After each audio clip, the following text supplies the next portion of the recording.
Ladies and gentlemen, good evening. How you doing? Wagwan, wagwan. You know, we start off the stream a little earlier today because, you know, say, we have some things that we have to cover. You know what I mean? Bam! Pastor Peter Chambers are one of them, and we don't waste no time because we don't know how early them people are going to start their show.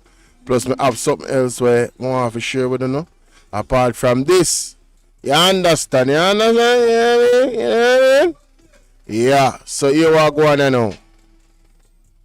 Without any further ado, Pastor Peter Chambers just dropped the one here, so we are going to examine it. I haven't heard nothing.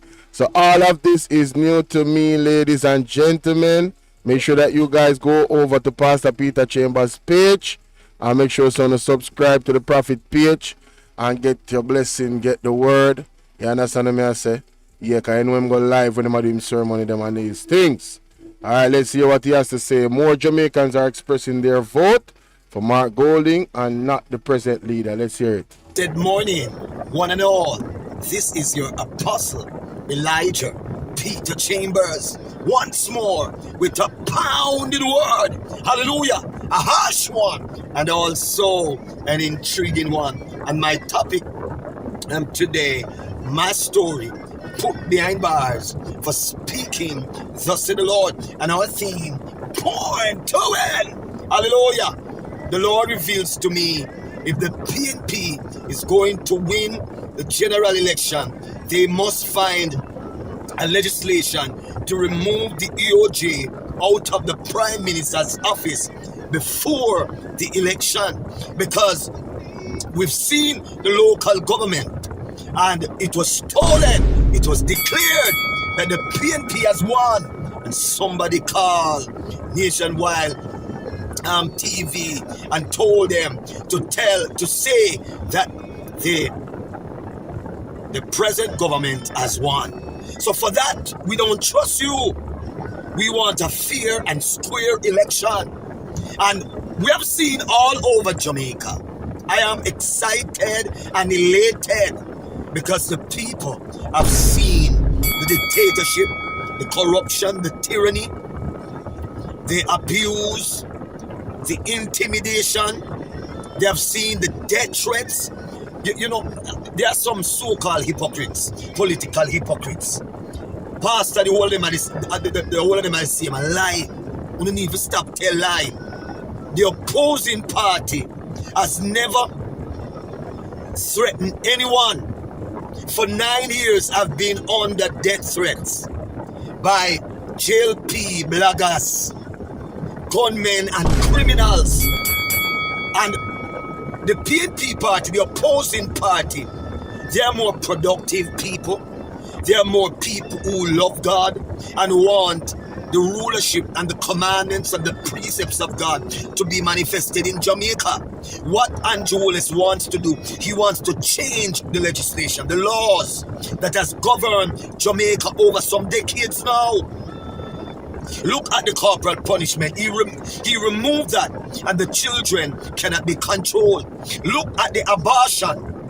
They legalize abortion according to Juliet Cuthbert, the cemetery walker, because the Lord said them to ask Juliet Cuthbert. Embarrassing. How many? He needs some milk.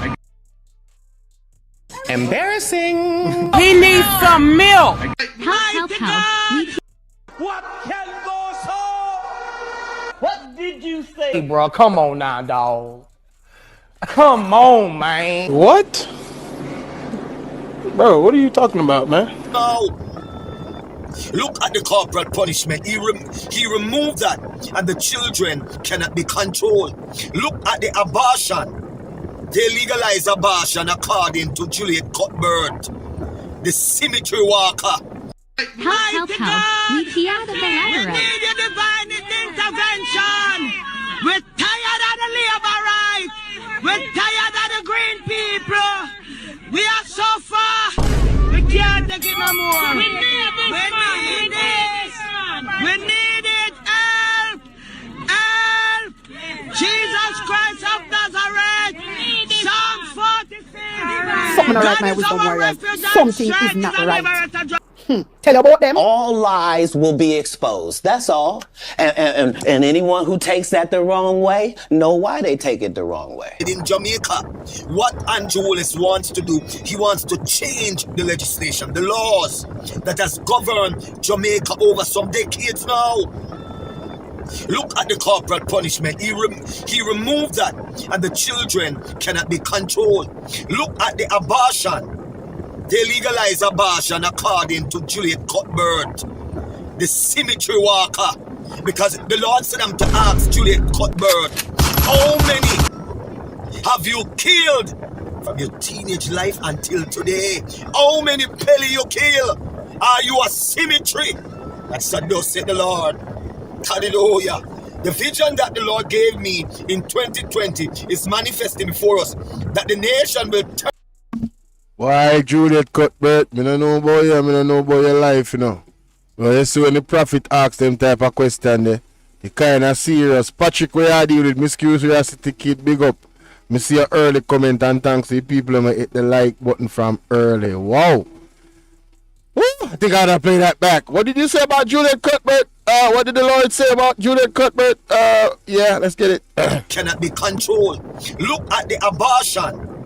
They legalize abortion according to Juliet Cuthbert, the cemetery walker, because the Lord said them to ask Juliet Cuthbert, how many have you killed from your teenage life until today? You see, context matters, you know. The question the Lord asks Juliet Cuthbert is not if you killed any, you know, is how many you have killed. How many? Fall out! Whoa, yo. We need help, Jesus. Jamaica need help. Shift the parliament. Shift the election. Shift everything. Remove them out there. Take out the cockroach. Steffi, sweetie, how you doing? How many Pele you kill? Are you a cemetery?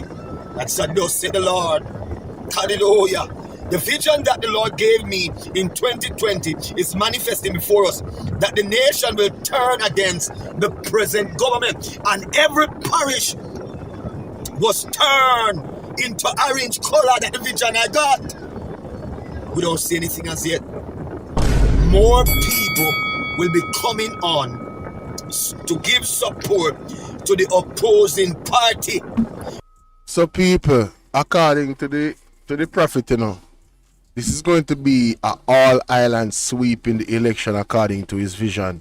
And I must tell you, you know, that my mother has been saying this for quite some time now, that that's exactly what is going to happen. It's going to be an all-island sweep. Now, you heard what he said at the end, the first part of this.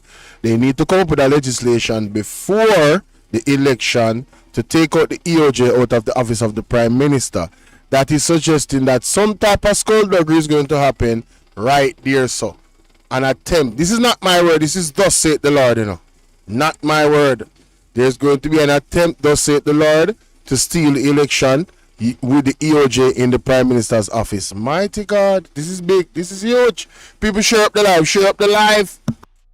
Because they realize that their policies are for the people, and the policies for the present government is for his friends, his family, his cronies, and his friends abroad, not for the poor. Embarrassing. Look at the bus phenomena. Why would you buy a 10, 15-year-old bus if I saw it go? Couldn't you purchase a prestigious bus to transport the children? And that, listen, me not jump on the bandwagon, you know, like everybody, because they need a political strike. I am looking out for the desires for our children, the future of our nation children. All right, why couldn't you purchase a new bus, a bus that is sold for $500 US? If it is so. And then you all telling all manner of lies. But I heard all over the streets. All of the streets. There's a whole bus to go by.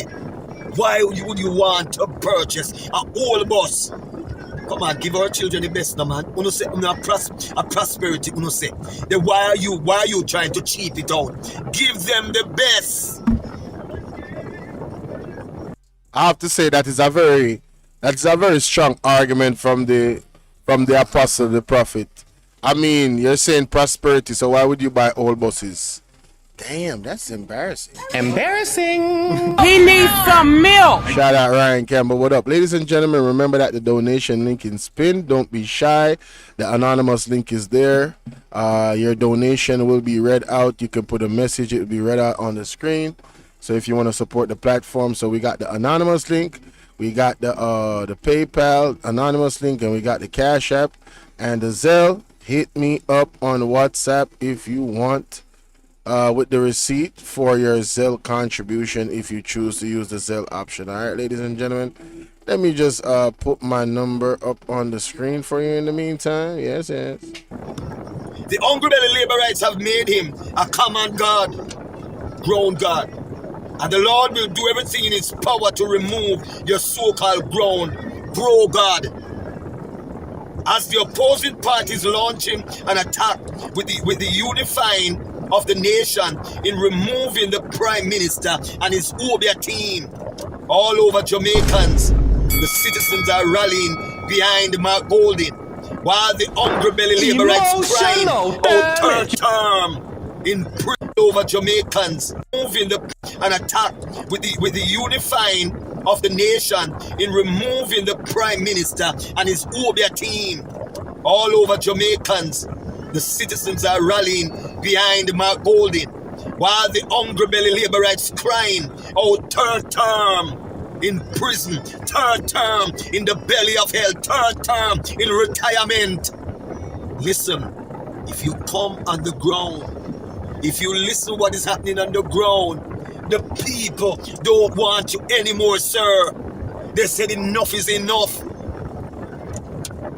Look at the police, the abusing of citizens through police. Who did it? Who was the one who gave them legal rights? Why are the police abusing the citizens of Jamaica?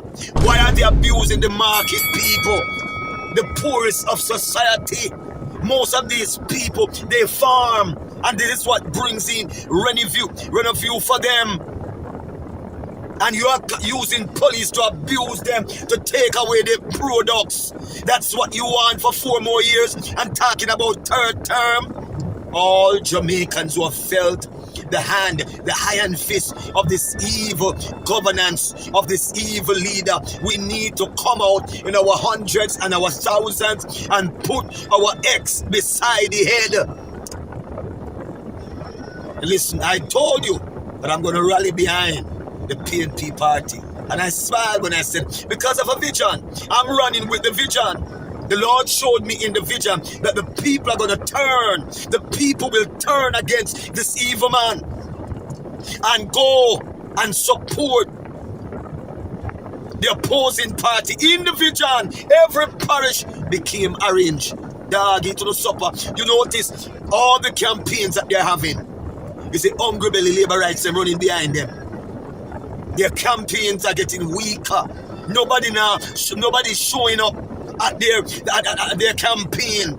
It's only the ones who missing the money. It is the money is the issue. You sold out Jamaica for your belly. All over Jamaican citizens are rallying behind Mark Golding, while the hungry belly Laborites are crying out third term. All over Jamaican citizens are crying, call the election. That's what they're asking you. Call it. Why are you afraid if you have achieved?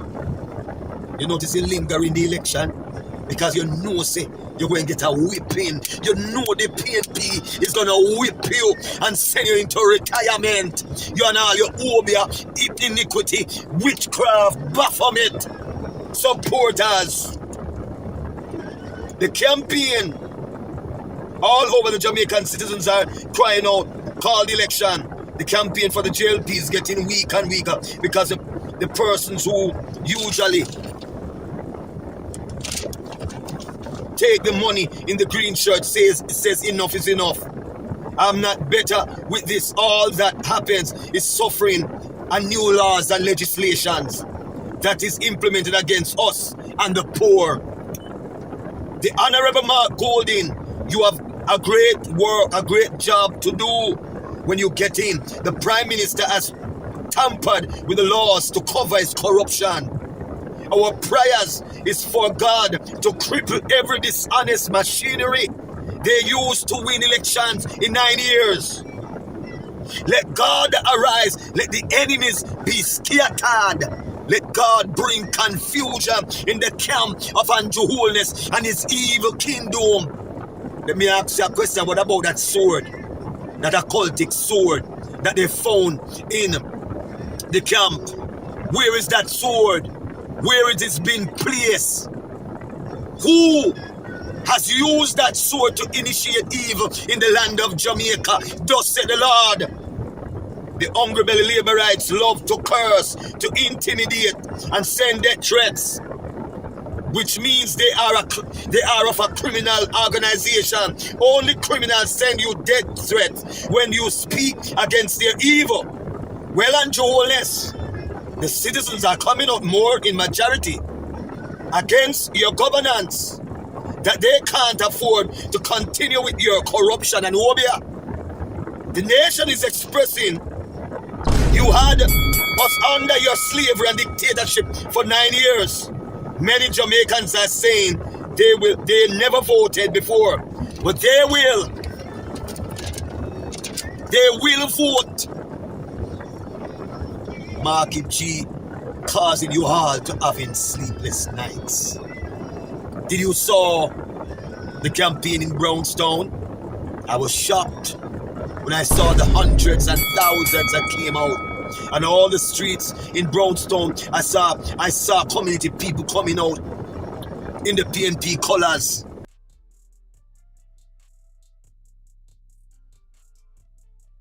Well, when you hear the pastor, him don't mix him words. The declaration is clear.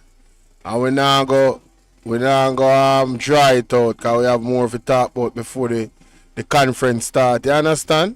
So let me know what you think about that in the comment section, ladies and gentlemen.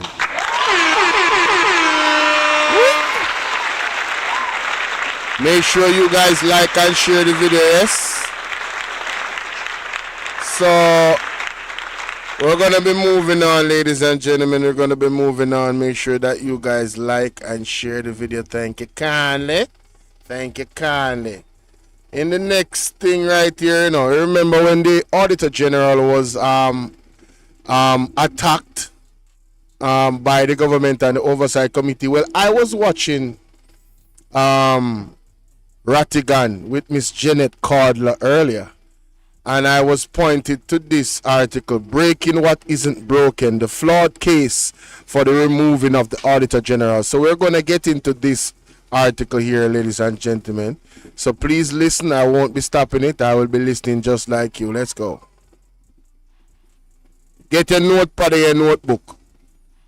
Originally published in the Sunday Gleaner, June 22nd, 2025. Government members on the Parliament's Joint Select Committee reviewing the Integrity Commission Act have voted in favor of a recommendation to remove Jamaica's Auditor General, AG, as a statutory member of the Integrity Commission, IC. Unsurprisingly, the recommendation has been the subject of much public debate.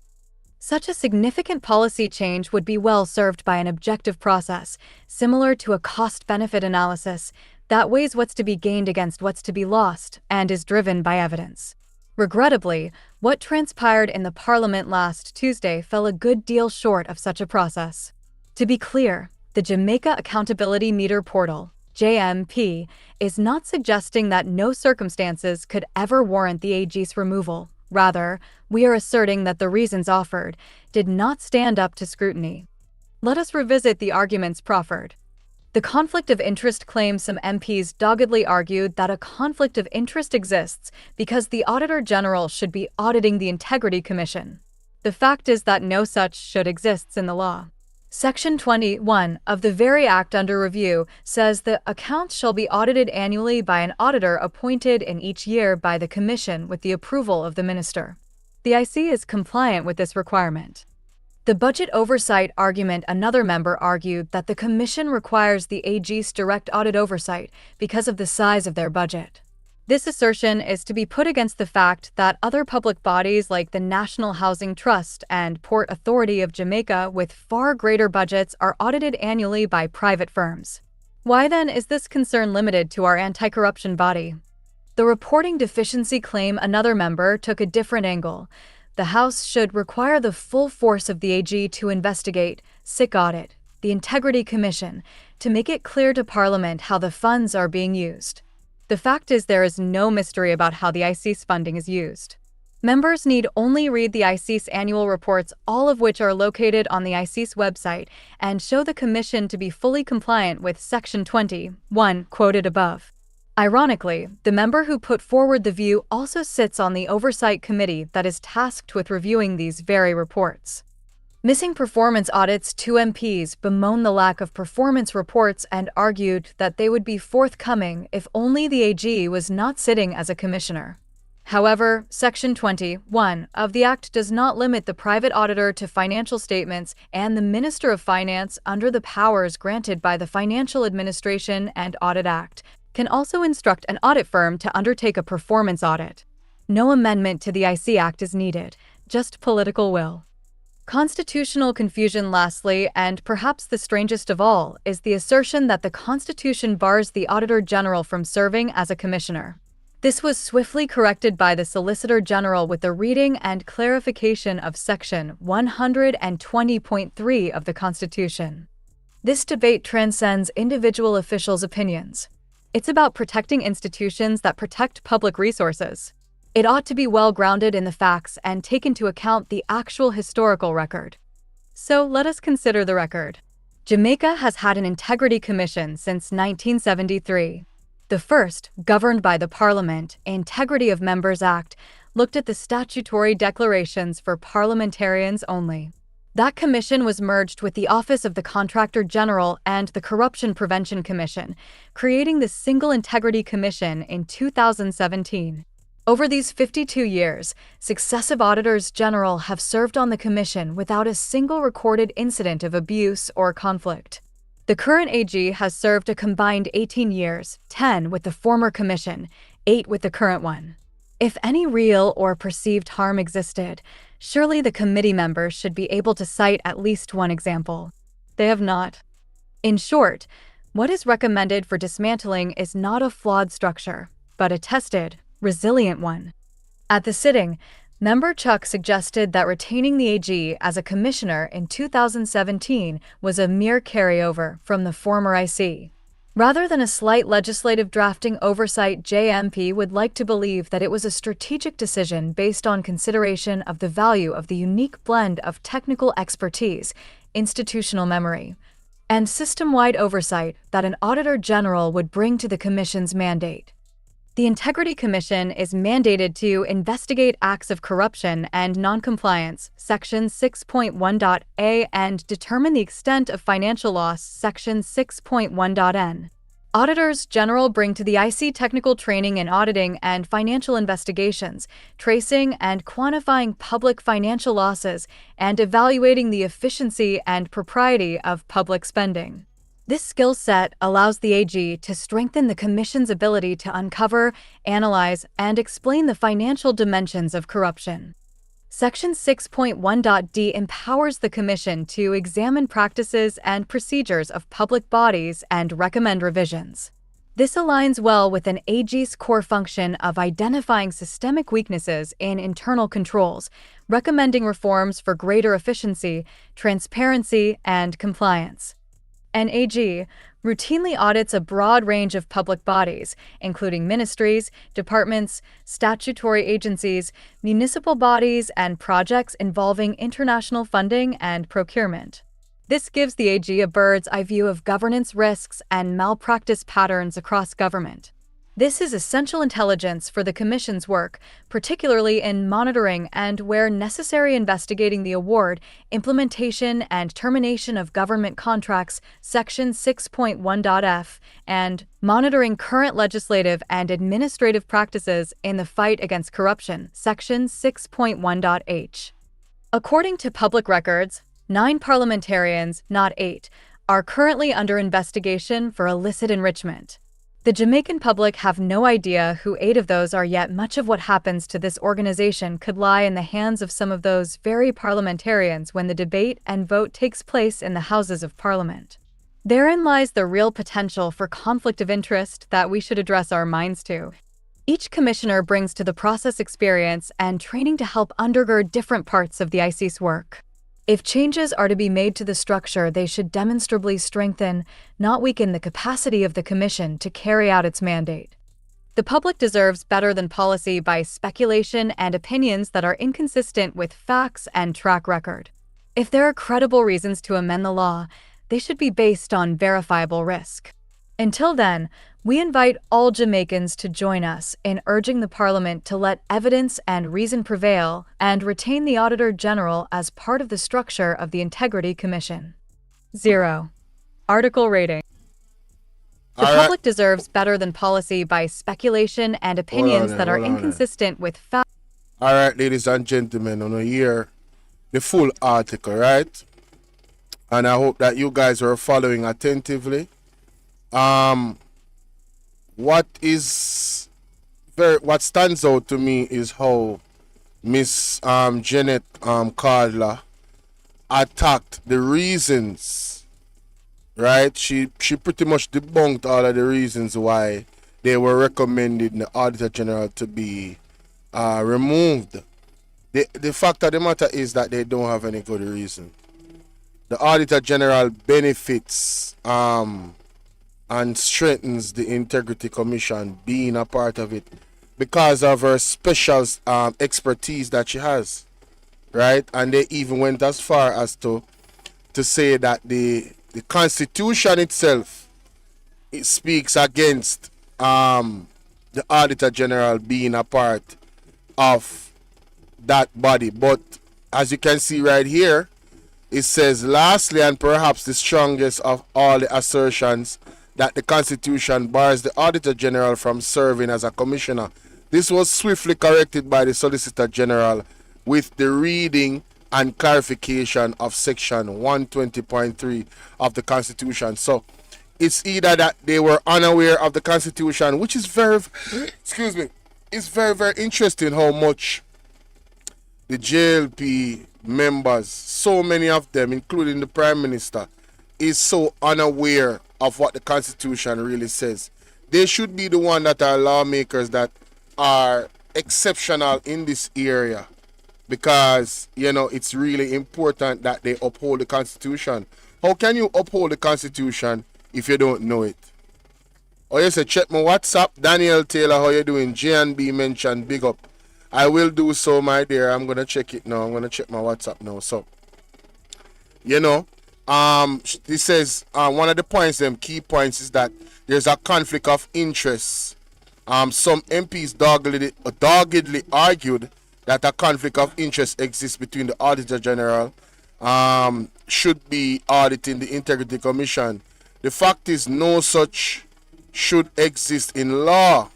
Of the very act under viewing says the account shall be audited annually by an audit appointed each year by the Commission with the approval of the Minister. So there's an independent auditor that audits the IC. So the Auditor General is not the one that is auditing the IC. So again, why are they making these assertions about the IC? Why are they so misinformed? You know what I mean? How did they come up with these ideas? It says here that the budget oversight argument, another member argued that the Commission requires an Auditor General's direct audit oversight because of the size of their budget. This assertion is to be put up against the fact that other public bodies like the National Housing Trust, Port Authority of Jamaica, with a far greater budget, are audited annually by private firms.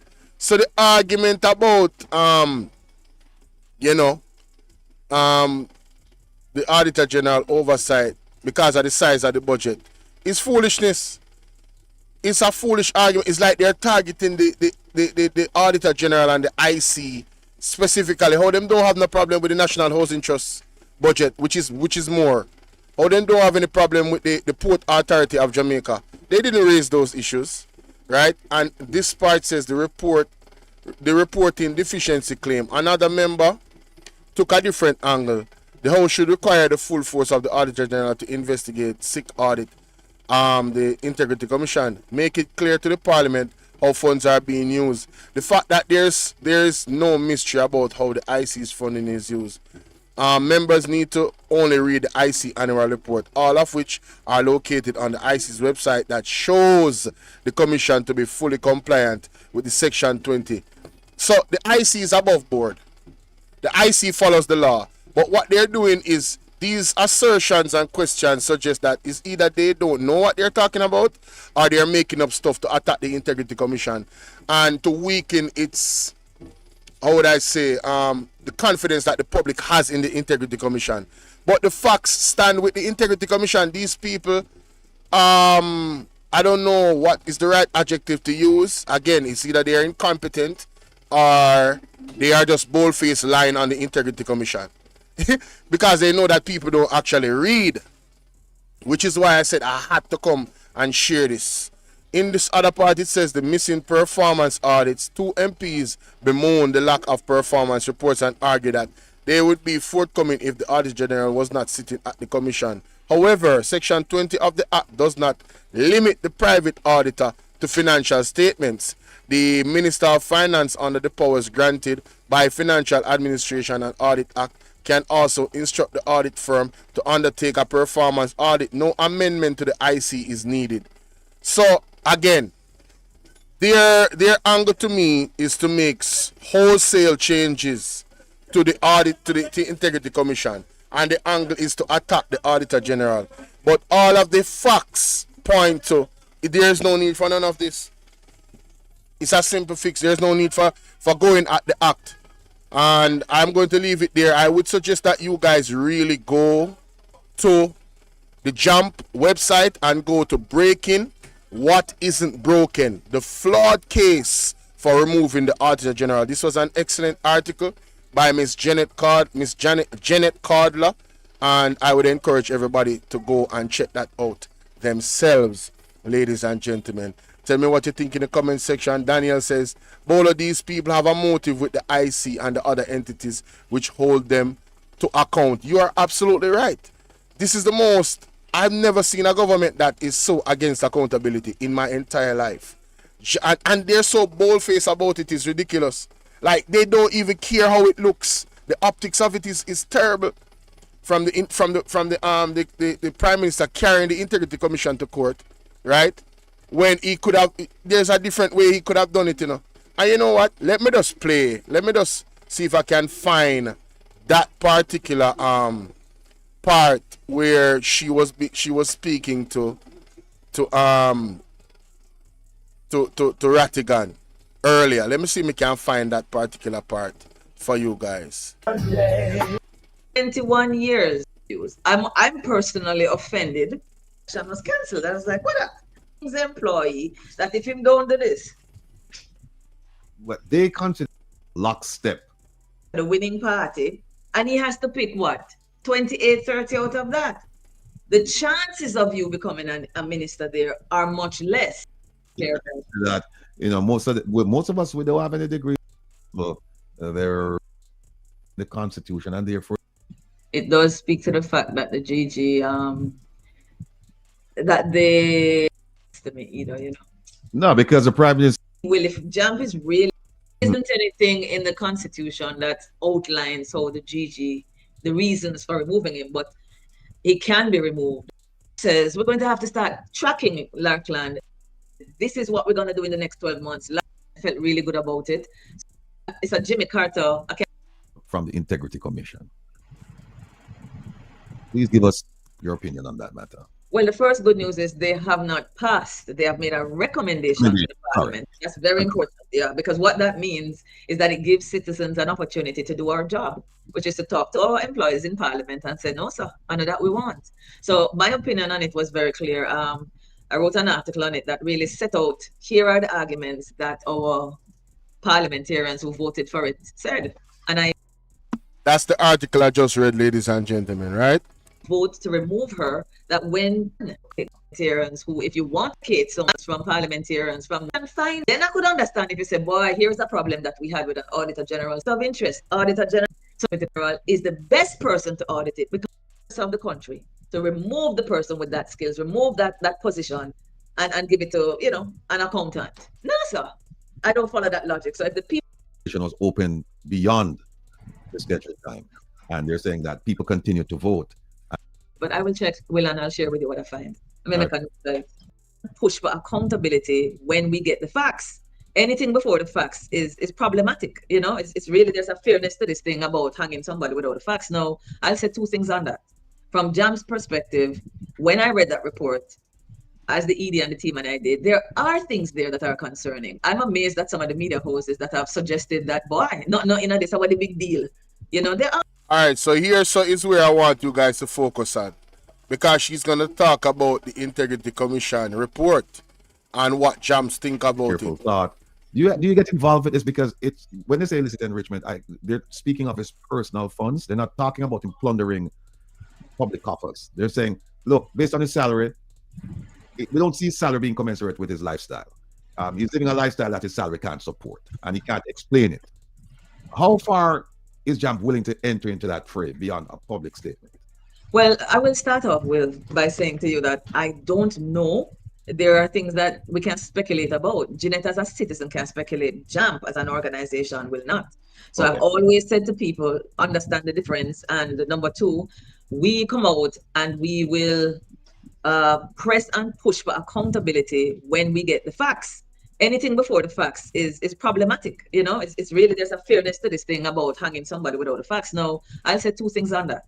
From Jam's perspective, when I read that report, as the ED and the team and I did, there are things there that are concerning. I'm amazed that some of the media houses that have suggested that, boy, not this, what a big deal. There are. So I can see reasons why there is a need for further investigation. If, hear me carefully now, Jamaica, the FID legislatively is stronger than the Integrity Commission in terms of how far they can dig to get information. From all accounts, it would appear that the Integrity Commission wanted some more information from the Prime Minister. And the truth of it is, the Integrity Commission's Act does not compel the Prime Minister to give it to the Integrity Commission. He can choose to do so, and he can choose not to. Some of us as citizens might say, well, Mr. Holness, if you have nothing to hide, then why not just give it so them can clear you? But it is the Prime Minister's right in law not to give it, and he exercised that right. That's fine. Citizens get to decide whether or not they think that was a good move, and they can vote on that if they want to. But it is the right of the Prime Minister not to give it, and it is the right of the Prime Minister to go before the court and say, I want a judicial review. Any citizen in this country who believes that the state, in their process of doing their job, the state has wronged them, any citizen can go to the courts and ask for a review and to strike down the decision that that particular institution made. So Mr. Holness, again, is exercising his right as a citizen. But again, you can decide as a citizen if it is crazy that the very Prime Minister who put the law in place about illicit enrichment gone now to the judiciary if he say, take it back out. Because the truth is, Wilfred, let us let the people of Jamaica know the Parliament can remove it, So why wouldn't the Prime Minister go back to the Parliament, yes, and defend why this needs to be removed from the law? Instead, he has gone to the judiciary. He can. I am just saying to the people of Jamaica that when I read the report, there are some things that are of great concern, some not so much. And if the Financial Investigation Division does have legislative power to dig deeper and further so that we can either clear Mr. Holness and move on, or Mr. Holness can be put before the court to answer some questions, then I am 100% in support of the FID doing its job. And until we have the facts, Will, I don't have anything to say on that. However, the question that we can also ask is it really good governance, whether you're innocent or you're guilty, to have your Prime Minister facing these accusations and what it really does to the country and its reputation, to know you have these allegations and you still put yourself up again for to lead the party. Yeah. Jeanette speaking. Embarrassing. Jeanette speaking, I wouldn't do that. I would say life is unfair, and it is, Wilfred. But if the day would come when somebody raise a rumor about me at Jam and the people of Jamaica believe it and I lose credibility, I would step down and say Jam is bigger and more important than what? Than my personal reputation. That's what I would do. My father would say, I raised you right. But people get to choose. Mr. Holness has decided he's going forward. Jamaica gets to decide whether he's innocent, I believe it, so he should continue, or no, that is not good governance. I make a decision on it. That's all I can say. Or as Ladies and gentlemen, do you agree with Janet Caldler? I agree with her 100%. I have been saying that since last year. If the Prime Minister, in my view, in my opinion, was, innocent, the announcement will be on Sunday, July 27th. Nomination day will be what? General election will be on. Interesting. It's interesting group. Oh, so there's rumors. Yeah, I'm gonna get to that. Sharon, thank you. I'm gonna get to that next. All right. And condolences to the gentleman that died. That resigned the other day from Grace. That's all I'll say about that. But what do you guys think about Janet Cardler's view? Because I said if he was innocent, he would remove himself, right? Because thinking about the country and what it would do to our reputation, I would remove myself from the situation, right? And accelerate or try to have the process of investigation accelerated at the FID by any means. This was last year now. I think we could have gotten somewhere to the point where if he was innocent, he could have returned. The Prime Minister could have returned like the prodigal son and said, see? And then she spoke about another option that he had, ladies and gentlemen, where instead of carrying the Integrity Commission to the court, he could have gone to the Parliament. Then you have to ask yourself the question, why did he do that? Although he is in his right as a citizen to do that, I'm saying as the Prime Minister, you have to think about the country and not just yourself. And you have to think about our reputation internationally. For a person having those major allegations against you. And then she also raised another point. The things in the Integrity Commission report is not no light business, The media houses are trying to brush it off like it's nothing. And one of the media houses that did that was Nationwide, and I'm not afraid to call them out. Nationwide was one of the main ones trying to downplay the Integrity Commission report. There was also a leak from them. They came up with the first thing talking about, it's just this amount of money, and there was a joint account with his mother and his father and all of these things, trying to create a narrative. You understand? In my purview. That's what I got from it. They were trying to create a narrative to get ahead of the situation and help the Prime Minister. Nobody is stupid. Okay? We are not stupid. And I just received something a while ago, ladies and gentlemen, which is very unfortunate, but I'm going to share it on the other segment, all right? Let me know what you guys think about that in the comment section. People, it is clear in St. Thomas that the people that are on the green side are choosing violence. It is quite clear. It is quite clear. Take a look at this CVM report. Wow. Unbelievable. Well, not unbelievable. They are on camera doing this. No care in the world. Straight badness. Face a show. You understand what I say? Ladies and gentlemen, it is heating up in the wrong way. Where the JLP. Does this look like a party that is confident about winning the election? Look at this vandalization of the PMP's paraphernalia. Look at this.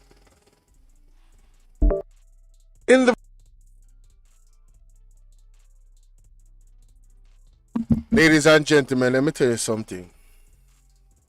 I am so proud of the comrades. I am so proud of the comrades standing their ground. You understand? All we need is video evidence. When the right time comes, some are going to charge for corruption. When the time come, some are going to charge for corruption. Oh yes. Look at that. Look at that. Who do you think is empowering them to do that? With that type of, that type of audacity and just look at that, tearing down the colors. At some point we have got to put some legislation out here to the point where nobody can put up their banners. How about that? How about that? We're going to have to deal with this in a way to avoid this entirely, the tearing down of people's posters. We have to go deal with it in a way, ladies and gentlemen, where, look at that. Look at that guy over there in the corner.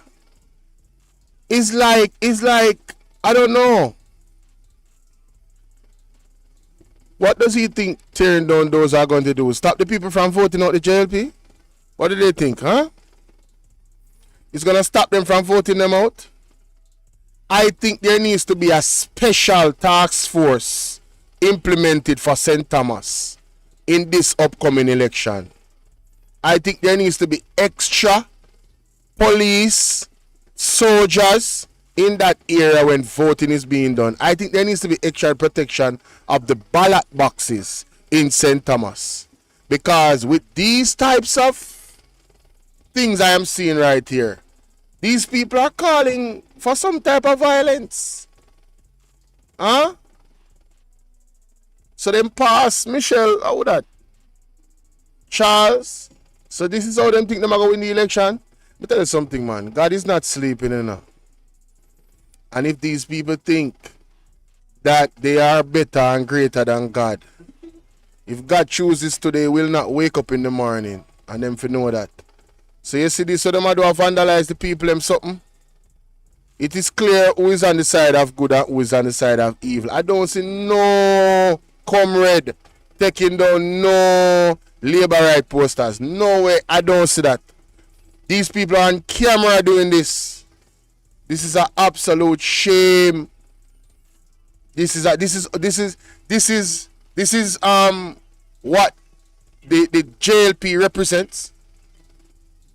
Which well-thinking Jamaican would want to be a part of this type of example of people in our country? These people are representing the worst type of people in our country. If I was the JLP member of parliament for this area, I would denounce these people and let the world know that that is not how we do things. But do you think that they're going to do that? Hell no. To the no. Because they would be playing an absolute hypocrite. It is my purview, ladies and gentlemen, that it is quite clear to me that these people are not operating off their own accord. Because these are the type of things that can get you locked up. But we have heard the stories about the police force in St. Thomas, and I will leave it right there. You understand? No, there's another piece of bangarang that came up, ladies and gentlemen, that I have to share. Mighty God. Big up ABR News TV. She's the one that I heard it from. So I'm going to go to the video. It appears that Rhoda opened her mouth about the election. Very interesting.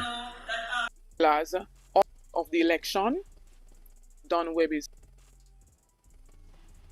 to take up the mantle based on the interpretation from this video, and she was referencing, that her mother passed and she had to take up the mantle and assisted her brother in going to university, and so she was basically telling someone that she's there for them and so on and so forth. But in the midst of all of that, she uttered that the election will be in September. And so many persons are speculating if it's pillow talk. Trust me, the internet is undefeated. And we know the whole allegations surrounding her and such man. And so the people are wondering, People want to think a pillow talk. Want to think say Rhoda get the information about when the election are going to call upon pillow talk. Did she utter the date of the election? I've heard many rumors about when the election is going to actually call. But, it doesn't really matter, whether they keep it in December or September or October or November. The result is going to be the same.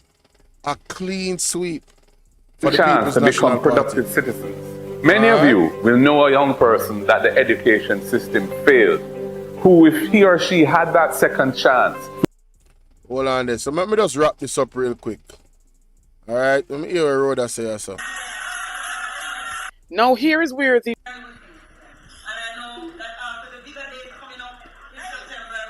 bigger date coming up in September. Mighty God.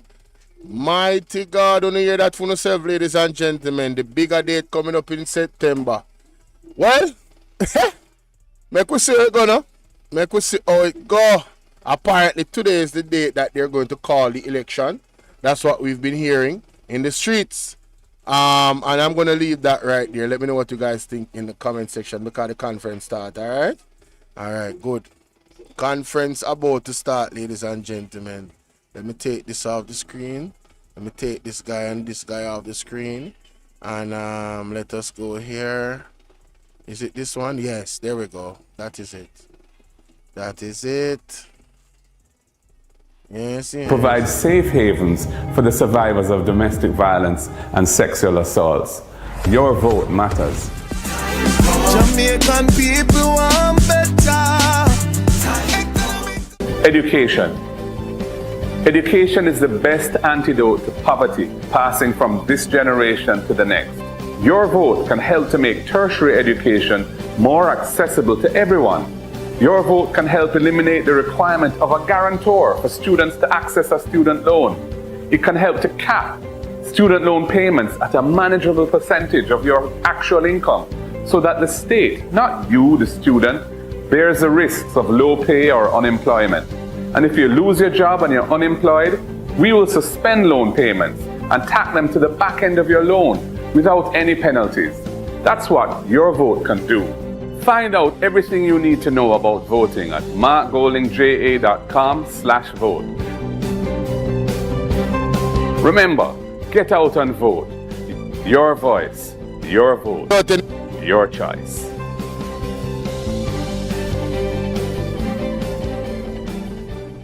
Our environment. We need a government that means what it says when it comes to protecting our environment. The cockpit country, our rivers, our mangroves, coral reefs, and our beaches.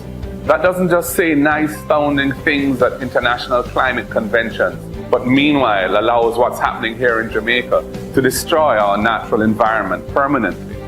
We need a government that ensures that the National Environmental and Planning Agency, NEPA, is really independent and can protect us. That will amend the law so that there are heavy penalties on big polluters who recklessly damage our country. We know climate change is real, and we're willing to fight.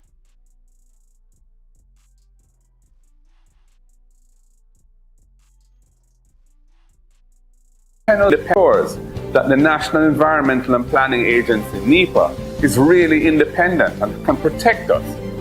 That will amend the law so that there are heavy penalties on big polluters who recklessly damage our country. We know climate change is real, and we're willing to fight for change. Find out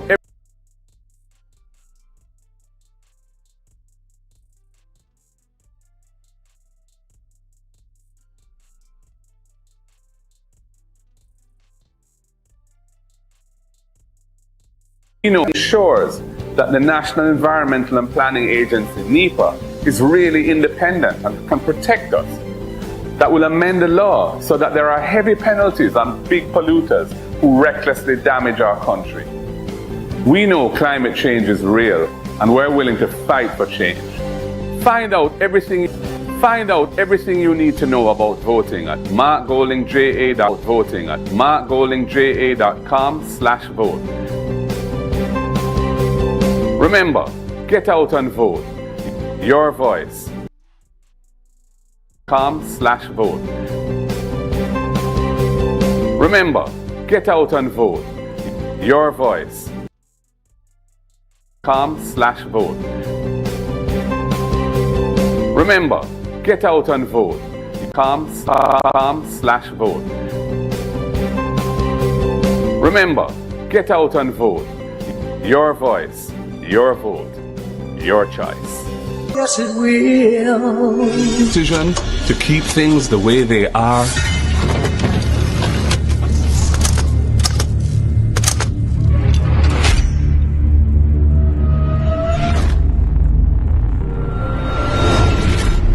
Or a decision that will bring meaningful change.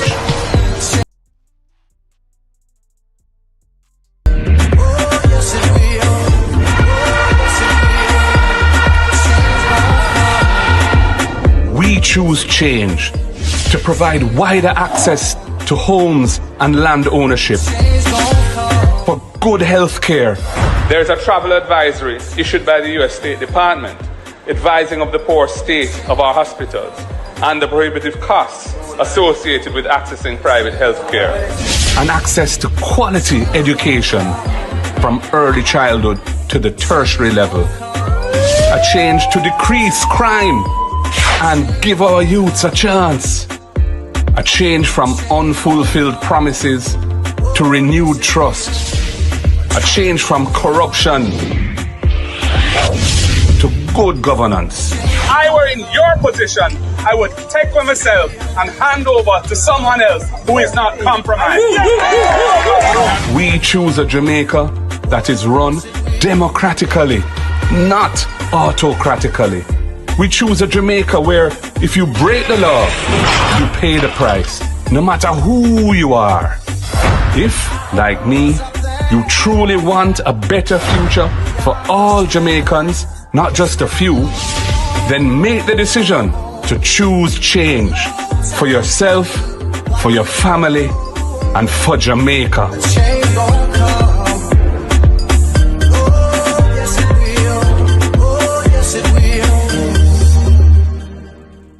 The following message is brought to you by the People's National Party.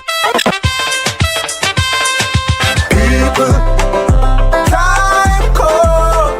People, time come. People, time come. My people, time come. People, time come. People, time come. People, time come. My people, time come. Look about what all of the people strong. United the people stand. The time is now for Jamaica rise. PMG have the better plan. We're tired of the cheap streets governance. Jamaica people deserve house and land. Equality and justice for every man. We're moving forward, never back. People, time come. People, time come. People, time come. My people, time come. People, time come. People, time come. People, time come. The proceeding was brought to you by the People's National Party. Not one new high school built in 9 years. Children learning in church halls. Desks falling apart. Termite damaged roofs. Is that what's in Jamaica? The PNP will invest in education again because we choose you.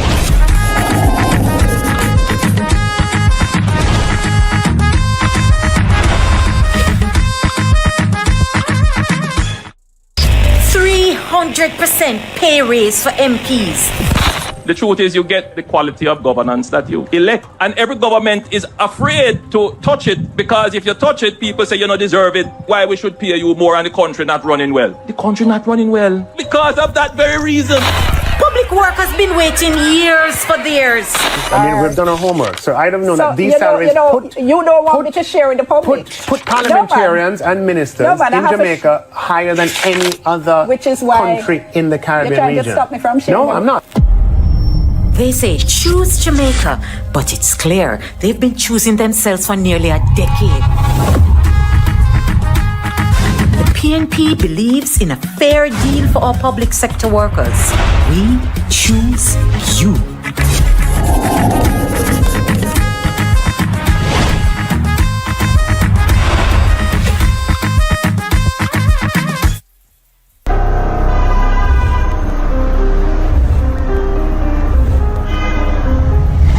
Jamaica's public health system is broken. Every week we hear the horror stories. Long waiting times, no beds, basic equipment not working. Hospitals and clinics are in crisis. While this government cuts ribbons, Jamaicans are being left to suffer in overcrowded, under-resourced facilities like this one. The next PNP government will change this. We're going to shift focus. We want to prioritize actual care for people when they're sick, not these mega projects with huge cost overruns and that can't finish years after they start. Refurbishing every operating theatre, creating urgent care centres island-wide, so people stop waiting days for help on benches or floors. We're going to launch national screening programs to target the biggest killers of our people: cancer, hypertension, which is pressure, diabetes, which is sugar. We want to catch them early so that people's lives can be saved. We will make the investments to ensure that every parish hospital has the equipment it needs to deliver the services required by the people. And stop the outsourcing racket that leaves patients with nothing but bills and delays. And we will support our healthcare workers, not just with words, but with housing, with training opportunities, and with respect. This is not about PR, it's about saving actual people's lives. Next PNP government will deliver proper, decent healthcare for the people of Jamaica. Time come. Time come, comrades, know the history, feel the victory. Time come, people, know the history, feel the victory. Time come.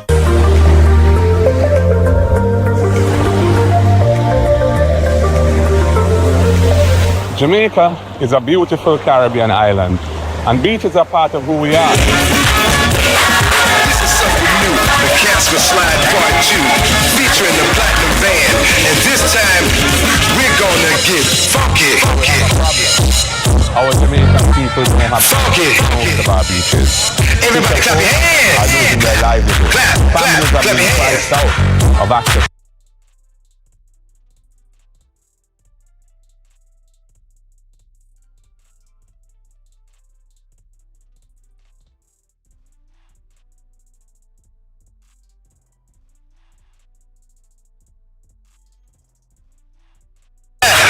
But the principle is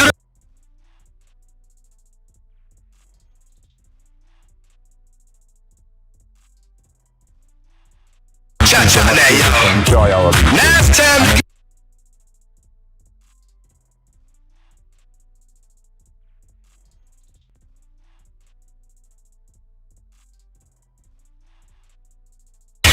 Left foot, 2 stumps. Slide to the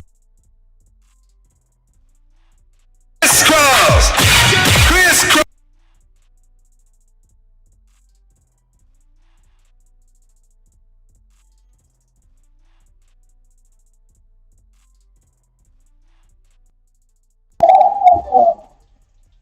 People, I don't know what going with the audio, but as you can hear, there's a double audio. So now I wait till the audio fix and then turn on back the audio. Yeah? Yeah.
Time come. Some are go charge for corruption. Oh yes. Why, Bolo? Some are going to charge the corruption. Time come. Some are go charge for corruption. Oh yes.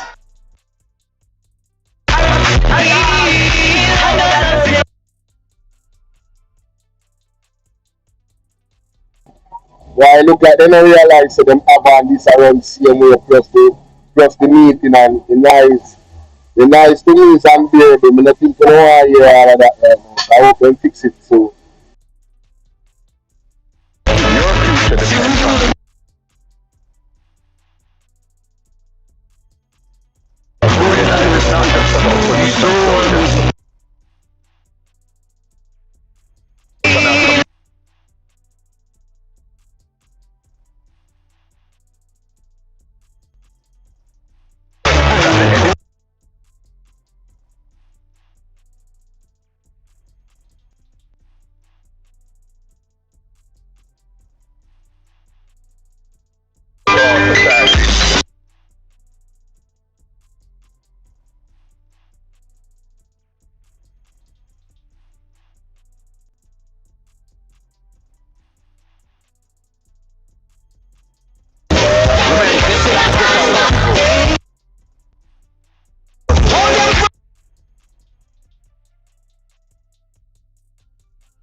Education is the best antidote to poverty, passing from this generation to the next. Your vote can help to make tertiary education more accessible to everyone. Your vote can help eliminate the requirement of a guarantor for students' access to student loans. It can help to cap student loan payments at a manageable percentage of your actual income, so that the state, not you, the student, bears the risks of low pay or unemployment. And if you lose your job and you're unemployed, we will suspend loan payments and tack them to the back end of your loan without any penalty.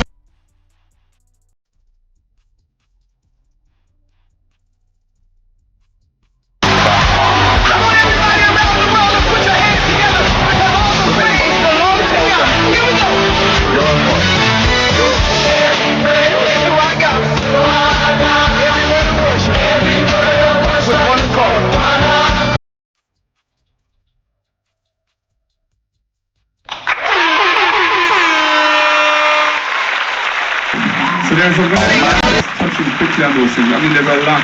I could speak on every area if I needed to, agriculture and many other things. But essentially, we have a very difficult task ahead of us. Yeah. But if Jamaica doesn't get a change of government now, I don't know what kind of state we're going to be. You know, because we have a corrupt government. I think neuter it and make it ineffective. I caution against that. If you feel aggrieved about the report, put the material, point to the commission to where the specific issues are, and expect them to treat you fairly. And I would support you being treated, anyone in here being treated fairly.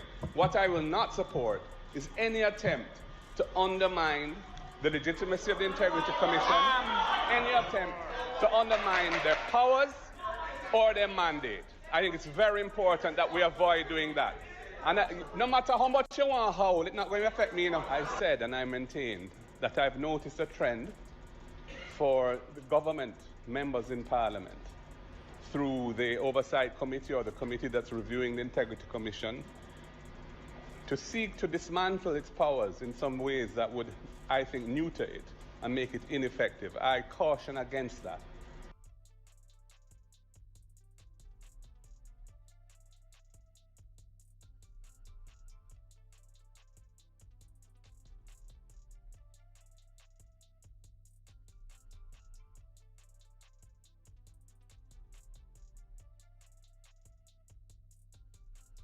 God. May God bless the great institutions of the country that keep the society. May God bless the Integrity Commission that leads the fight against corruption in the land.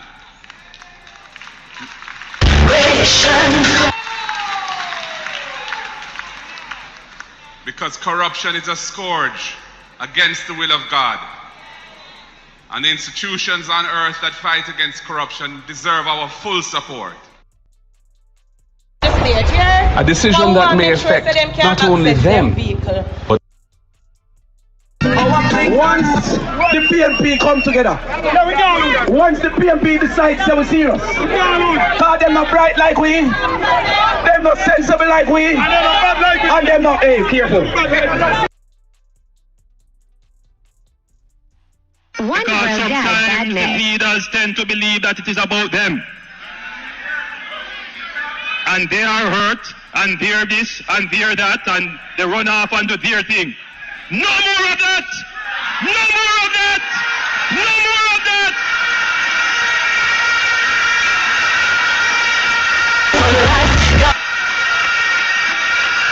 This is one party, and I have taken a year, and I have been consolidating. I have tried to build consensus. I have worked with everyone. I have embraced everyone. But now is work time, and those who have an issue, leave! The most difficult of the three was Portmore Pan, and we have made it much easier now. I've been fighting before 2011, when we had the last boundary change, that Portmore should not go to Spanish Town. And today I'm happy to say that we have the boundary that we wanted all along.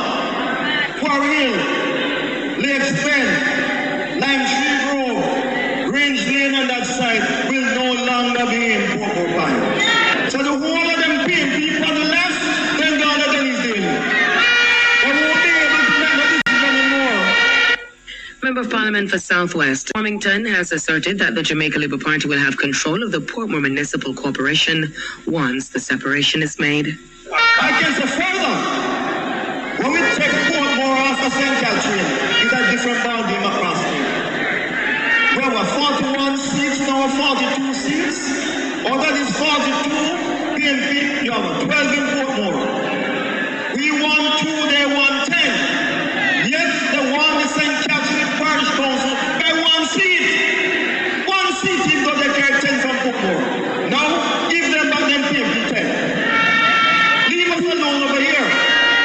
And it means that under no circumstances, PNP can ever win the St. Catherine Parish Council again. Never happen again. Never. Mr. Speaker, I repeat, based on what is set out here, the effect of this bill is solely for the purpose of creating political advantage. Mr. Speaker, I quote, the most difficult of the three was Portmore Pines, and we have made it much easier now. I have been fighting before 2011, when we had the last boundary change, that Portmore should not go to Spanish Town. And today, I am happy to say that we have the boundary that we wanted all along. Quarry Hill, Lakes Bend, Lime Tree Grove, Grange Lane, on that side will no longer be in Portmore. And I go further. Mr. Speaker, when we take off Portmore from St. Catherine, it's a different ball game. We have 41 seats now, or 42 seats? Out of this 42, they have 12 in Portmore. We want 2, they want 10. Yet they won the St. Catherine Parish Council by 1 seat, even though they carry 10 from Portmore. Now, we give them back them 10 seats. Leave us alone over here. And it means that under no circumstances, PNP can ever win the St. Catherine Parish Council again. Never again. Mr. Speaker, those are the words from the former senior cabinet member of that side and member of Parliament for Southwest St. Catherine. Those are not my words. So when I hear the minister get up on a stop point or stand it on a point of order, and his conscience is not setting him free.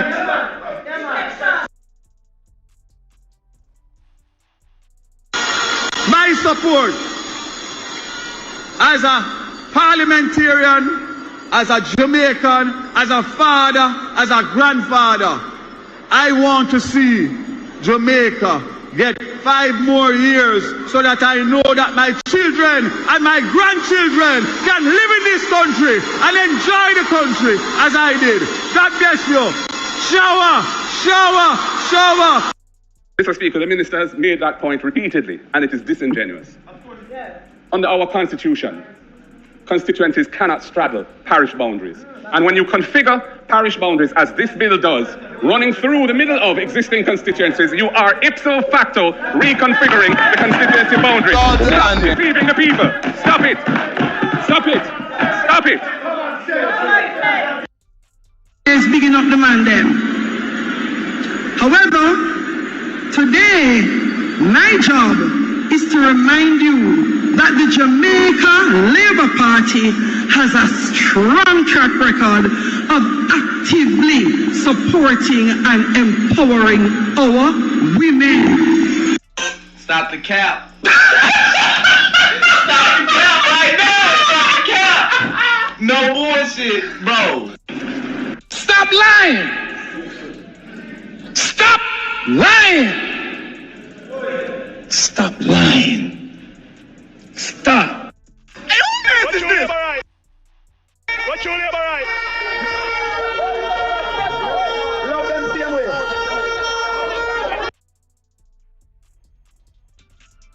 For the 15th parish of Jamaica and 4 connected matters. Mr. Speaker, this bill would have been most appropriately entitled the Gerrymandering of Political Boundaries Bill of 2025. God know this have to come to an end. This have at least 1/7 participation by the residents of some spiritualists from some other country to come in their midst. God was upset. So while God was upset, there was nothing going on for none of them. And the 3 Hebrew boys find themselves down in Babylon. While they were there in Babylon, they were praying morning, midday, and night. They continue praying to God to turn things around back to its original stage where He used to bless them. While they were praying, nothing was going on because God was looking at their sincerity.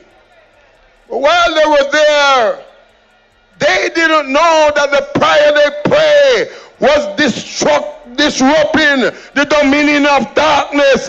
Blood and fire take the dominion of darkness, and they couldn't take it no more. So they make a decree to put the 3 Hebrew boys into the fiery furnace. And the 3 Hebrew boys said, if God don't come true for us, we will not bow. I come to tell the comrades tonight that we might make mistakes, for some of us didn't come out and vote, and we find ourselves in the same predicament in Babylon, where they try to hold us bound, they try to keep us as slaves. But I tell you something, in the darkest of night, this is where the daylight. There's a sign of victory. For God have heard the cry of His people. And God said enough is enough. Enough is enough. So He reject the leader of this country. He's now rejected. So don't matter what he do, he will not be accepted anymore in this country in the name of Jesus Christ of Nazareth. They went around and they light candles. They set up some form of table and they do all sorts of evil works to see if they could control the people of Jamaica. But I come to tell them that the weapon of our warfare is not carnal, but mighty through God in the pulling down of stronghold, casting down imagination, and every high thing that lifts itself above the knowledge of Christ. And I come to tell them, enough is enough. For God have heard the cry of the Jamaican people. And God is now saying, I'll give you a man who will acknowledge the leadership of the kingdom of heaven.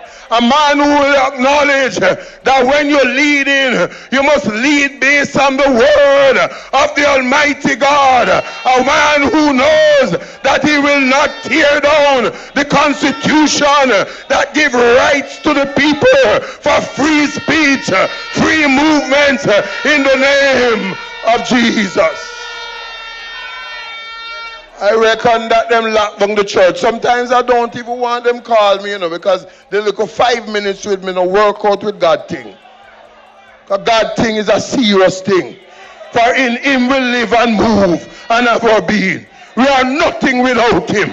For without he build the house, we labor in vain that build it. And without he watch the city, the watchman watcheth but in vain. We must acknowledge that without we lead in accordance to the will of God, we shall go down. And I command the rejection of this government right now in the name of Jesus Christ of Nazareth. And I might not have much time, but I want to pray. But before I go in depth in the prayer, I want you to learn how to make agreement. For the Bible said where 2 or 3 are gathered, touching anything concerning him, is in the midst to bless. And anything we bind on earth will be bound in heaven. And I'll turn mine eyes to this side, and I'll say, I bind and shut down every forces of darkness that is proposed by this evil government, and I decree and declare that righteousness shall exalt this nation. I turn to this side and I command every evil forces to pack up and leave this community in the name of Jesus Christ of Nazareth. And I come to the front and I shout out that in the name of Jesus Christ of Nazareth, we command the dominion of darkness to take their flight and set Jamaica people free. And now I am ready to pray. Eternal God and everlasting Father, we acknowledge you. For in you we live and move and have our being. We are nothing without you. We come to you this moment soliciting your support to pour out your spirit upon all flesh, that we can acknowledge the revival that shall be in this land in the name of Jesus Christ of Nazareth. We come to you even now and we plead our cause unto you to give us the leadership in the People's National Party that will take the country to a next level in the name of Jesus Christ of Nazareth. We come and we plead to you, Heavenly Father, for your word said man must always pray and pray without ceasing. And so as I come to you, I decree and I declare that the 63 seat shall go home to the People's National Party in the name of Jesus Christ of Nazareth, so that we can reverse all the curse in the name of Jesus Christ of Nazareth.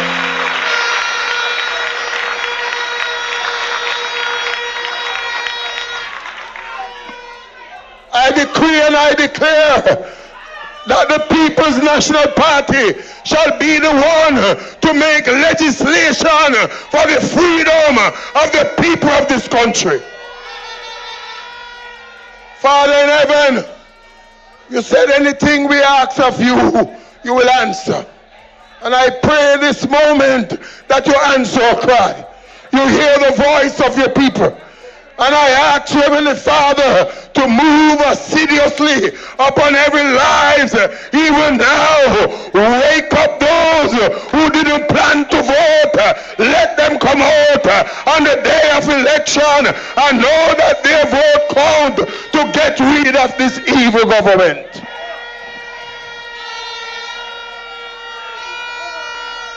I hear Damian Crawford said, what can go so? But I put in front you, Holy God, the comrade leader, Mark Jefferson Bowling, a man of integrity, a man that has been proven in the name of Jesus Christ of Nazareth. And I pray, Holy God, that you anoint him for this purpose. For we are your people and the sheep of your pastors. And we pray, Holy God, that the man you give us to lead us must lead in accordance to your will. I thank you for everyone that is here. I pray for all the people on the platform and for all the representatives that will be coming. I put them before you, Holy God. I put every 63 candidate before you in the name of Jesus Christ of Nazareth. And I put the councillors before you. For when the member of parliament is working to see betterment, I want the councillors to adopt the principle and move with the power of the Almighty God to take this country by force. We say thank you, Lord, in Jesus' name. Amen. Amen.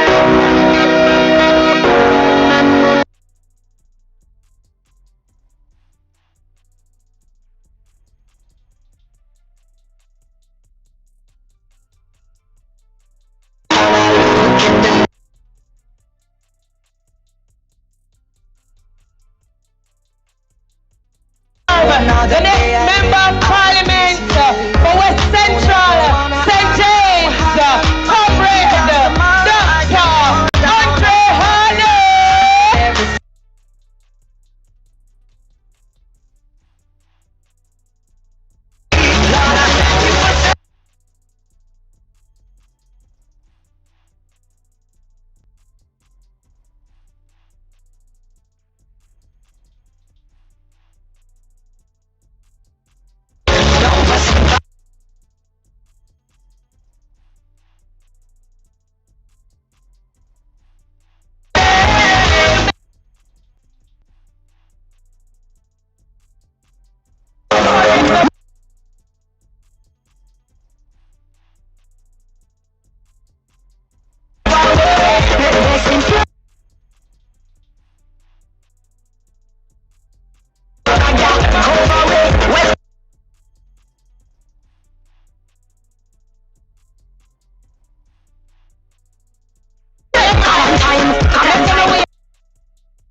Because we have some very, very special people sitting on the platform.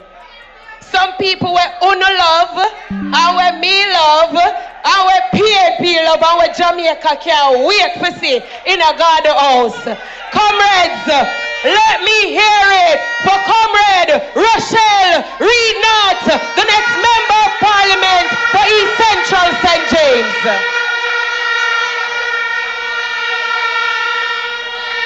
All right, me hear your people, them Comrade Rochelle, them there.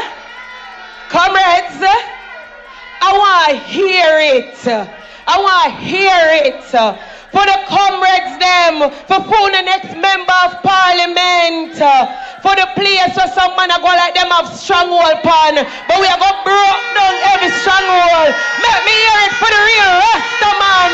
Comrade Alan Bernard, your next member of parliament for Northwest St. James. All right, my sister wanna check in. I want to hear it now. I want to hear it. Wanna know about the Queen of the South? Me say, she a go send home such man and send him in a retirement. Let us hear it for our queen, comrade Nikisha Birchall, next member of Parliament for Southern St. James. Yes, yes, yeah man, yeah man. But hold on, what Dr. Hartnell there? What Dr. Hartnell there? Him the right so? Alright. My sister on the check-in already. Comrades on the come man, come up at the front now, come in man. Make a rock and come in. Yes, cause we're gonna have a good time this evening. We're gonna have a good time. So comrades, DJ, you have the Vibes Cartel there. We said the whole of Portmore and the whole of St. James. Remember me when the God will live forever. You have it? We can't them be on the play the song there. All of the real Montigonians, the real PNP them, the real St. James comrade them.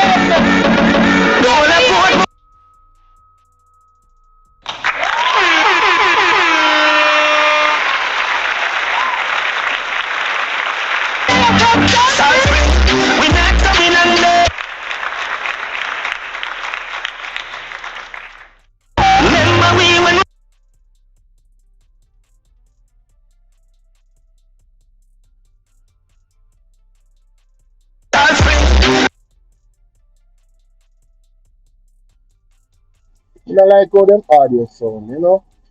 You don't know who them are used today. You don't know what sound them are used, but there's a connectivity issue where the audio is concerned. PNP business nice. Una look good in an orange. PNP people them pretty. Una look nice. Such side can't do this and beat with. Tell them come up here so come beat with. Them can't do this and beat with. No? Alright. Alright, comrades. I wanna make welcome on a minority leader. Right? Former mayor. The one and only councillor. Him arrest? Oh. I want to make welcome to the platform to bring us welcome and greetings. Our very own, the general himself, councillor. We're Granville people in there.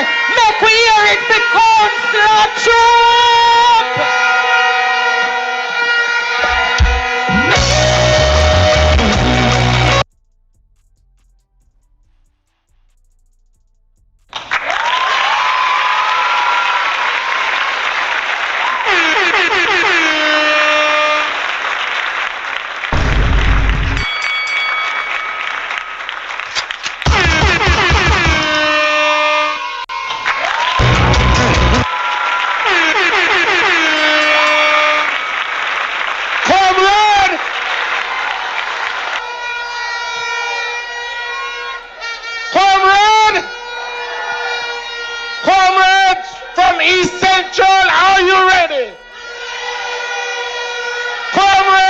South St. James, are you ready?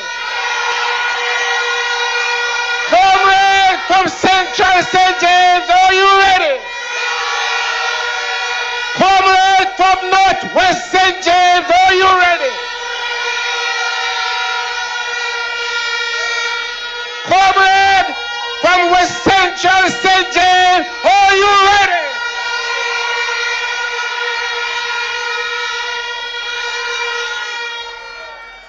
Madam Chairperson, Member of Parliament in waiting,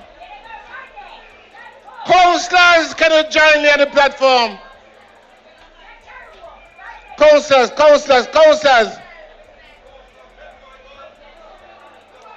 Where are the councillors them? Are you afraid to join me?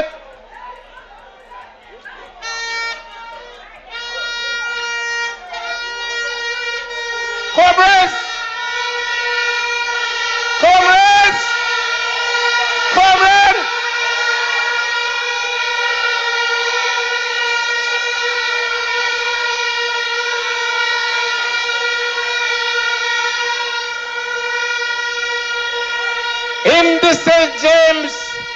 municipal corporation. These 5 of us, 6 of us in council, they get them bell down there.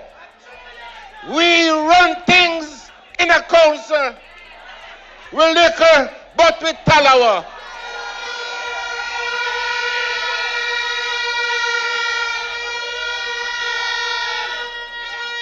Comrades, if it's garbage, we talk about it. If it's street light, we talk about it. If it's garbage in the market, we talk about it. Comrades, the market in the market, we can't wait for Mark Golden come Prime Minister. We can't wait for Mark Golden and his team to take over government.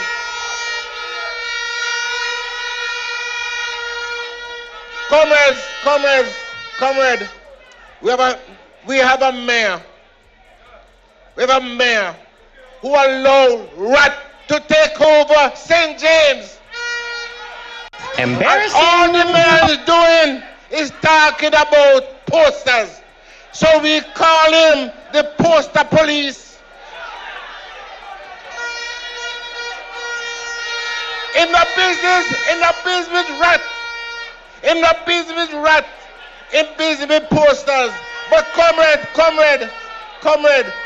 posters can't stop all the candidates from being victorious. Turn up the thing! Turn up the thing! Turn up the thing! You want things to be really good now. Make welcome the Bengals that will deliver for you the one and only. Turn up the thing! Turn up the thing! Turn up. You want things to be really get nice. Now the time to make the right choice. You want things to be really get nice. Now the time to make the right choice. Now is the time. Now is the power. Choose PNP for people power. Now is the time. Now is the power. Choose PNP for people power. Turn up the thing. So comrade, you are blood and fire, comrade. Let's go out there and bring in the sheep, because in 2020 they say that we are dead, but we buried alive. Comrade, it's time for the PNP to rise and make sure that at election night, Mark Golden is the Prime Minister and all our candidates is victorious at the polls. One love, comrade, one party, one.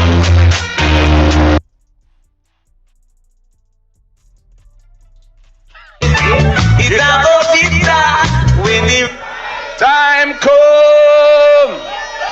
Some are go charged for corruption. Oh yes. Right. That was the next mayor. You see, next local government election, we know say Mobi thing I go sort out and it I go set because your councillors have them under heavy manners.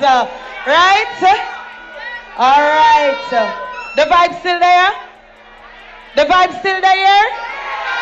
Are you ready? So make me hear you say ready now, man. Yes. You have my cartel? Hello. Mobile people. I know some mobile people can defend them thing. Oh, hold on. Comrades of St. James, make welcome our next Minister of Housing, the man himself, Comrade, Professor, Doctor, Senator, Floyd Morris, Kimsa River, Turn up the thing!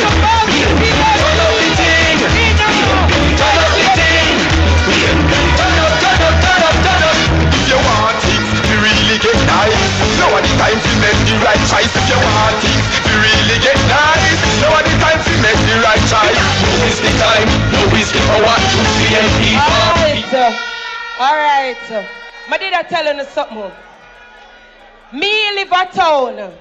I'ma see them a go with some things down here. Like them want intimidate on down and mobile right here so. And they want pardon up. But we know say PNP people not afraid of nobody. Cause Sister P, our Mama P set it for a long time. I say we not afraid of no boy, no girl. We can defend our own. I will stand firm. Drop the cartel. We not fly so easy.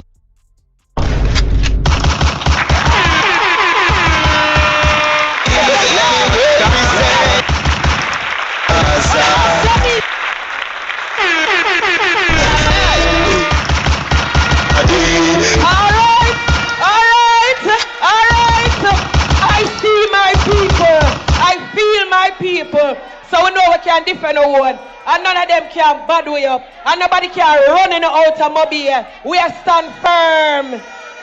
That is right. Yes, so we're born, and yes, so we are still. Yes, man.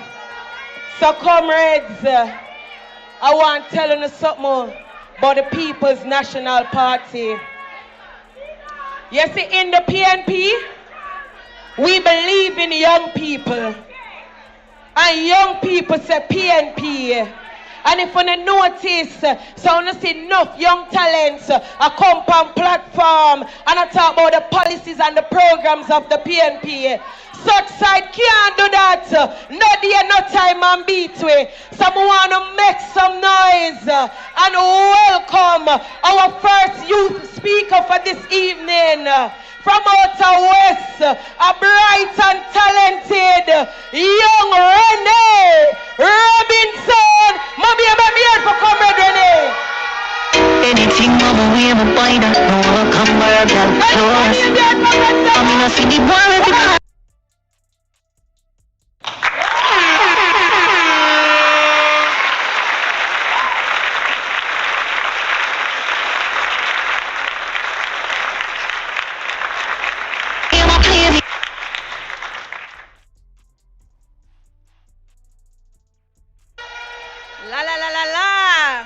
Comrades of Montego Bay, the time come. St. James, we're up in on its own. All protocols observed. Hi. Greetings, members on the platform. Councillors, MP candidates, workers, blood and fire comrades. It's a great look and just like spice. Yes, that's how we like it.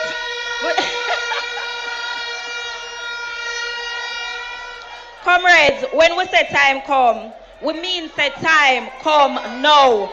Jamaica deserves better government. The youth deserve better governance. Jamaica deserves the People's National Party. Comrades, we have to speak up. Youths of St. James, when the other side them come on the gate, say time come now. We need a change for a chance. Now, comrades, the former PNP YO president, Crystal Tomlinson, she would say, your voice is your visa. It will take you places, so speak up. I was asked tonight to speak on behalf of the youth, the PNP youth organization, and it's in regards to the creative industry. Now, comrades, this is what I go to school for, and my bread and butter. And as a easy, my comrade, big up yourself. Now, comrades, as a graduate of the University of the West Indies, right over the Faculty of Humanities and Education, I know that the bright, creative minds are being prepared to graduate and seek jobs. So when they can come out, they can start a foundation, create wealth for themselves, their families, and generations to come. They deserve a better government, one that will ensure that opportunities are available for them to, so that they don't have to come out, comrades, and want to migrate, creating brain drain in our country. Now the creative industry, my comrades, it is the brain behind helping organizations preserve the Jamaican culture, to provide entertainment and guidance. And it cannot be, comrades, where people are work assiduously, famous, and then bank book suffer from malnutrition. That can't work, comrades.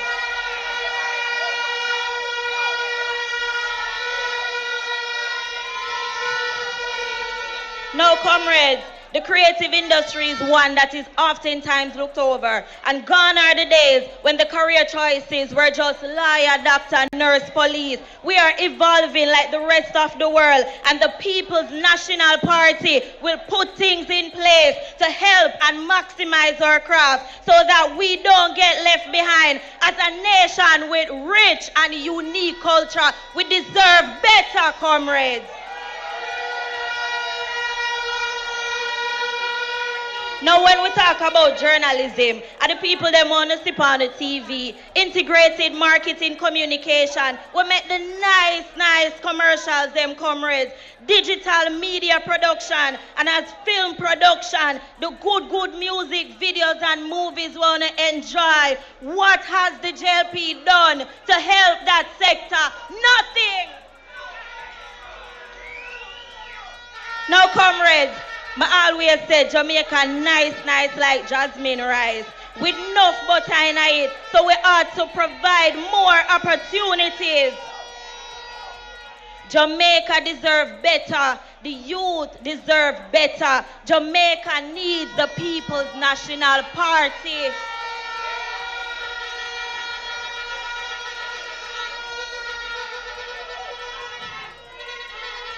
No, comrades. Which other country more creative than the Jamaican people? None. So we deserve better opportunities. The People's National Party will give it to us. Say, call it, Andrew, call it.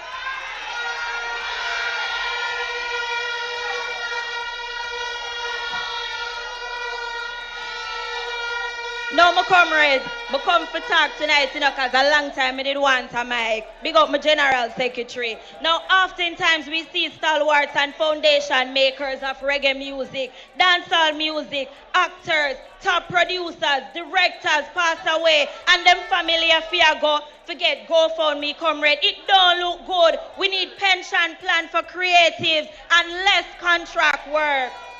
Now, students with student loans, they have to pay it back, and they are working 10 to 12 hours and still can't manage to pay them debt on time. You know how late fee charges add to that?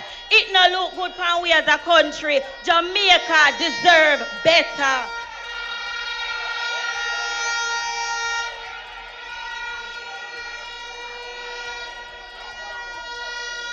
Now, comrades, anything me know me have to share it, because I be a bright people in the People's National Party. Remember, I tell you now. Now,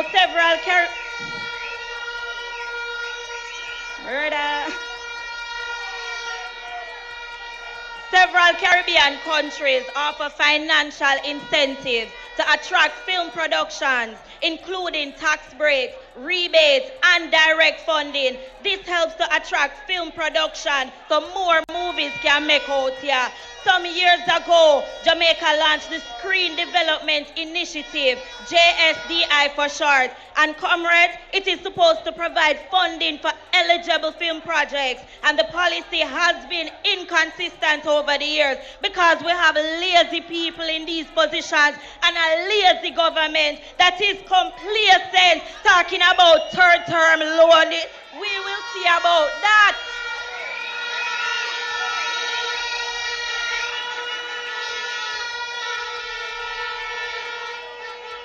No, comrades, when the People's National Party take government, we will ensure that creative professionals get the People's National Party backing through financial aid, skill development, and global promotion.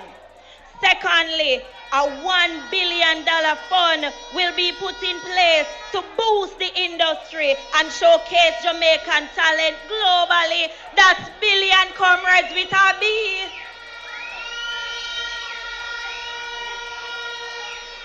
Now, comrades, it's set away now for when we are partying in a paradise and I enjoy ourselves. In a 2025, police come and I lock off the dance. The entertainment industry has struggle, comrades. The promoters, them need to make them money. Them have kids to go to school.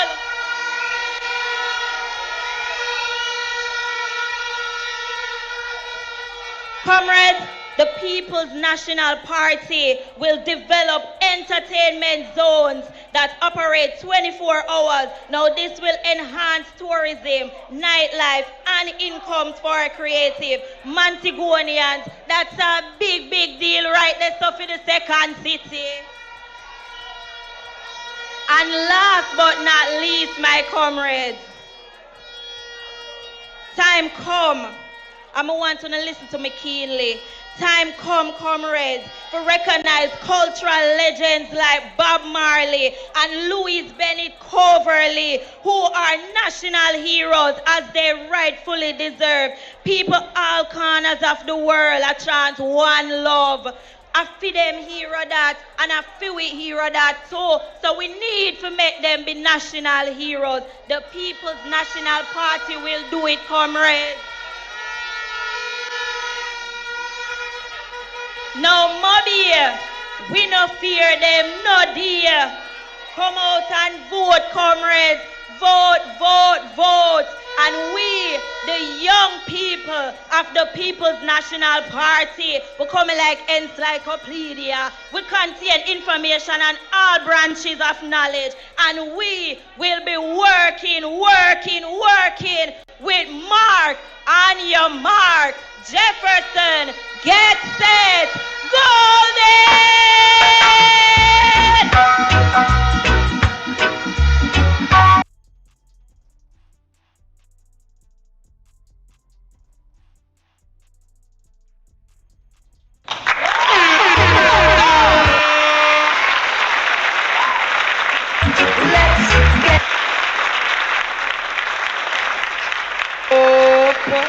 Wanna love the vibe? Wanna see our PNP people, them young, bright and nice and talented? Yeah, man, a PNP say young people, and we have to make sure say we promote them, we uplift them, and we support them. So they know say PNP have a bright future. We see the next future leaders coming. We're not done this, so. Region 6 people will have more young people to bring to the microphone. I want to help me welcome one of my comrade brother them from outside the west. A man who I know is a comrade through and through from the days of the PNP YO. Your regional secretary, I want to welcome to the microphone Comrade Jerome Darnells.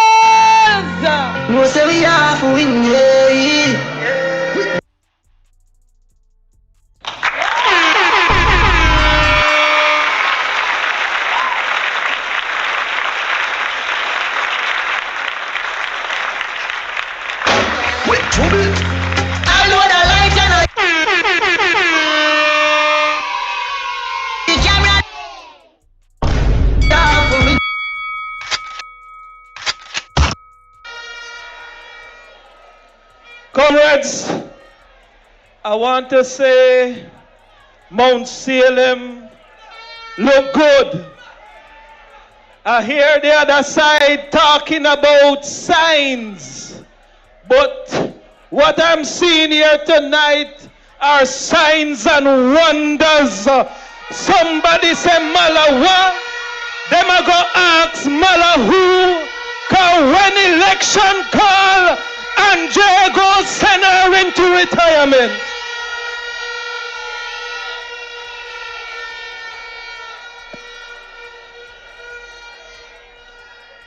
All right. All protocols observed to the lovely comrades on the platform. I am here to talk to the young people. I am here to put forward to you, in case you haven't seen it on the PMP's social media platform, what the PMP has in store for young people as it relates to education, student loans, and housing. 3 critical components of nation building. Because, comrades, we are living in a time where we have talented young people who graduate university and can't get a job. They are forced to migrate because they feel like life in Jamaica is a hold on.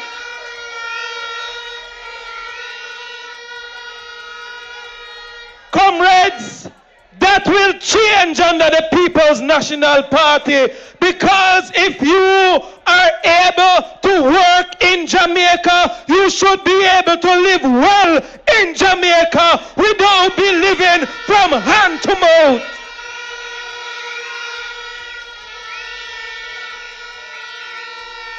One of the most important things that is impacting the lives of most young people, whether they are the single mothers, whether they are the families, whether they are the single man trying to start out and make it in life, is home ownership. We have the NHT, whose mandate it is to create affordable housing for Jamaica. But under this current administration, the NHT built the Root Vent Towers in New Kingston at a cost of $5.2 billion on the backs of taxpayers in this country. But yet the cost of one of those units range from 28 to $38 million. How poor people can afford affordable housing in Jamaica? Someone would ask the question, what can go so? Under Mark Jefferson Golden and the PMP, this is what young people can expect from your government. We will build in our first term in office 50,000 affordable housing for working professionals and young people in this country.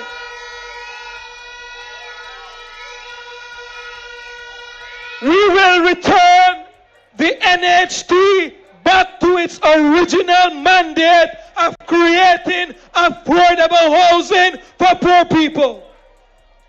We will create a first-time home buyer grant where persons can access ready cash of up to $500,000.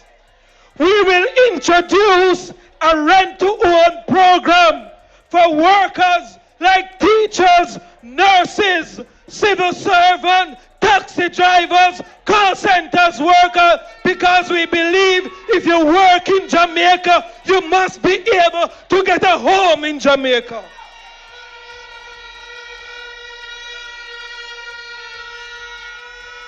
Is the PMP making sense? Comrades, are we making sense with these policies? These are sensible policies that will impact lives and transform future. Another great concern facing our young people is student loan debt that they have to repay. And I hear the Minister of Health telling young people, say, oh, come, have more babies because the birth rate is getting low. But Minister, I must say, Altina and families for $8,000 and the case of Pampas is for $7,000. How can young people afford to raise a family and minimum wage of $16,500?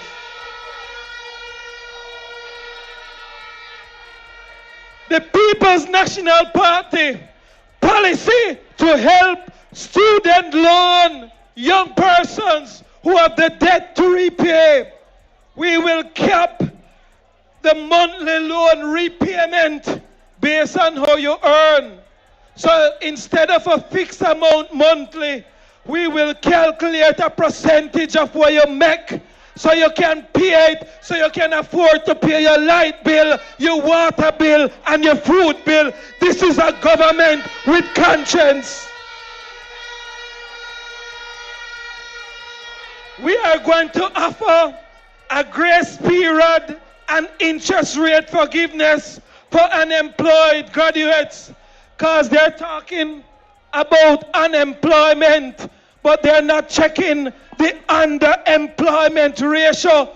A whole heap of young people graduate with them good degree. No disrespect to call center workers, but they are working at call centers. Comrades, we will change that. Turn up the thing, turn up the thing, turn up the thing, turn up. All right, ladies and gentlemen. And we will also expand scholarships and grants for low-income families. Wanna say me if you drink the water? Turn up the thing, turn up the thing, turn up the... So, you see what we are doing for young people as it relates to student loan. Let me tell you something. Here is what we intend to do when it comes to education. Currently, comrades, only 18% of students leave high school with over 5 subjects. That means 82% of students are being left behind. If you look at the statistics, it will show you that labor right don't believe in education.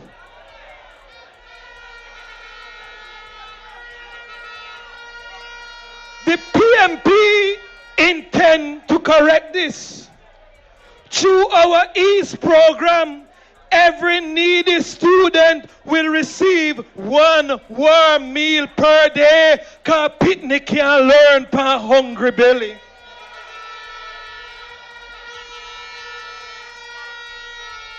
Under the PMP, we will offer full university scholarship to the first child in every family. So when a family decided to start out and you have a child, you don't have to worry how that picnic go reach university. Once they have the potential, the PMP will let them go there. Am I talking to somebody? Me not hear you no. Ease. Comrades, as it relates to bridging the technological divide, we are living in the era of artificial intelligence. So look how the PMP is positioning our young people for success. Every laptop and computer that you purchase for your picnic under the People's National Party will be tax-free. Professor Morrison,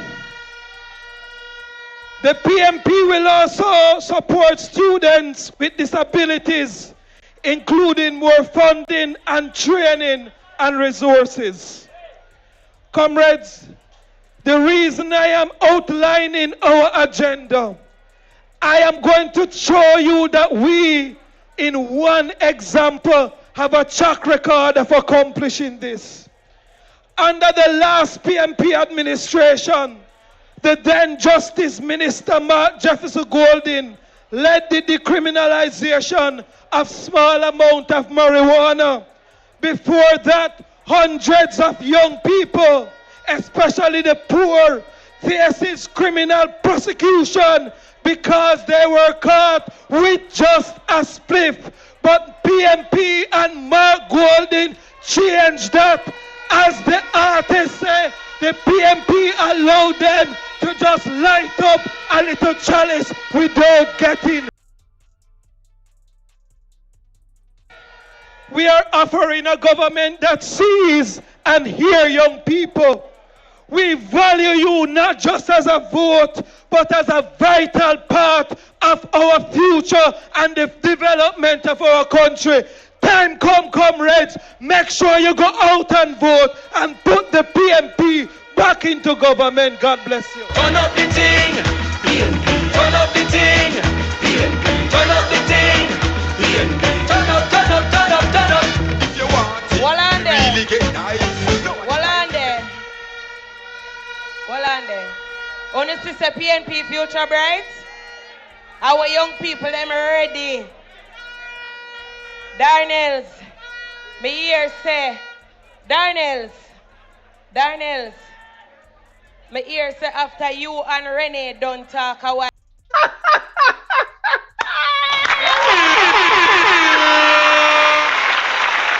That is funny, honey. That's funny. Oh my God, that's funny. Then get out.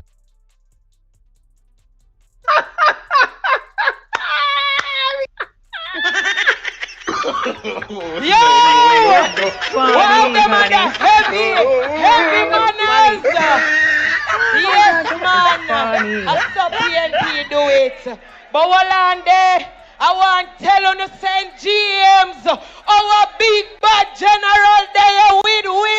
I want to welcome the greatest general secretary. I want to welcome the man himself out of the west. Doctor. Shut up!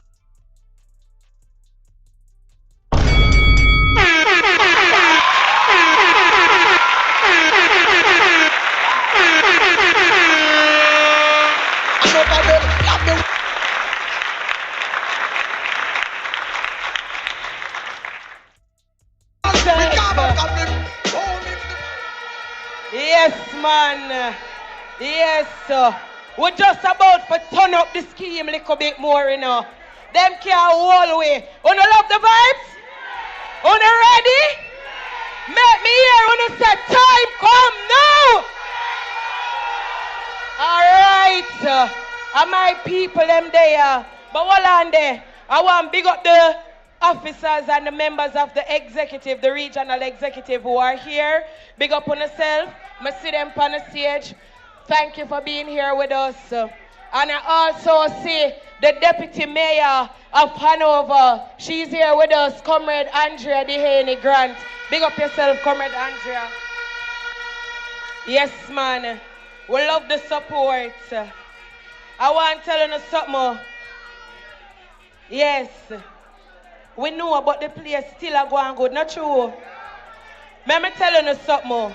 Remember me telling you, say you see in St. James, this election and a normal election. You see how we give the candidates with substance.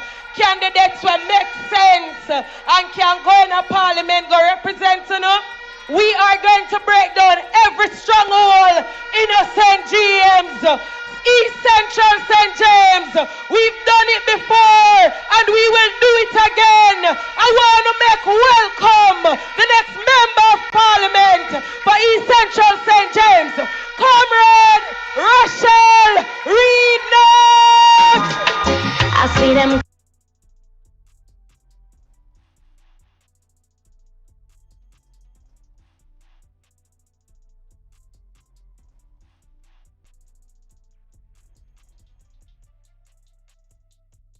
Don't you see?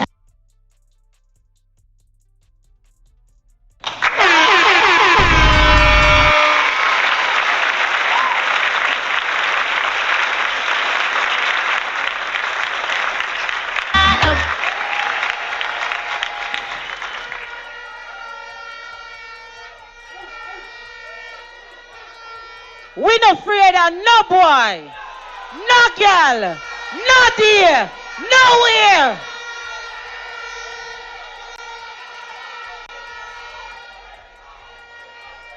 Comrade Chairman,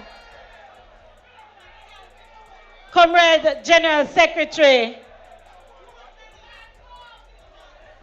my colleague candidates, other distinguished guests, other distinguished comrades on the platform, workers, warriors, foot soldiers, all supporters of the People's National Party, I greet you with love.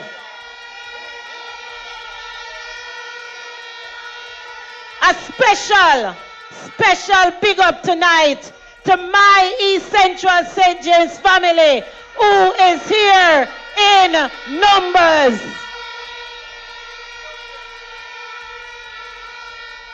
It is with great pride and deep humility that I stand here this evening before you as your daughter, as your advocate and your voice for change.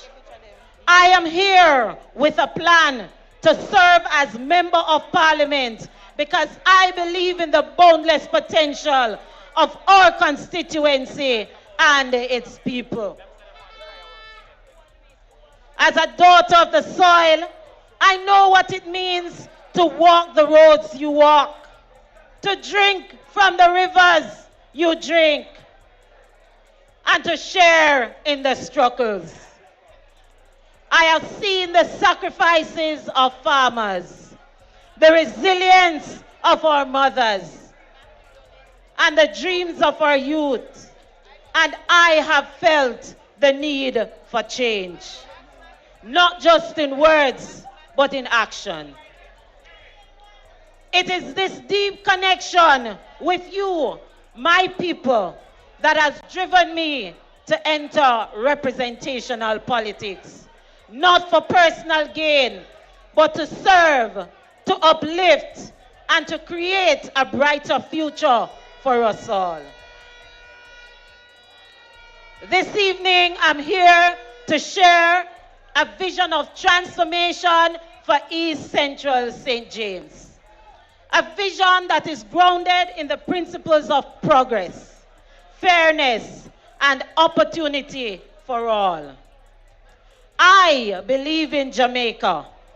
I believe in a Jamaica where no one is left behind, where every child has access to education, where every farmer has the tools to thrive, and where every family has a safe and comfortable home. My plan for this constituency is anchored in a bold strategy called CREATE, a comprehensive program designed to address the challenges we face while building on opportunities before us.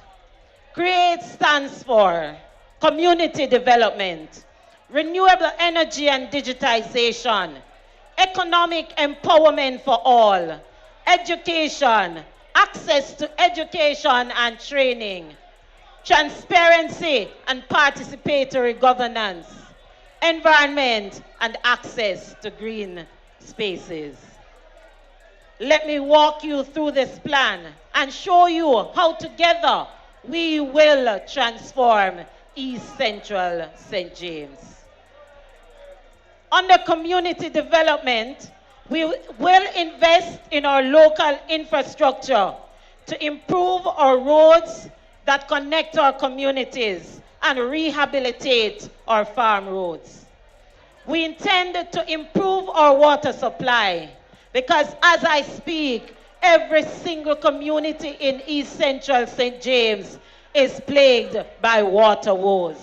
Hold it there, Comrade Rochelle Reed, not comrades of St. James. Every blood and fire, comrade. Get ready to welcome Jamaica's next Prime Minister, the integrity boss, the man with clean heart and clean hands, the man who will rescue us from this wicked and unfearing government. I want to welcome the President of the People's National Party, our social justice champion, the man himself, the greatest legislator, mighty, Yorty, Orgy, Marquis, St. James, get ready! Every blood and fire comrade! On the way, make way for our next Prime Minister in a matter of weeks for Jamaica. On the neck, let's see to this man. Let's see the comrade leader. What is like them there? What are them there? Comrades, get ready!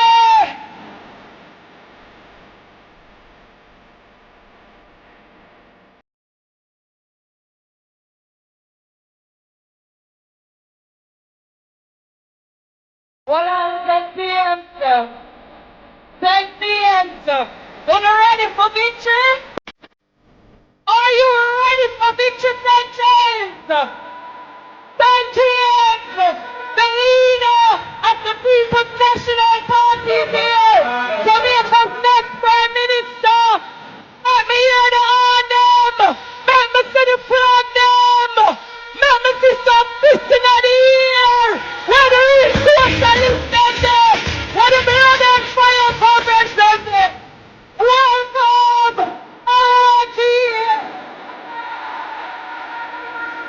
Make some noise for Marcus here. Our leader with clean hands and a pure heart. Make us see the Marcus. Get ready. We have a choice.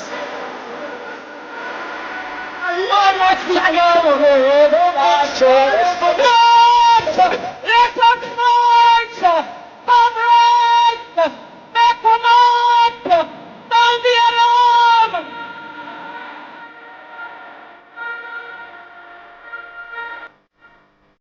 Let me see the flag coming out here!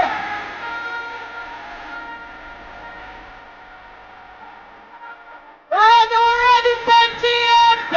Sound the alarm!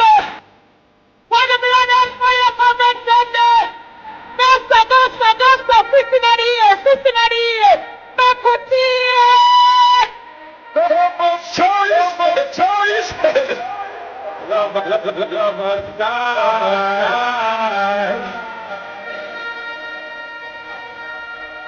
Yeah, man! Blood and fire comrades! We feel good! We lead the day with way! Are you ready? Are you ready? Stand firm!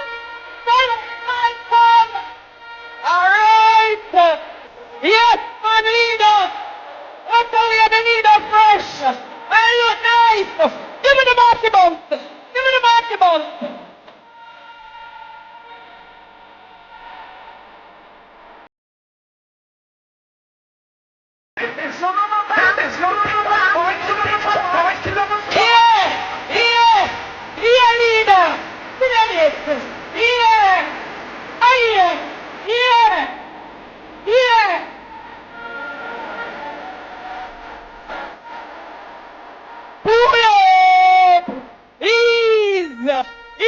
St. James, Samakiji!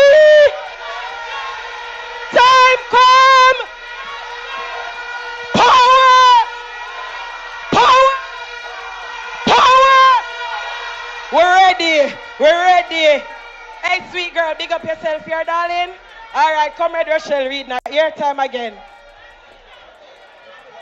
Let me acknowledge the presence of my comrade leader.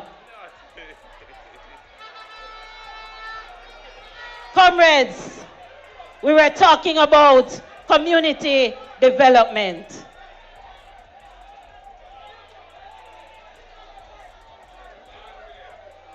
We will work to provide affordable housing solutions for families we have already in East Central St. James. I'm going to say that again. In East Central St. James, we have already identified our portion of government lands that will allow for the building of affordable houses in this constituency, in our constituency, to ensure that more residents in East Central St. James have a roof over their heads. To the people of success in Barretown, Barrett Hall, Africa, Spot Valley, and other areas, we will work with you to regularize your area by assisting with the processing of land titles and organizing your community. Renewable energy and digitization. We're living in a digital age, and East Central St. James cannot be left behind. My plan includes renewable energy. We will promote the use of solar energy, particularly for farmers, small businesses, community centers, and other government facilities to ensure our community centers are utilized to maximize the true potential of our people rather than lie in waste. I will work to bring high-speed internet to all corners of this constituency. Farmers will be trained to use modern technology to improve productivity, access information, and connect with markets nationally and globally. Economic empowerment. East Central St. James has a basic two-pronged economic structure: agriculture and tourism. We want all who are willing and able to have their fair share of the tourism pie. We will champion agritourism, where we allow the tourists to tour our farms. We will champion community tourism, where the tourists taste real Jamaica. We will split the tourism dollar between the hotelier and the community. There are many small businesses in East Central St. James. Through training and grants, we will implement the plans of the PNP government to provide technical and financial support for entrepreneurs in East Central St. James. And this one is dear to me: empowering women and youth. Specific programs we will implement that will target women and young people, helping them start businesses, develop skills, and secure jobs. And the A is for access to education and training. Education, we know, comrades, is a key to breaking the cycle of poverty. And here is what I will do. From early childhood to tertiary, I will advocate for more resources for schools in East Central St. James, from early childhood straight through to tertiary. As it is my dream to have a tertiary institution in my constituency. And I'm proposing today, Comrade Jensek, when you become Agriculture Minister, we have lands, we have resources for the Agriculture College of the West to be established in East Central St. James.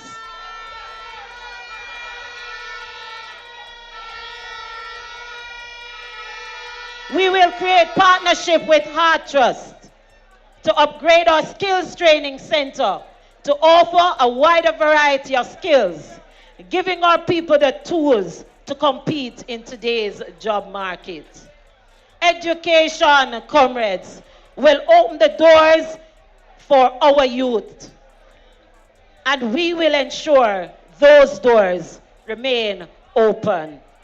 That is why we will make sure, when we form government, that the first child in every household who is ready, who is willing for tertiary education, will have that access free of cost.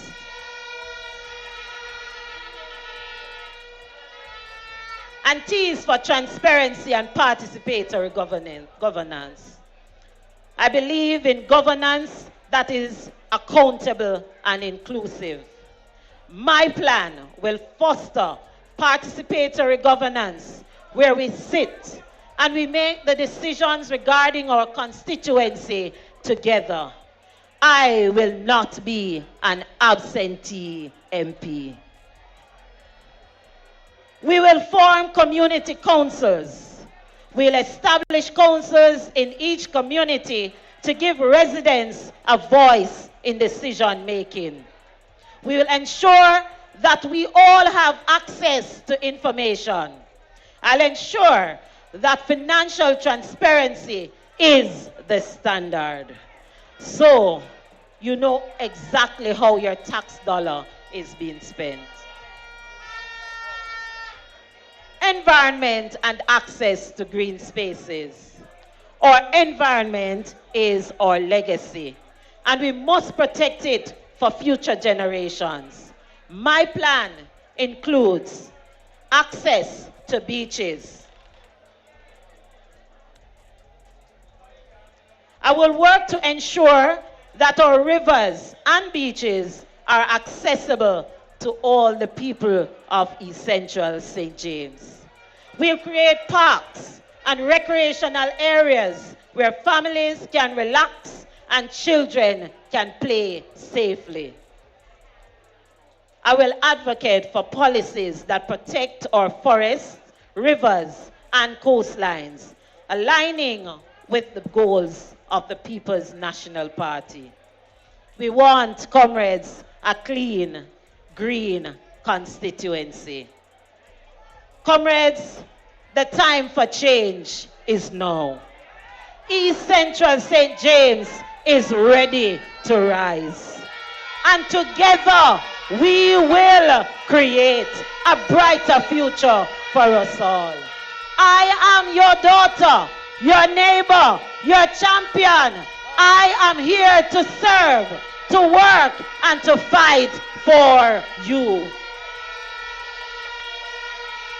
With your support, we can transform East Central St. James into a beacon of hope, progress, and opportunity. Let's walk this journey together, because together we can achieve anything. Let us create the future we deserve. Let us create the future we deserve. Time come for a better life in this or Jamaica. Comrades, it is well with Rochelle. So you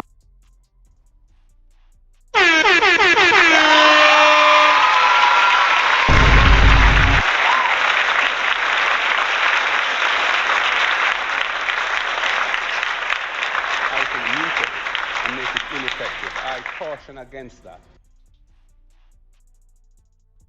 Help. I need your divine intervention. We're tired of labor rights. We're tired of the green people. We are so far. All right. The youths, them a hold them roots in a PNP. Comrades, anybody know about a man named Parish? Wanna know a Parish? Parish are gonna break down some stronghold over Northwest St. James, cause them can't continue to keep the people them in a bondage over there. I wanna make welcome to the platform the real Rastaman, St. James, your champion. Make welcome the next member of Parliament, Comrade Alan.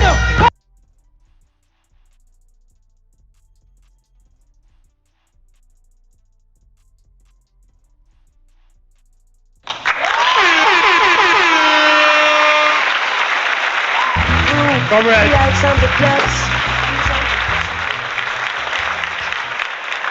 Comrade, leader, welcome to Montego Bay. Comrade Jensek, pick up yourself. Comrades, you are going to be hearing a lot about the plans that the People's National Party has for St. James and the country. We have the comrade leader who's here, or Jensek who is here. We have Professor Floyd Morris who is here. And they will share a lot of the plans that we have, from the housing situation to the infrastructure situation to the water challenges. You go hear them. But comrades, I want to address the elephant in the room. We'll address the elephant in the room tonight. Comrades, we know that the message of safety and security in Northwest St. James and in St. James is as good as the messenger who bring in that message. The message of safety and security in Northwest St. James, in St. James, and in Jamaica is as good as the messenger that is carrying that message.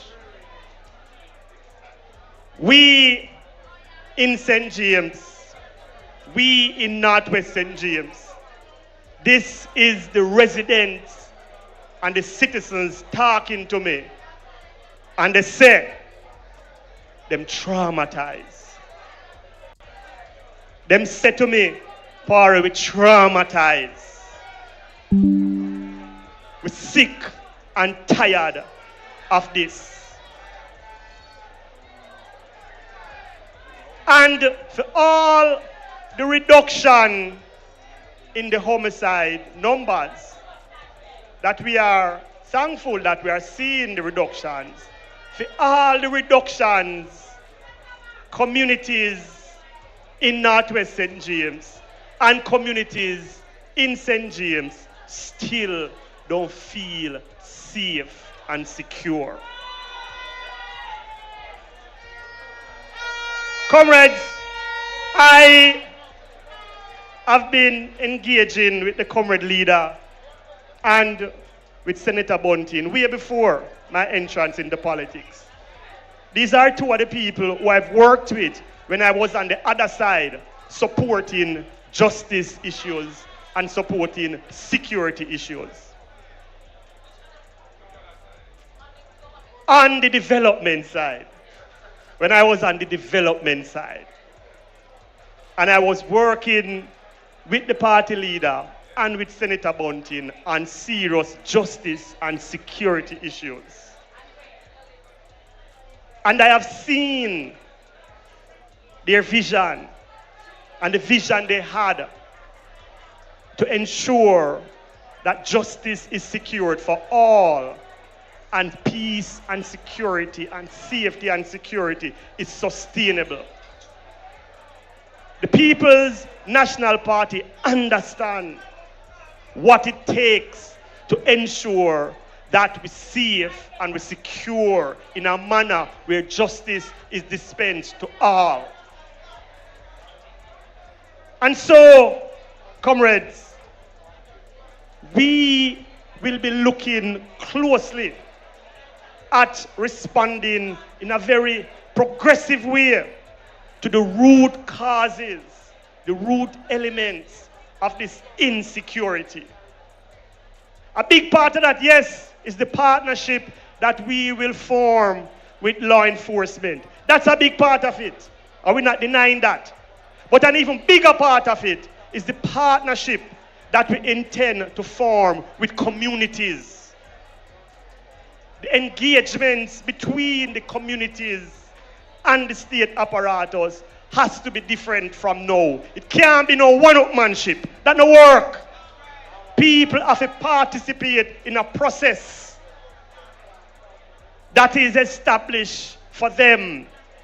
People have to stop being passive recipient and begin to be active participant in all the processes. And that is the vision that the People's National Party under Mark Jefferson Golding has for Jamaica, where all of us play a part, all of us are engaged. I have seen where the partnership between community and police, if properly nurtured, can bring about more sustained safety and security conditions within the community. I have seen that. I have seen where more sustained partnership between the police and, for example, youth clubs, community-based organizations, and that relationship bring about more sustained and lasting peace. Where the youth not afraid of the police and thinks that the police is here to do them harm, but recognize that the police is actually here to serve and protect, because that is what the police do. And so the vision that we have for safety and security is a vision that includes the community. A major actor in communities, comrade leader, are churches. For the past 3 or so months, I have been attending church like I've never attended church before. And these are not just funerals, I go to church because I know the partnerships that I will be working on. Today I was in church and I hear coming from the pulpit and coming from the congregation that such a partnership is required in governance. Don't make nobody tell you any foolishness about church. Church important. Church working. I know that when we make peace reign in Flanker for almost 10 years, the ministers fraternal was a key part of it. And because I don't want to left out the pastor them name, I don't go call any. But that ministers fraternal was central to the stability and the peace and the growth of the community. So I don't want nobody walk around and talk about church now do this and church now do that. Church working. Them out there. When I see what the church does, I am not doing it and church doing it without fear or favor. That is a partnership that will be brokered, if not strengthened, in Northwest St. James. That is an important partnership. Finally, because I know the time is against me, when you understand what it takes for social transformation to occur, you can't have that without economic transformation. And so already, across Northwest St. James, we are looking at ways of broadening the local economy. Comrade Jen said, I'm glad you're there because you will go be the Minister of Agriculture. And we know we don't have enough land over like over East Central. We don't have enough land like over South. But we have land in the Northwest St. James. And right now, we have whole heap of youth working with me to make sure so we put them land under production because farming is important. Urban farming, urban agriculture is an important part of what will be embarked upon to transform the local economy in Northwest St. James. And if you think, say, allow me to tell, make a walk with me one day and make a walk places in the Montego Hills and show you the kind of farming we are talking about. So comrades, as I always say, the time to be happy is now. And the place to be happy is here. And the way to be happy is to make others happy. So come out and support the People's National Party. One love, comrades, one heart. Oh, Lord.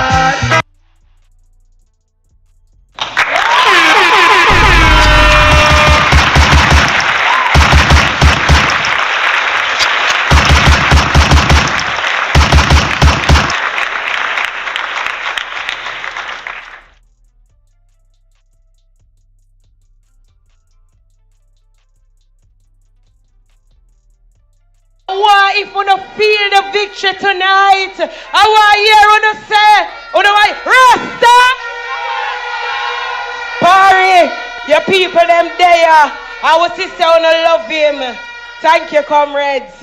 Now, I want thing I love about St. James. Wanna have some candidates who build up themselves, sort out themselves, make sure them get a good education and them dep on the right path in a life.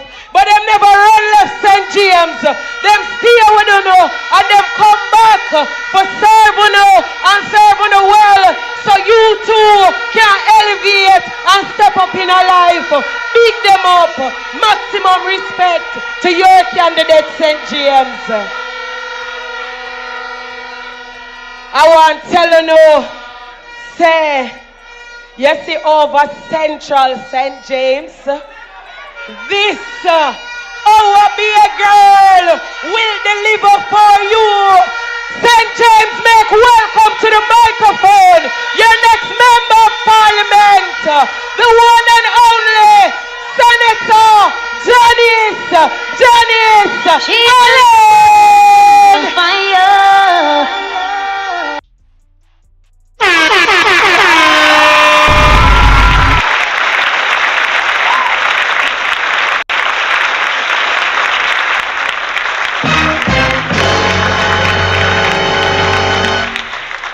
So there's a minute, and I'm just touching quickly on those things. I mean, there's a lot. I could speak on every area if I needed to, agriculture and many other things. But essentially, we have a very difficult task ahead of us. Yeah. But if Jamaica doesn't get a change of government now, I don't know what kind of state we're going to be, you know, because we have a corrupt government.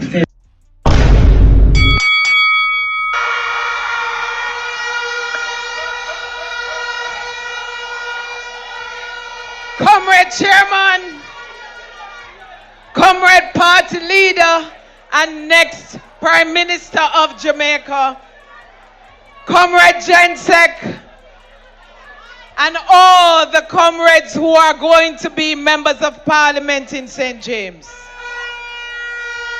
Comrade warriors, comrade workers of the People's National Party, heart of love, heart of love, heart of love, my comrades.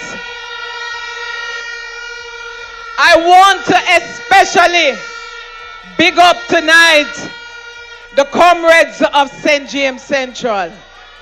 Comrades of St. James Central, the word is love. Comrades, tonight I stand before you, not as a senator, not just as a candidate. I stand before you tonight as a woman born right here, living right here. And I'm not leaving you because I am a beer girl. Born a beer. Born a beer.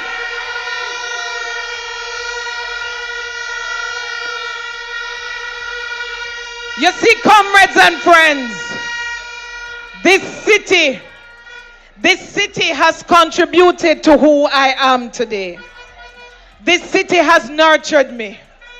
From the streets to the schools like Barracks Road and Montego Bay High.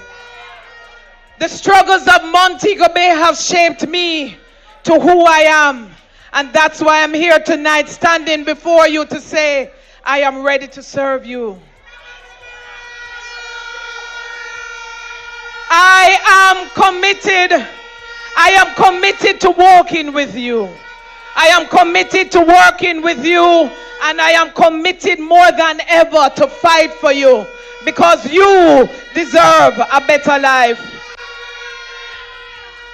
Every Jamaican, no matter who you are, no matter where you're from, and no matter what party you're affiliated with, you deserve a better life. And the People's National Party, under the leadership of Mark Golding, shall deliver a better life.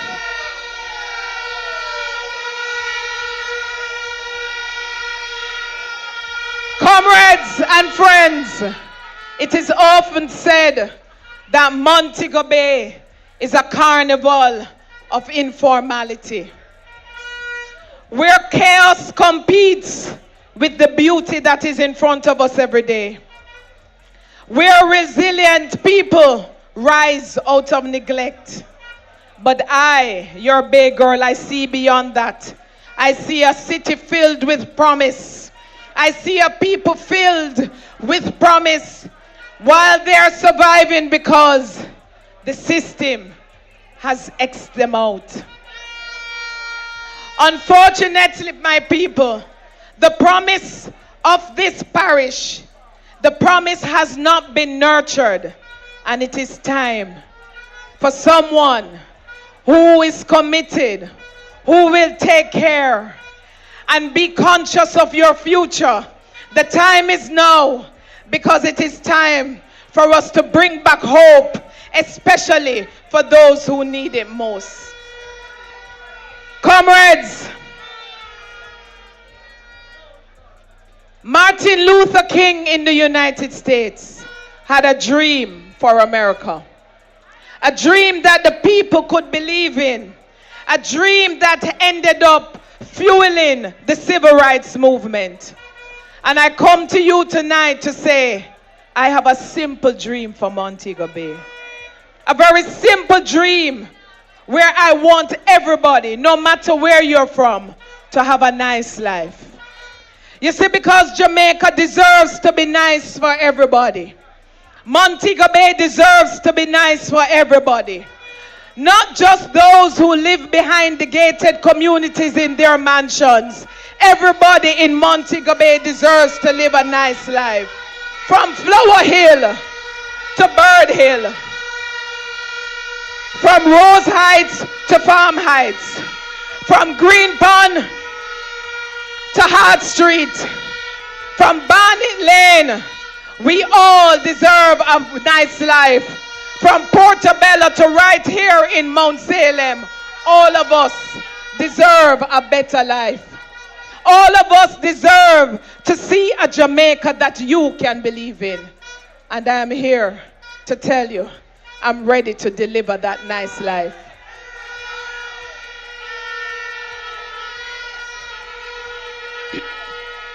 Comrades, too many of our people, our vendors, our barbers, our taxi operators, and our shopkeepers, too many have been locked out of the formal economy. They hustle and scuffle every day, not because they want to, but because they don't have any access.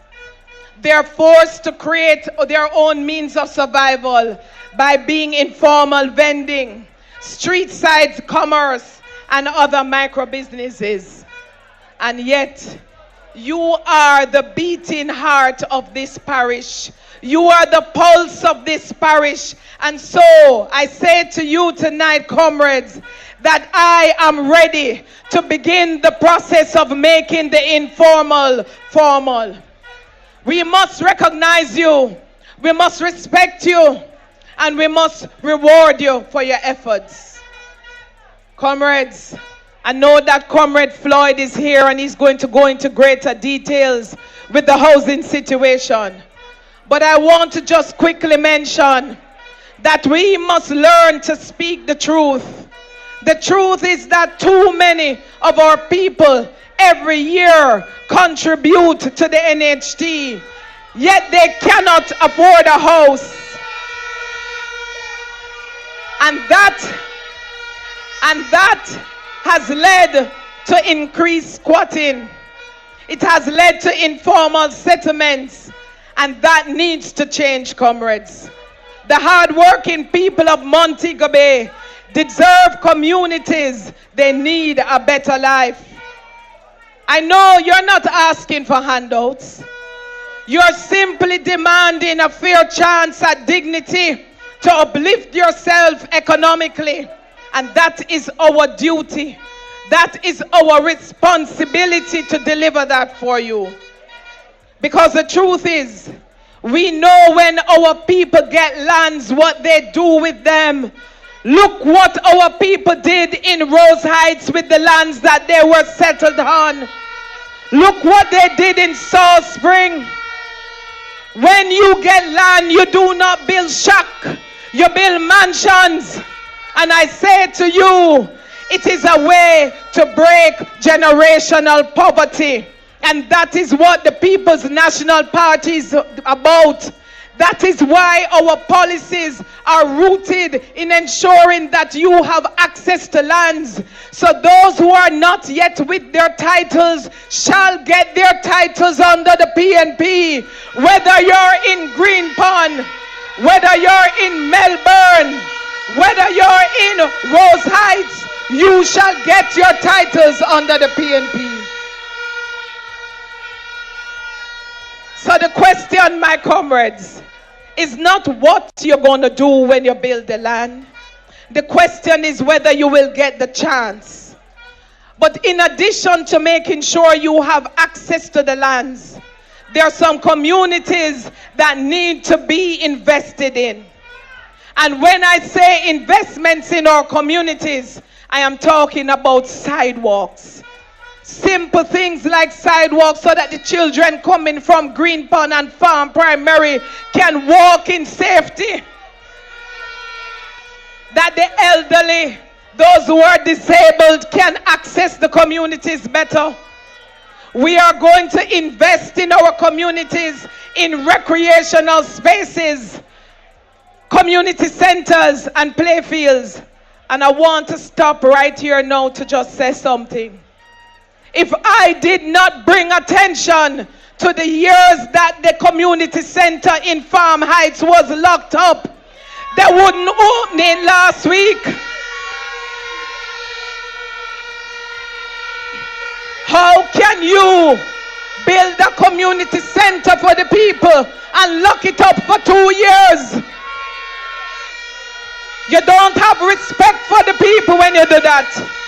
But under our leadership, our communities shall have adequate community centers and playfields. We shall invest in economic zones, commercial zones in our communities to ensure that our carpenters who ply their business on the sides of the road, whether in Green Pond or on Hart Street, we shall invest in commercial spaces. And communities must be lit, because lighted communities mean that you are safe. So I should not have to install solar lights in Green Tank. I shouldn't have to install solar lights in Matches Lane, because Matches Lane, Green Tank, all of the areas in our communities deserve to be lit. And it is time for a better life, a nice life, and we are here to deliver just that. Comrades, I want to quickly mention something to you. Under the People's National Party, under PJ Patterson, many persons were relocated from Barnett Lane. They were relocated from Barracks Road. They were relocated from Hart Street to Providence Heights.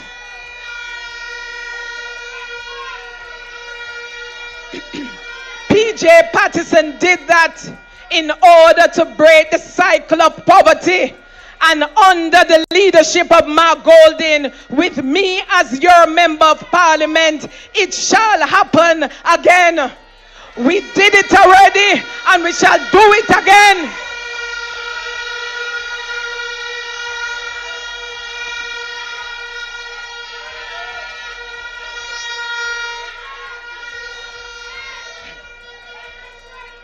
Comrades, the People's National Party believe in housing.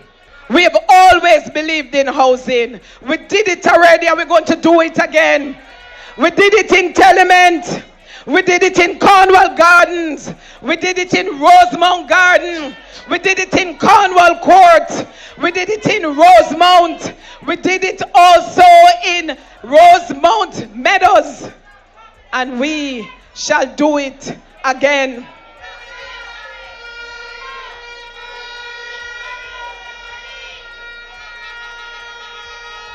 Comrades, when we built places like Farm Heights and Cornwall Court, we didn't just build houses. These were community building initiatives that gave dignity, that gave security, and the opportunity for the working class families to live better. Like I said, we did it before, and we shall do it again. Comrades, the government of today, they are about promises. We are about delivering action. I will start by asking the mayor of this city, who is so fixated on some little things, he has forgotten to report to you, the people, the status of the 76 housing units that were promised to the people of Canterbury. Mr. Mayor, I am asking you, where are the housing units for the people of Canterbury? $550 million was allocated. I don't see one key handed over. And I am here to tell you, we are here to fix it.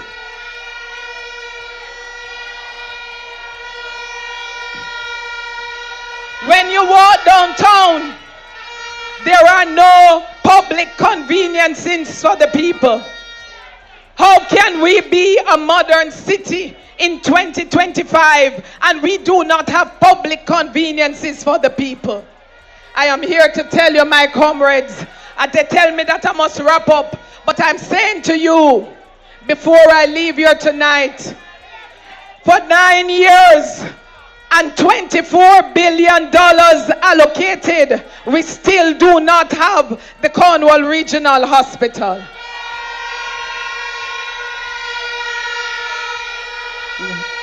We are not here to make false or empty promises, but I will say to you, I am also committed to ensuring that the hospital that was a gift because of Portia Simpson Miller, the Children's Hospital,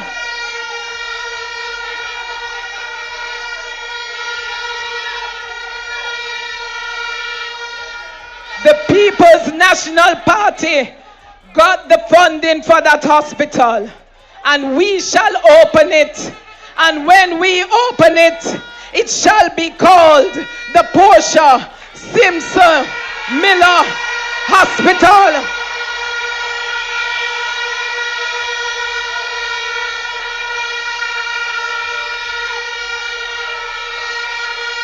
Before I leave you tonight, I want to wrap up by saying something to you. Montego Bay is not a place for you to make promises. Montego Bay is a place of great promise. Promise of hope. Promise of economic opportunity. Promise of communities equipped for growth. And I promise you, as your brave girl, I shall deliver on that promise. No child shall go to bed hungry. A promise that no hard-working person shall worry about eviction. A promise that you who build this city, that you will have a piece of this city. This Bay girl is committed to you. So I ask you, I beg of you, I implore you, I request of you to walk with me. I request of you to believe in me. Work with me as I build a new Montego Bay. Together for us to feel good. A city for all of us. A city that uplifts.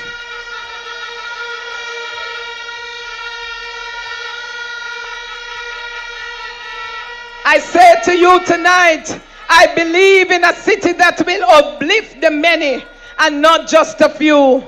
A city that listens to the people. And you see me up here sweating tonight, working for you. I won't stop working for you. I won't stop working for you. Because I tell you tonight, my comrades, this Bay girl, this Bona Bay, is here to deliver for you, and I shall deliver. I thank you, my comrades. Thank you. The word is love. Step up.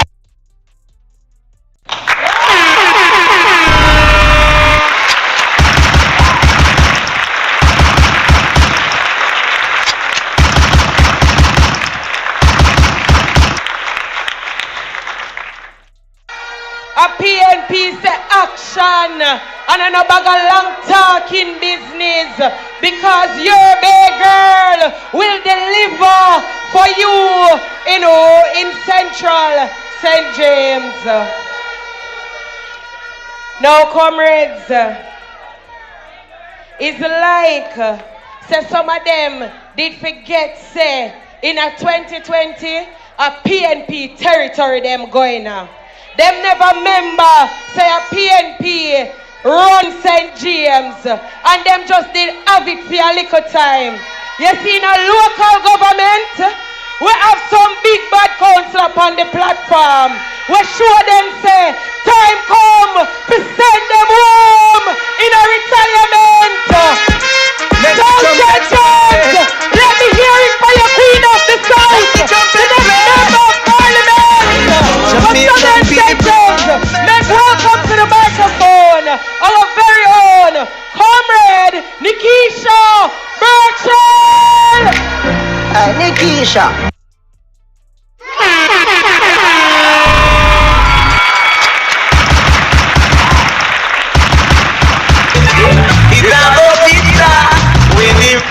Time come.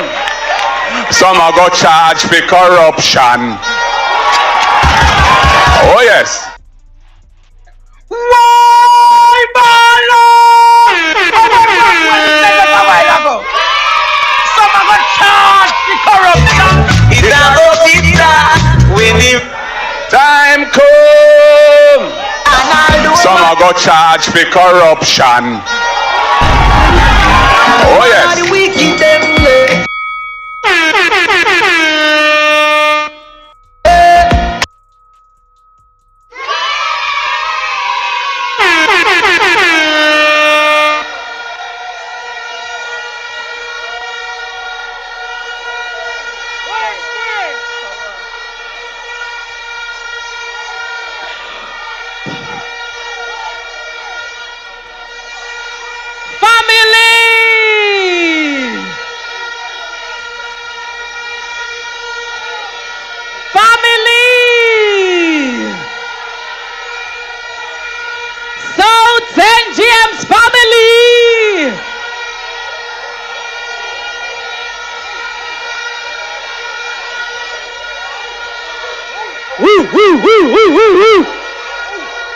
Welcome all the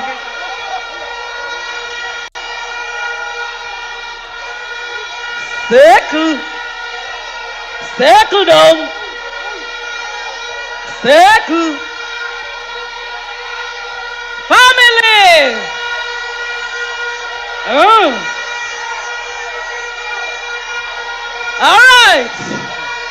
All right. St. James, hold on. Only know why you're from the Queen of the South. Level. No man, calm down.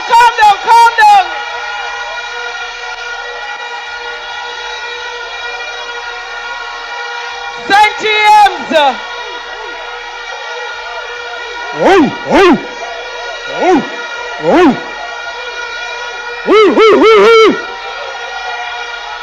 Circle.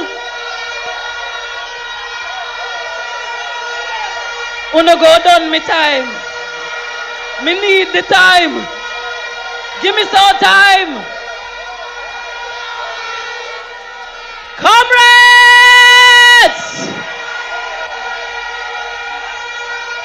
With me on stage tonight. Thank you very much. Thank you.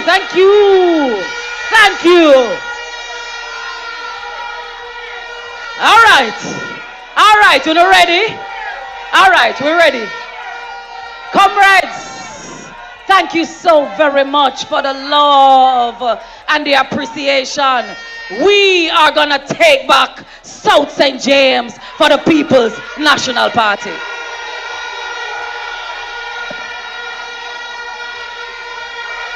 With me on stage tonight,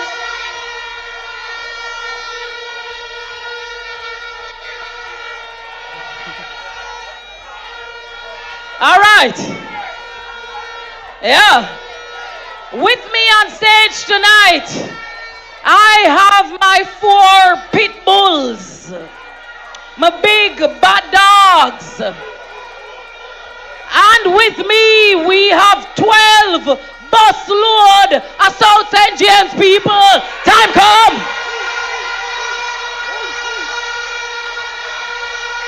Woo, woo, woo.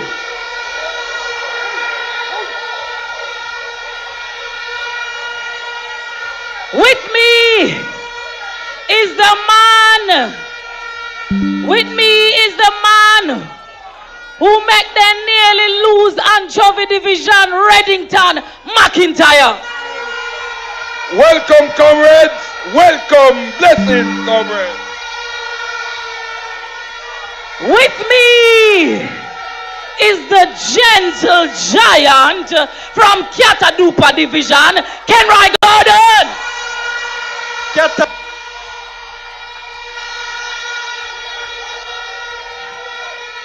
With me on stage tonight is the man who radam them,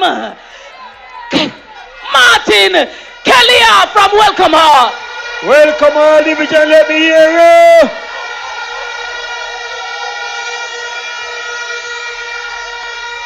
And the youngest kid on the block, we have Councillor Swaby. Maroon Town division, let me hear you.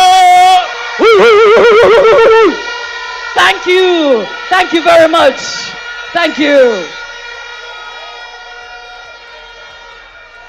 They gave me 10 minutes and it looked like only 5 may have left. So no work with me and I'll get out of here quickly. My leader, maximum respect, my general secretary, all the candidates on stage, but to the Bunununus crowd, we make labor rights in a St. James, I go twip, twip, twip, big up on yourself.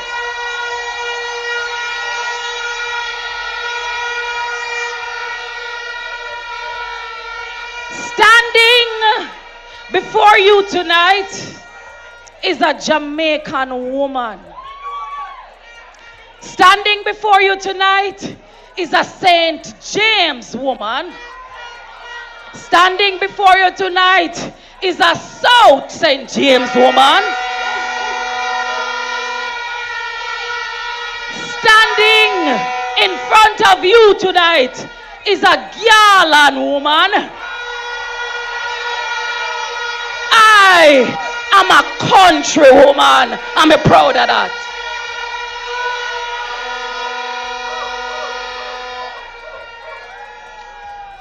I was raised in struggle. I was raised on prayer. My mother is a praying woman. My father is a passing man. A prayer saved me. I was grown by a community that helped to raise me because the village raised this your picnic. I am a warrior woman. Me no afraid of no boy, no girl, no dear, nowhere.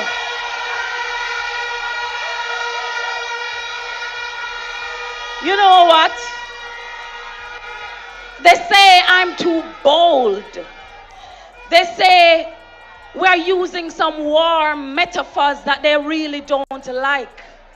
But what I think is that they're really just afraid of the power of a woman. They don't like to hear us roar. But we're gonna roar like the tigers we are. I got the eye of the tiger, dancing through the fire.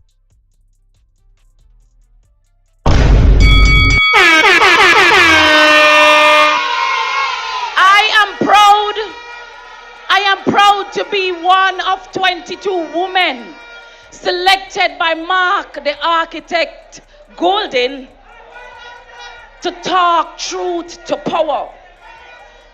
I am proud to be a woman and I'm not going to hide from that. Believe me, because women know how to do the thing right, don't it?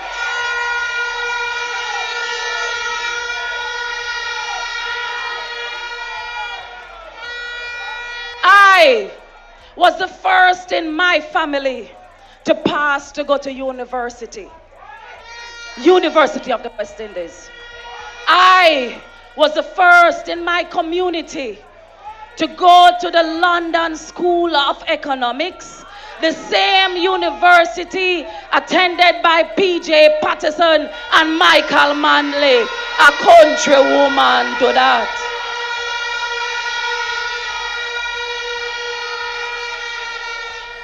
No, there is a TikToker online by the name of 119. You don't know him? 119 says some whole heap of things about the Queen of the South. But we knew that all along.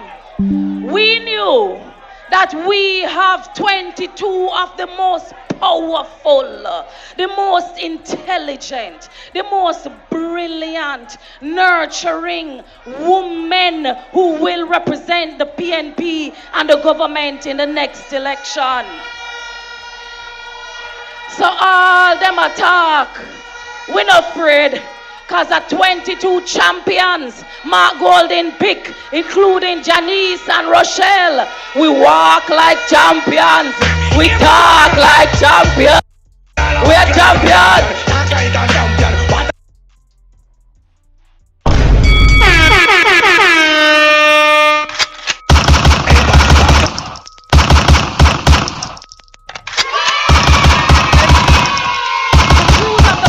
That South St. James is the biggest constituency in St. James. We have the most roads, and we have faced the least amount of investment in a constituency because they say we are rural, they say we are bush people, so they don't really invest in us.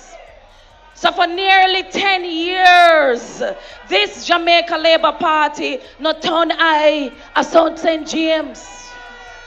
Our roads are neglected. We have no water in our pipes. Our schools are underfunded and overcrowded. Our community centers don't exist anymore.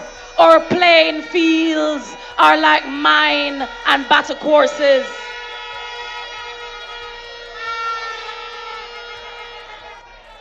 And besides the 119 from TikTok, there is another 119, a man who used to wear the JCF badge, who is running in this race with me, and I'm not calling him. But that is not the good 119. That is the man that you tell me Uno used to call one a day. And you called him one a day because of the oppression that he leveled on you, the people. He scraped up on the market goods and dash away. He burned down on the fields and on the crops. And he locked you up for the whole weekend so you couldn't see your family. That same 119 is still harassing the people of South St. James. That same man has nothing that he has delivered. He promised that within his first 90 days, he would bring water. Come to South St. James, you don't get water. I am 5'3" Nikisha Burchell, and I am gonna send home Homer. Step aside now. A woman wants to take over. Step aside now. Another. You don't know.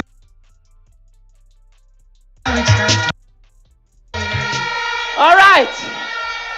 So I have 10 minutes left. 20, yeah. They have money power. They are running this race on money. Who them don't buy washing machine, TV, computer, black tank, fertilizer, and who no make yet. Big up yourself, Miss Back. But PNP no frightened for money. We used to money.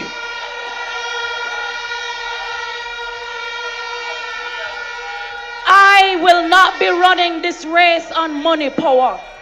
I am running this race on love power. The power of love.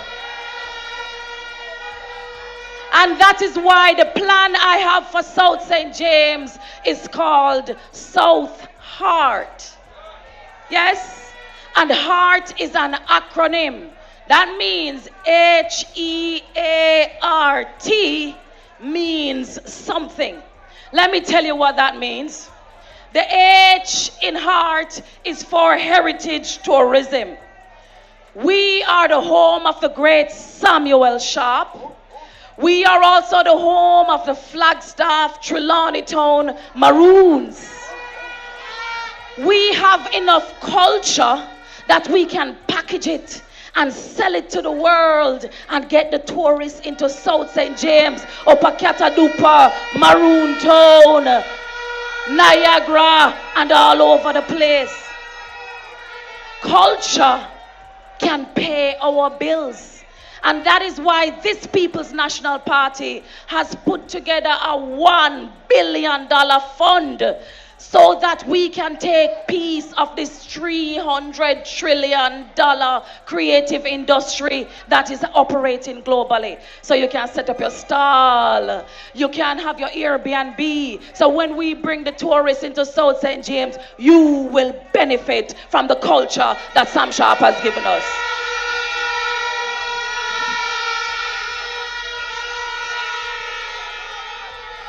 We have education and training as the E in heart. For education, me know the power of education. If I never for education, me wouldn't there so tonight. And so I'm the biggest advocate for education. I'm going to ensure that working with Mark Golding and the education ministry, the Ease and the RIDE program will ensure that $10,000 each month is given to the needy children so them can get to school safely and back home to their parents.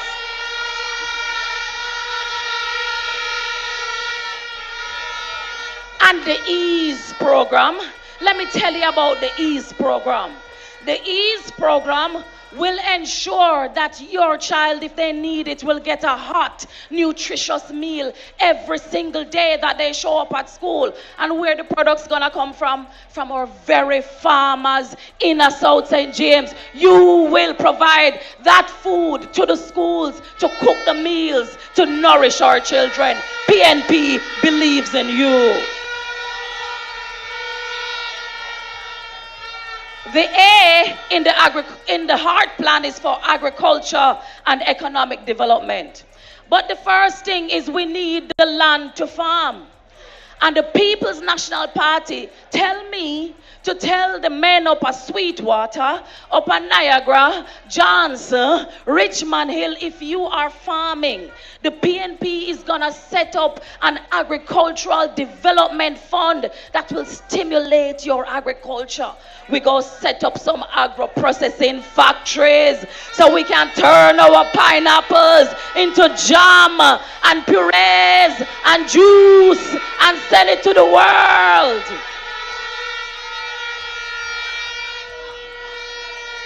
But the land, comrades, the land. The People's National Party says 60 years is way too long for you to wait if you're on a crown land, if you're up on the government land, before you can own it and get a piece of title in your hands. So the People's National Party under Mark Jefferson Golding is reducing it from 60 years to 25 years. Land in your hands.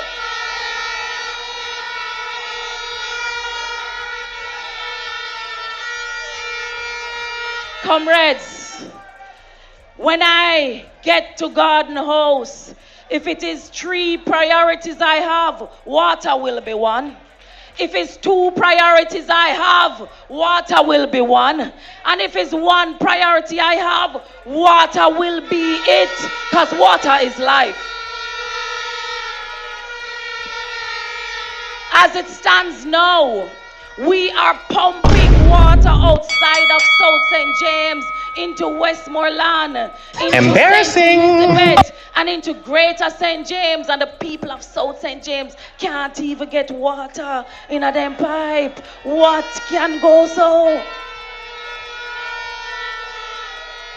And the worst thing is that the current Member of Parliament, 119, he said he spent $22 million to buy 2 tanks and some pipe up a Lapland. And although the people can't get water out of them pipe, not under our watch. Embarrassing. When I get to office, we are gonna investigate this to see where the money really go. Cause 2 tank and pipe can cost $22 million. The people want water.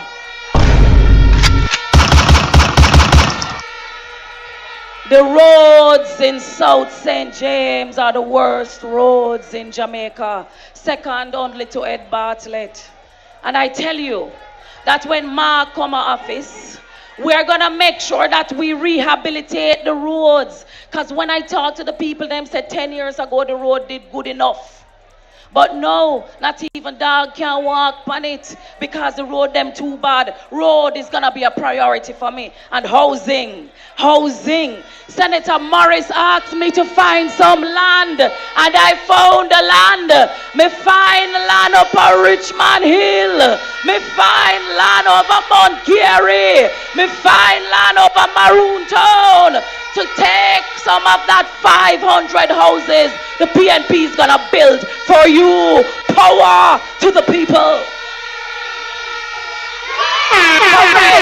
The key is for thriving communities, and that is where our community centers come in, and where we playing field come in. And we will talk to you on next time about that, because she said me time done.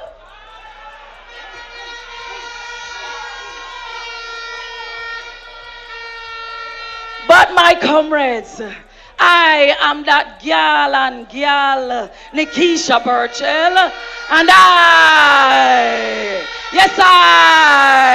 am firm and strong, and I will return the People's National Party to South St. James, heart of love.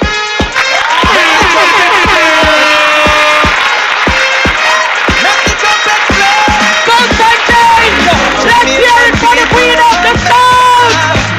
Economy coming like stormy weather. Ancestors are turning on them grave. Because champions, we can do it together. Alright. We are work with the time. The leader of the talk and go back a town. So we are keep the program tight. Alright? Move on to work with me. Alright. So comrades, we are winding down.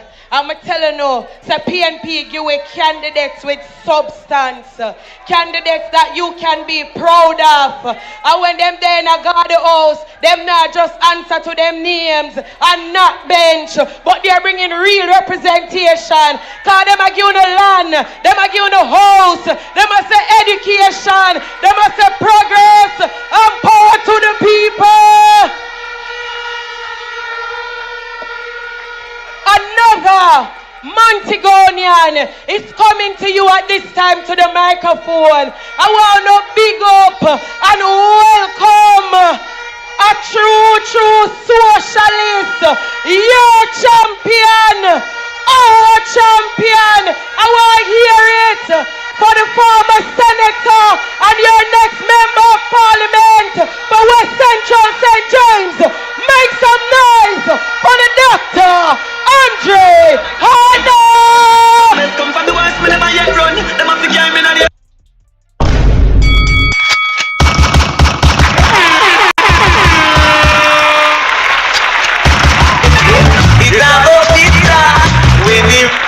Time come. Some are go charged for corruption. Oh yes.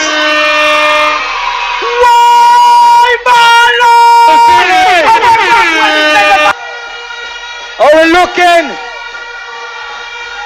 Boy, when them say time come, we really showing on us tonight in Mount Salem. Boy, we looking really good. Really, really, really good.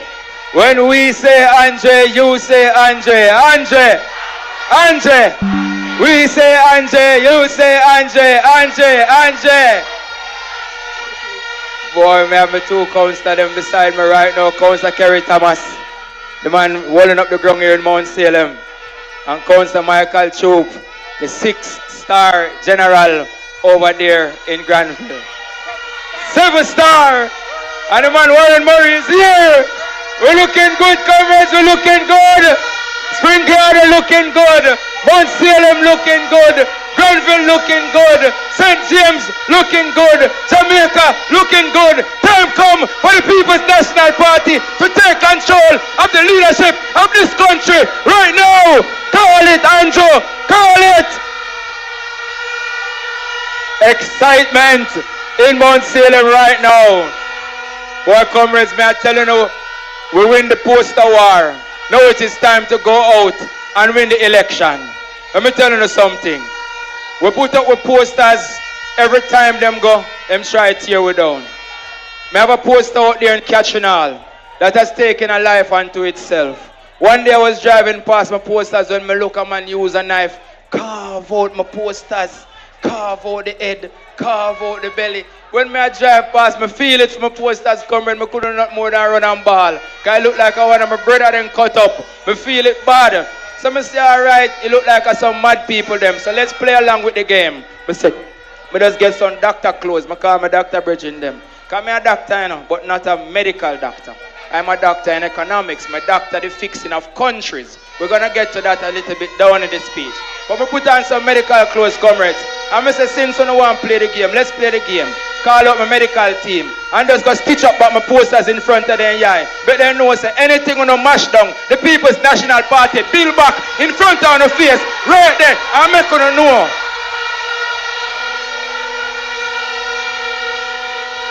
We shall not be defeated, comrades, because we are dealing with mad people. So we have to deal with them accordingly. Comrades, that not make it bad.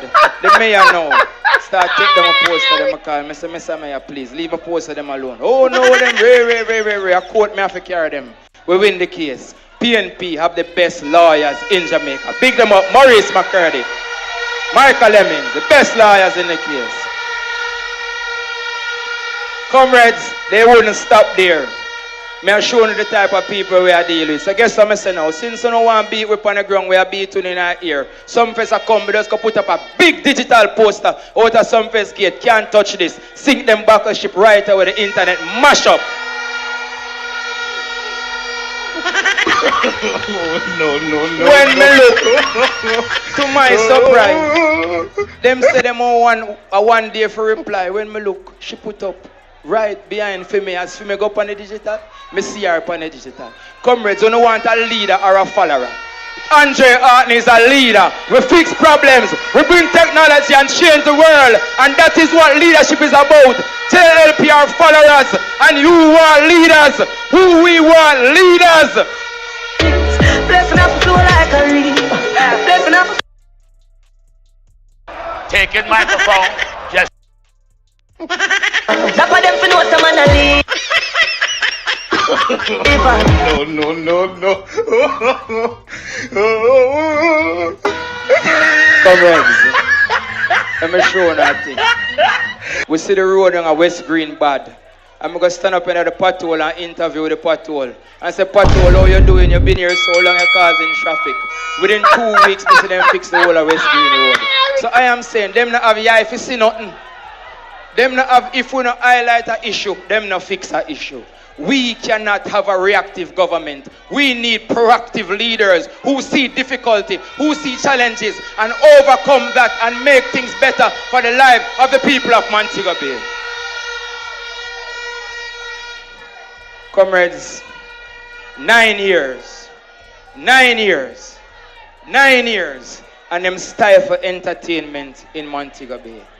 9 years, and the roads in Mayal, the roads in Shalom Valley, the roads in Tucker, the roads in Retirement, the roads in Pit 4, bad after 9 years. 9 years, comrades, and we still have people in comfort lands, people in Pitford, people in retirement, people at Great River Bridge without land title, comrades. 9 years, comrades, and people in Shalom Valley, people in Pitford, people in gutters, even people in Mount Salem here, the people in Bowen Hill have no water. The people in Bogue Hill, the people in Bogue Hill, the people in Mayal have no water. 9 years, comrades. 9 years, comrades. It is time for us to choose a better Jamaica. Time for the People's National Party, comrades.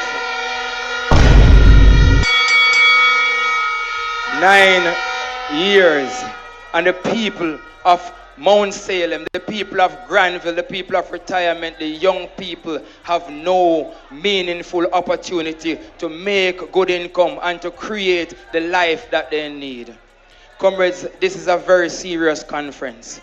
And I say to you that many people see us and we're walking around and we're meeting and greeting and understanding the issues. But this is just bigger than the JLP and the PNP. This is rescuing Jamaica from those who have destroyed our culture, those who have suppressed our people, and those who have limited the power of our intelligence that Jamaica need to grow and move forward, comrades.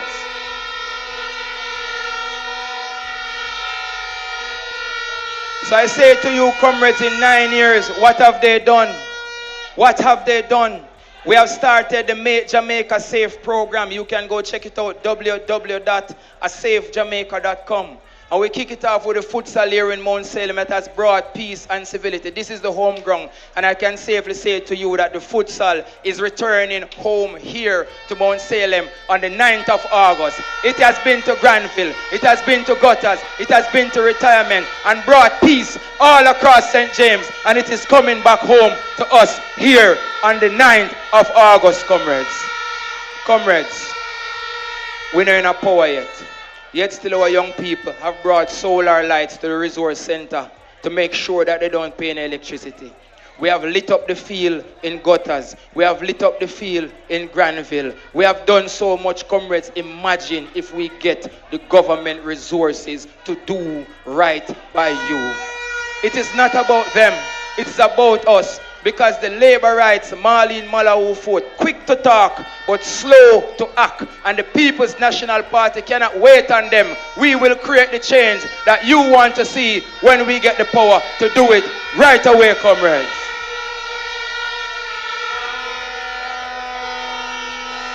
I feel so bad in 2025 to be discussing road infrastructure.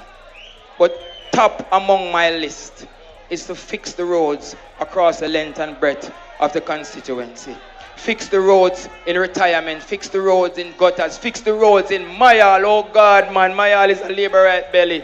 And the people up there ban them belly because labor right deal with them so bad. Them road bad 5 years. Every year them keep meeting and cut ribbon. And up to now, election soon call and Mayal people are still suffering. Time come for better Jamaica. Time come for the People's National Party every time to lead this country.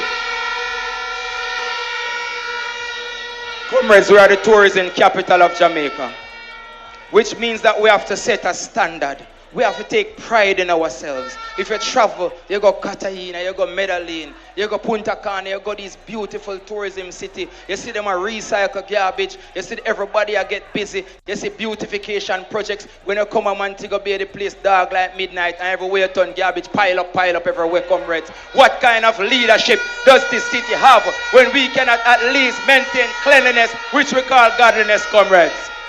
The People's National Party will ensure that the NSWMA, that the Parks and Market, Western Parks and Market, set up efficient garbage collection for every community on clockwork. Efficient garbage collection for the towns of Montego Bay on clockwork. And fundamentally, we ensure that those of you who are begging for street lights, imagine you're at a corner at your house, no street light. How many places? Bogue Hill, no street light. Pitford, no street light. Granville, no street light. Mount Salem in the lane, some places, no street light. What kind of country are we running if them can't implement basic things like street light? The country dark, Mayal, no street light. Some basic things, comrades, because they are followers. They are not leaders. And the JLP no want her. Some of you know also look at people from CLM and put on our band and put on our shirt. Them keep a delegate meeting and out of the 200 people, only 25 vote for Marlene. 175 no want her. So what CLM a do with her? What Granville a do with her? What Spring Garden a do with her? What is Montego Bay doing with her? Wise up, think clever, make the right choice. It is Dr. Andre Horton and the People's National Party who is going to bring real change to St. James, West Central, comrades. Comrades, the other day I was walking through gutters and I saw a little girl with 10 bottles, big 5-gallon bottles strapped onto her back like a turtle shell. It startled my comrades. I couldn't believe me. Call her. I said, little girl, where are you going to the water bottle? I'm going to fetch water, sir. Where are you going to fetch water? Down by the river, sir. I said, river there? And you as a little 10-year-old girl, if you walk with so much back if you go catch, is a disgrace, man. Them need to go right now. Right away, we're going to order some pipe. Right away. Because me no likes the challenges. We are problem solver. And that is the type of leadership that Montego Bay needs and has been longing for so many years. And we buy the pipe, then we call a community meeting. And I can safe to say that we are on our way to fixing those water issues. And they are not the only ones. In Bowen Hill, they have been without water for so long. In Bogill, they have been without water for so long. Guess what a labourer at them go do? Go buy a black tank. Build cup without nothing for throwing it. That make no sense. Instead of go buy pump, go buy pipe, go dig hole, go build dam. The labourer at them go buy black tank with the money. Them a think back way.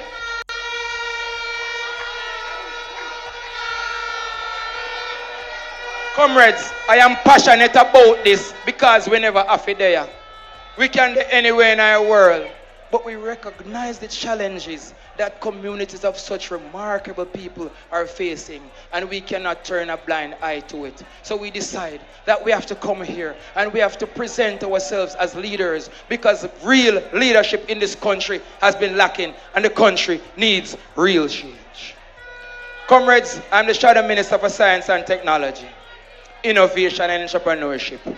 So many community centers have computers, have no electricity, have computers, have no programs, have computers, have no access. The community center, them lock up.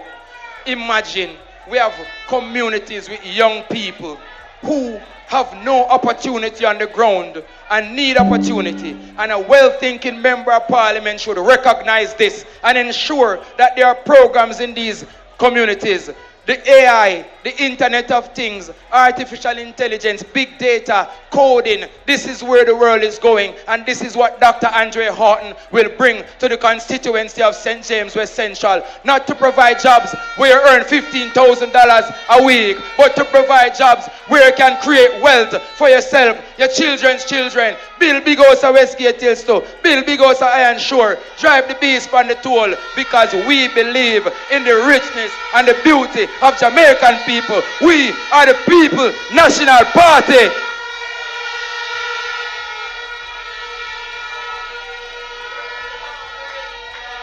So many communities face poor internet access. Don't have access to the internet. Belmont, oh God, when you go up there, phone can't pick up, none at all. Certain place at Kinggate, certain place at Tower Hill, when you go up there, phone can't pick up, none at all. All it requires is for your leader to care about you, to want to see you connected. Because in Jamaica there's 3 million people, but the internet opens up a marketplace of over 8 billion people. And the People's National Party is here to support that understanding, that movement, that access to the internet that will enrich well-thinking Jamaicans like you. Comrades, today has been a long day. This morning I went and buried my uncle. He went to the Cornwall Regional Hospital with a simple lung infection, 8 o'clock in the morning on the 17th of June. And by 8 o'clock in the night on the 17th of June, my uncle dead over Cornwall Regional Hospital. I see them tour and cut ribbon. Me see them tour and cut ribbon. After 9 years, comrades.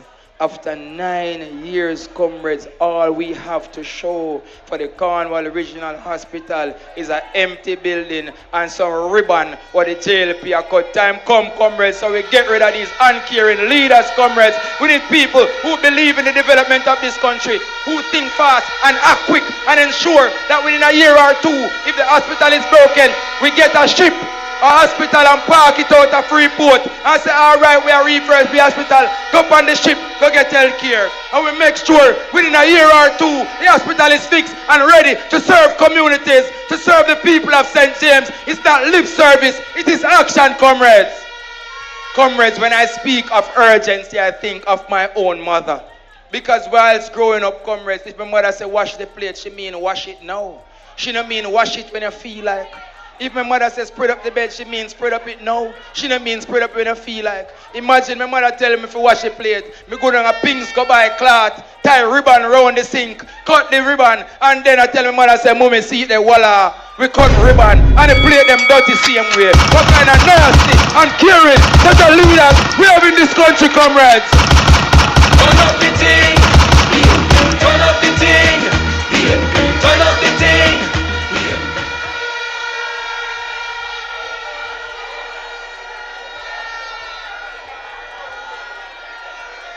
Comrades, we don't need talking, we need action. We don't need lip service, we need quick, decisive thinking.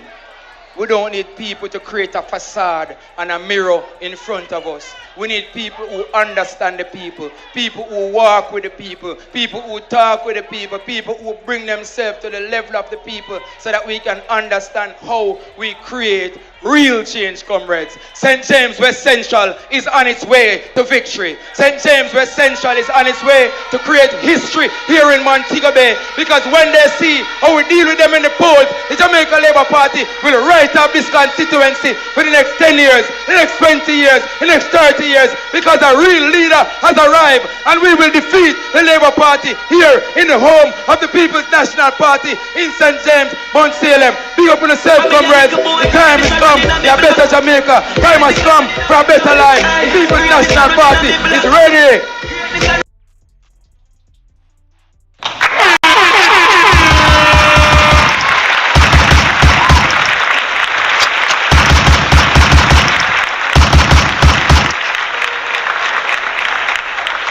You want more?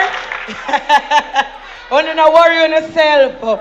Comrades, we have 5 St. James native we just talk to you know, and make you understand. So when we say time come, we mean time come for a better life. They born in St. James, but also we have a leader we born in Jamaica. Him not left you, he must stay here and build with you. So let's run my tune. What the real socialists them there? Let me see some real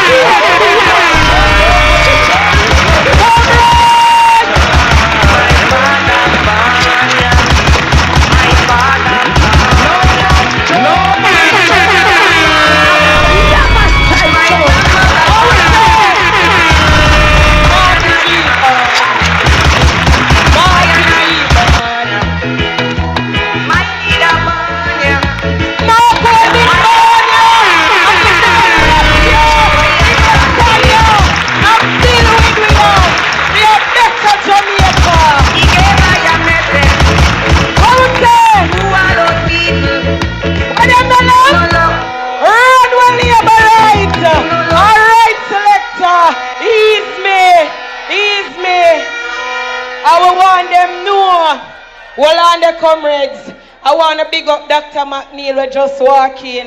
The next member of Parliament for North Trelawney, Comrade Dennis. And while we're at it, big up Comrade Heather Miller in the building. And I want big up Comrade Andrea Dieni, or 2 lovely female candidates in Hanover. Well, on there, a ton, we're just ready for turn up the scheme some more, you know. Are you ready? Are you still there with me? Are you love the vibes? Step up! Say time come! Hold on! Please! Hold on! Stop it! Hold on!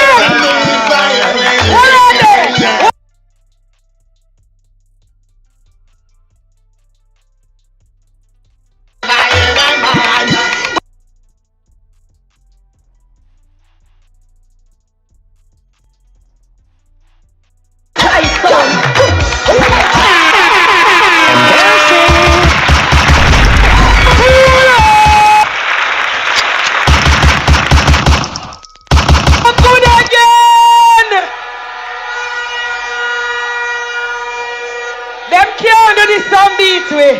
Water vibes nice. No, sir. Me not ready for go back to town yet. Eh? Now, comrades, while we are enjoying ourselves, I tell you say tonight we are talking about some policies and programs to uplift the people and for make you know say time come for a better life. We tired of squatting. We don't want nobody to call nobody squatter. We say young people for own house now and not when them are 65 years old. We want a better Jamaica. Make welcome St. James, our next Minister of Housing, the man himself, Comrade, Senator, Professor, Dr. Floyd Morris. I was buried alive.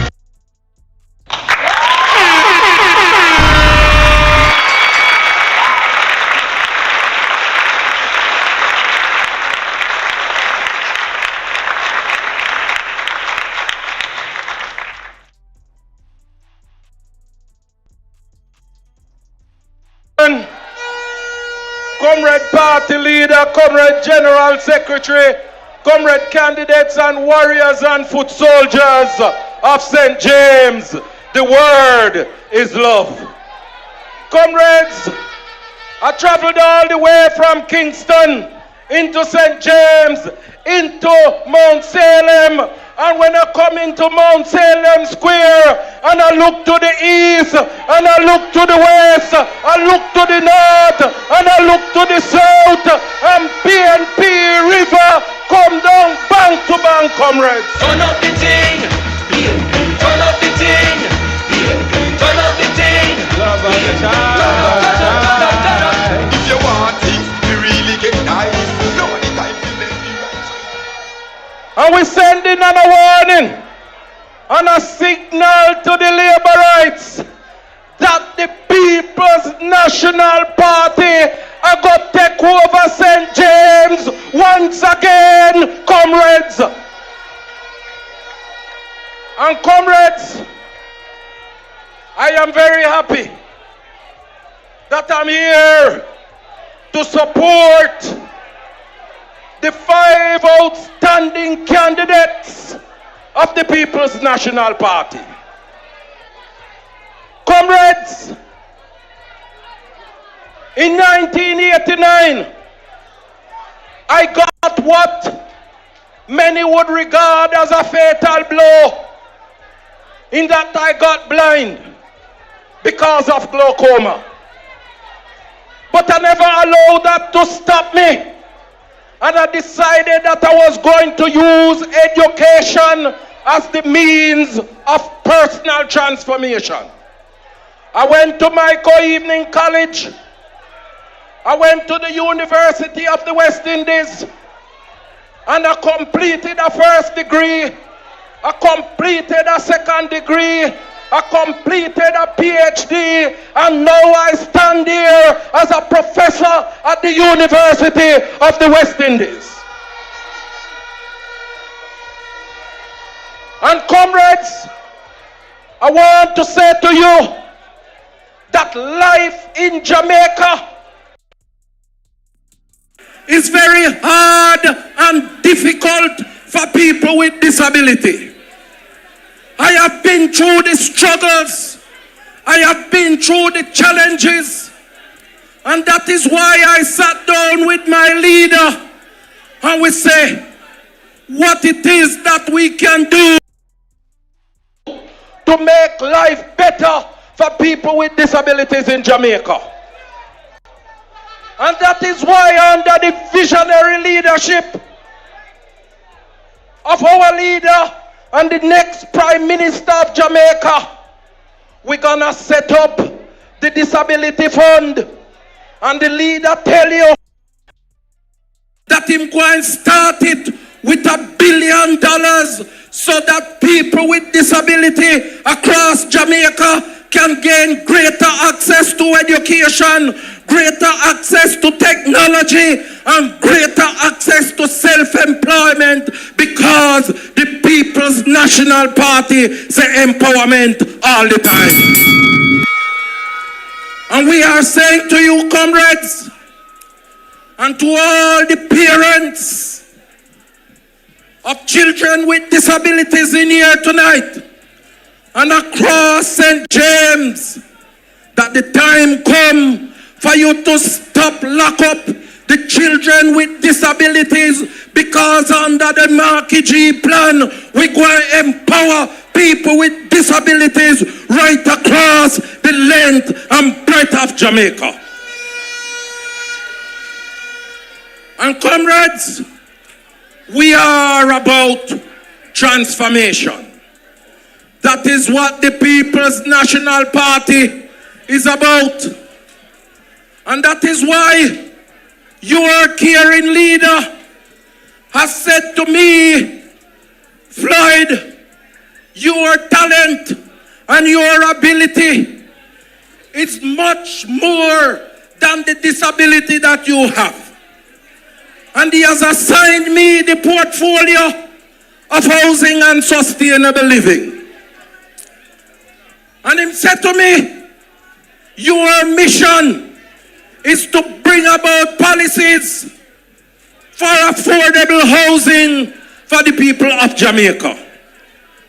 And I hear some people, after 10 years in government, them get busy and dizzy and I talk about affordable housing after 10 years.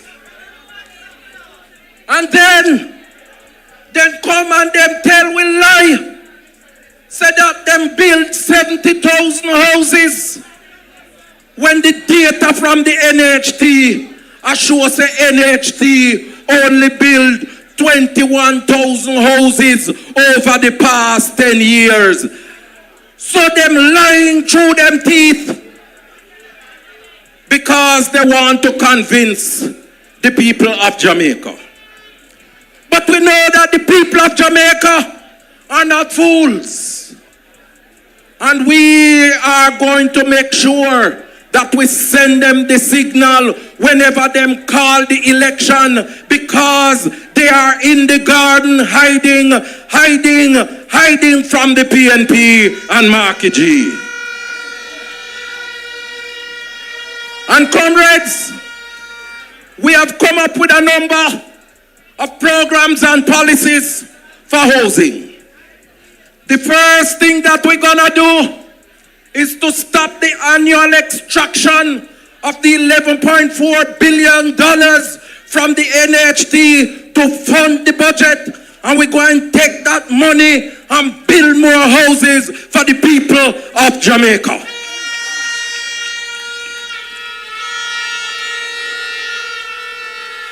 And we're going to use some of that money to set up the young people special fund to make sure that them have money where they can pay on the deposit for them house.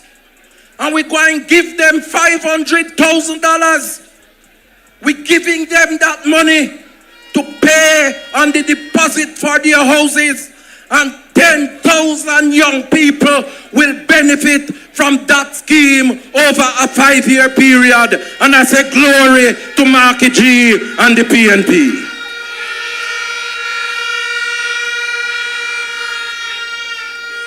And we say the time come for our people in Jamaica to live in decent houses and affordable houses.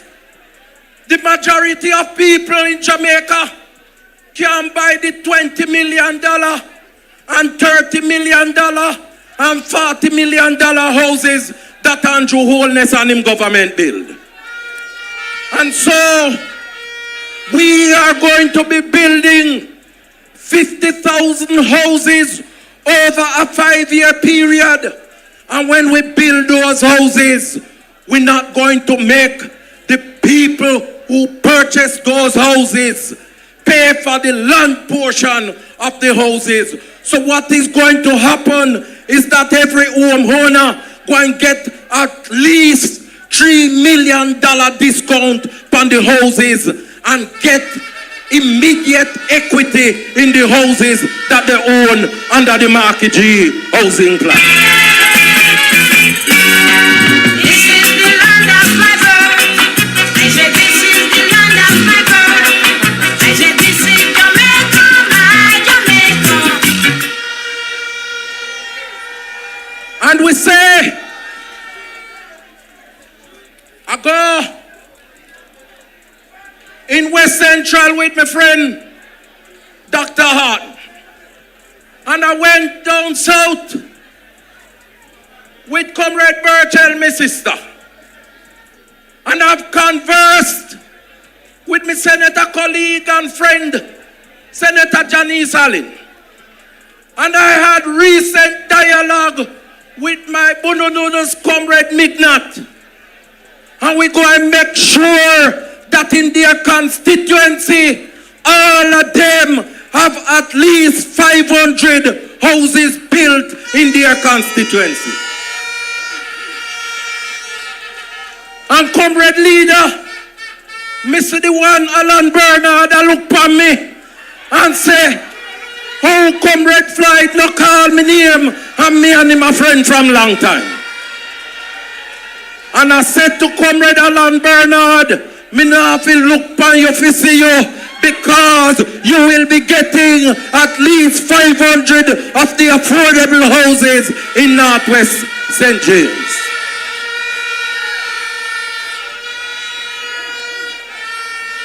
And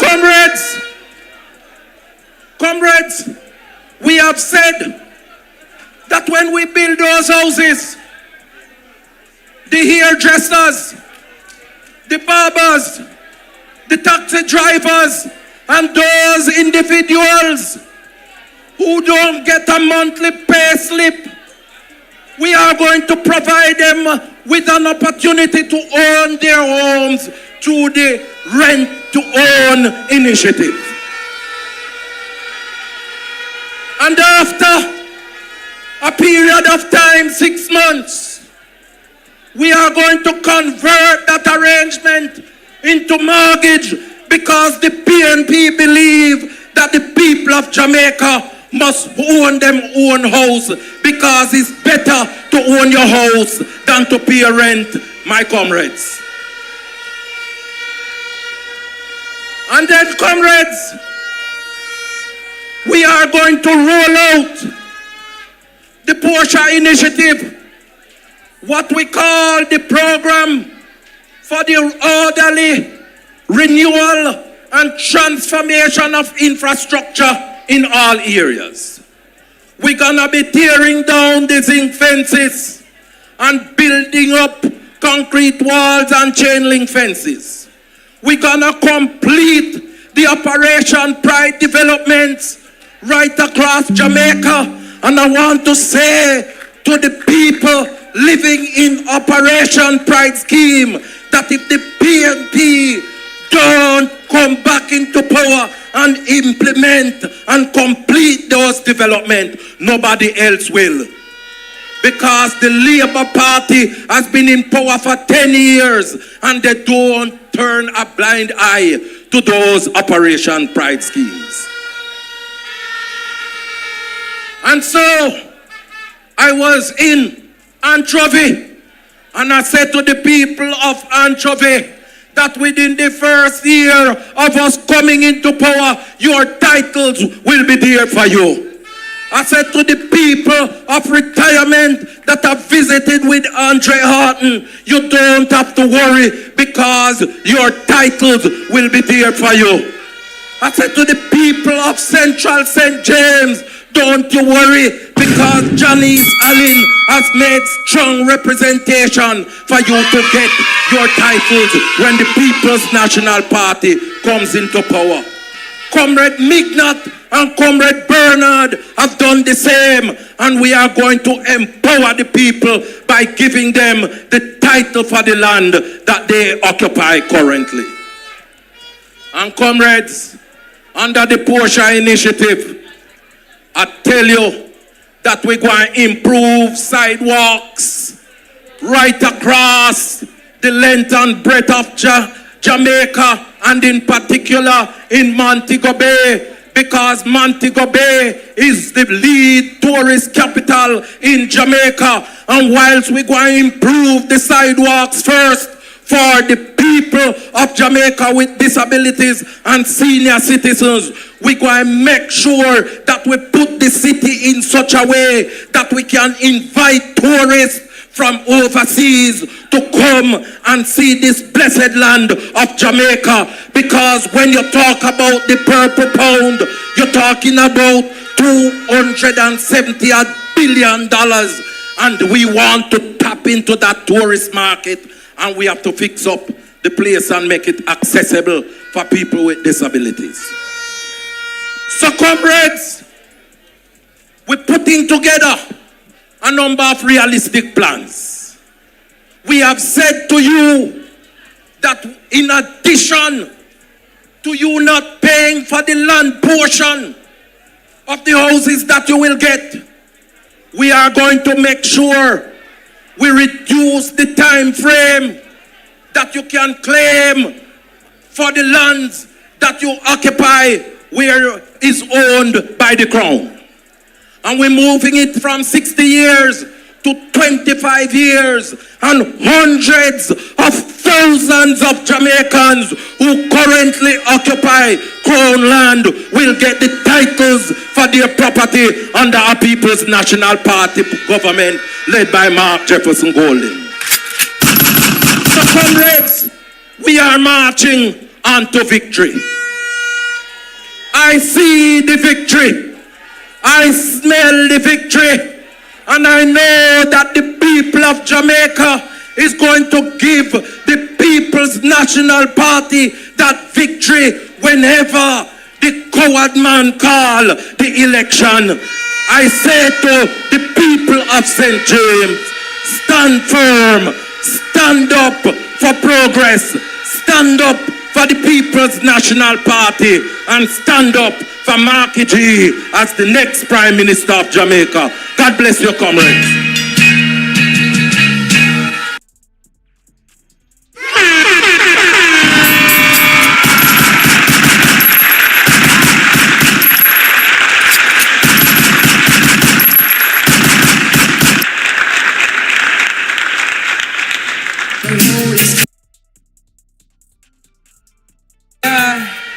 Thank you. Hey, I want to big up the selector around the lovers' strikes are going good, though. All right. I want to hear, say, under our next People's National Party government, every Jamaican are going to be smaddy in this country. I will not be no second-class citizen. Right? All right. So, comrades, we have in the People's National Party a vice president who has been championing the cause of our Jamaicans. So labor right can't trick we until we say economy a grow and we see say time hard same way. We have in the People's National Party the next member of Parliament for Western Westmoreland, the big man himself, our very own comrade Ian Hills.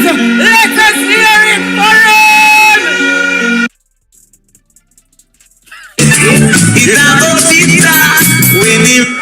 Time come. Some are go charged for corruption. Oh yes.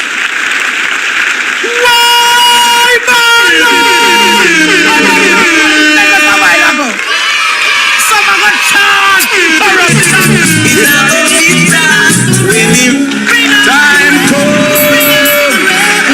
Some are go charged for corruption. Oh yes.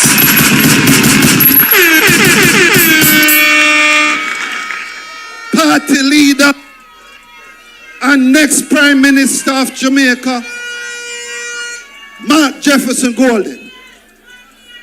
My General Secretary and brother and friend, Comrade Dayton Campbell. Comrade candidates and next Member of Parliament for the Parish of St. James. Comrade colleagues and friends, and to you the workers and warriors of this great and noble movement, the People's National Party. Good night to you. So,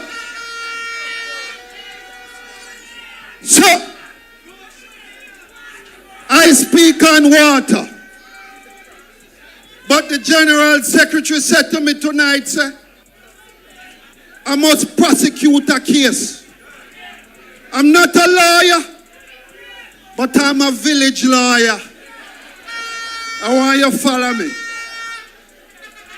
So the government speaks about prosperity for 10 years.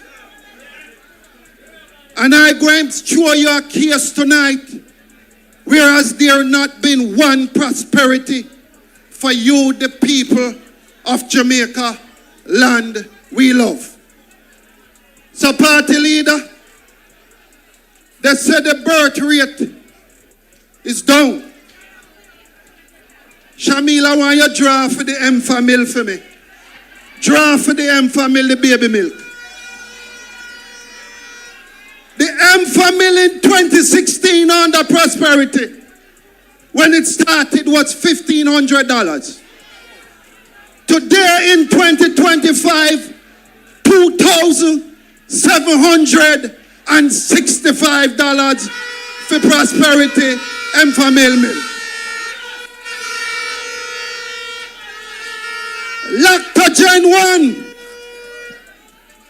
Lactogen 1, see that, sir? In 2016, it was $1,250. In 2025, under prosperity, it is $2,582.90.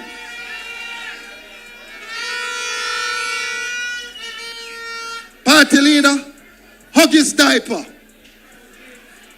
Hug his to hug them liquor one there. Hug his diaper in 2016 when they took over was $1,600. It is now $3,360 for hug his diaper.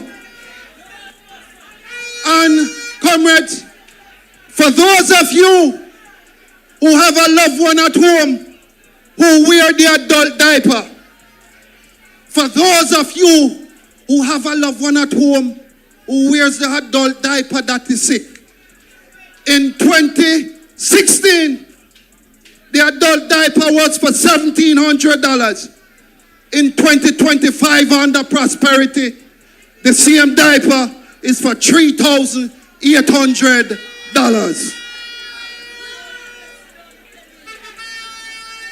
A regular box food, a regular lunch where you eat, right, was for $800 in 2016.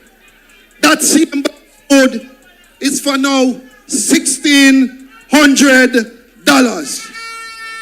A patty, a beef patty, was for $200 in 2016. The same patty under prosperity now costs $300.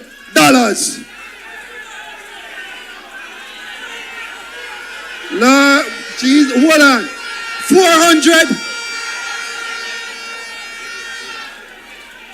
$400 for a beef patty. A quaker bread in 2016, at the start of this great prosperity, was $90. Today that quaker bread is $220. And comrades, if you can't afford none of that, you turn to the noodle soup every day. The noodle soup in 2016 was for $50. Today it is for $200 under prosperity.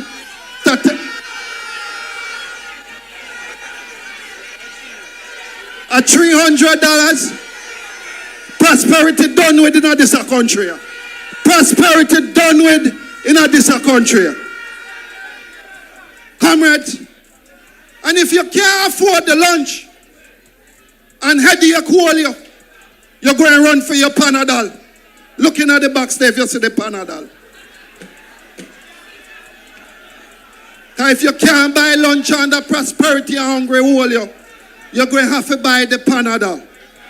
In 2016, 2 Panadol cost $65.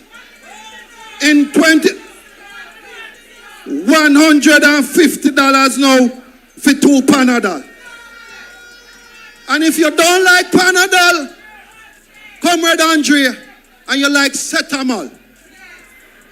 The price of Cetamol in 2016 was $48. Today, it is $110 for Cetamol. And if that didn't work, at 200, if that didn't work, pressure pill. No, pressure pill. I want you to hear me now. Pressure pill in 2016 cost $50 party leader. Now the same pressure pill costs $100 for 1 pill. If you multiply that by the entire month, you're paying $3,100 for 1 month supply of pressure pill under prosperity. Diabetes, it's sweet, but it's not sweet, yes sir. Diabetes in 2016 was $27. In 2025, under prosperity, the same pill costs $70 for your diabetic pill. Now, comrades, I want you to follow me here now. I want flat green to step. Mic check, 1, 2, 3. A iron fork. A iron fork. A iron fork in 2016 was for $1,200. Under prosperity, the same iron fork is for $6,700 for 1 iron fork.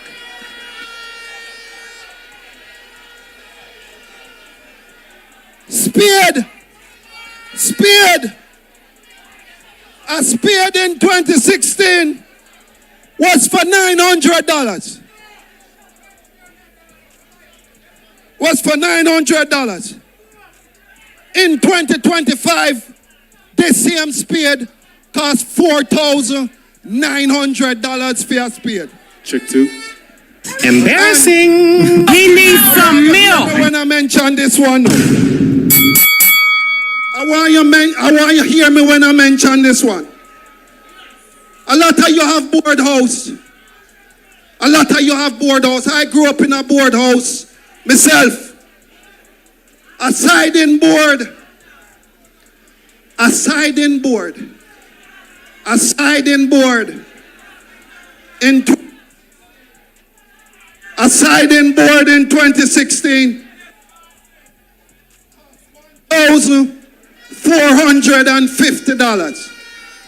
Under prosperity, the same piece of board for put on your house is $3,700 a sheet under prosperity. A building block. Everybody know what a building block is, right? See it over here, sir. A building block in 2016 cost $80. A building block under prosperity now costs $180. You can't build nothing under prosperity. $200. Comrades, party leader, after talking to the General Secretary this week, I put out on IG and on Facebook and Instagram. Party leader, I asked everybody to tell me what they want me to put in the basket. And the ladies did respond. And some of the things where the man them respond me couldn't put in the basket. And some of the things them where the lady them respond, me couldn't put in the basket either. But I go and get to nails. You know what nails where you clip on, right? Party leader. The woman them of this country is suffering. Them are suffer. And the men of this country are suffering also. Party leader. In 2016, a set of nails. A set of nails, medium nails, cost $3,500 for a set of nails. Under prosperity, the ladies in this country are now paying $8,500 for the same set of nails under prosperity. Now, comrades, the next message I got from the ladies, Comrade Nikisha, where are you? They said eyelashes. They said eyelashes extension. Now, me don't know nothing about them or something, I know. And when me ask you to tell me in terms of what you want me to put on the list. So eyelash extension in 2016 was for $4,000. Under the Jamaica Labour Party Prosperity Plan, the women of this country is now paying $12,000 for eyelashes. And Comrade Johnny's, I want to get to the hair extension. But I want you to play a tune for me first. Play something. I want to get to the hair extension. I'm a living while I'm living too.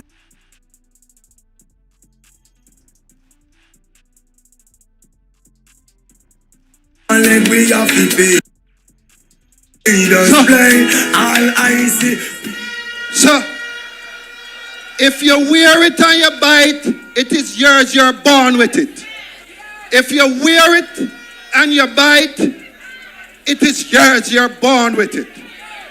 In 2016, the synthetic 24-inch extension here cost $8,000.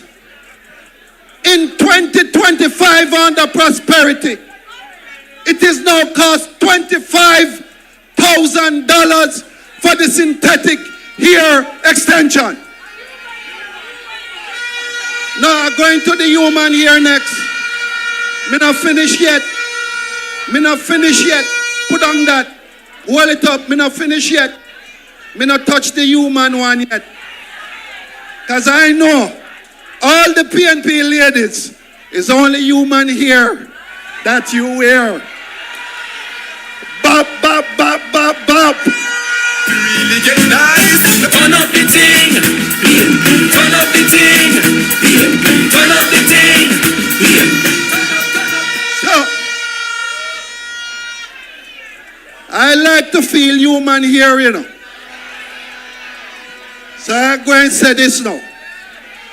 In 2016, the human hair cost $15,000 for a pack of 24-inch hair. Under the Labour Party, that is asking all the women in this country to give them another term. It is now $60,000 for the human hair 24-inch extension.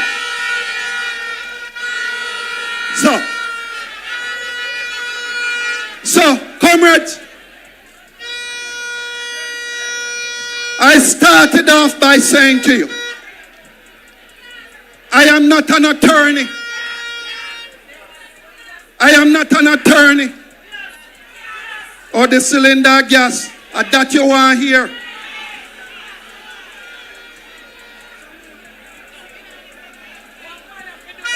A 20-pound cylinder gas.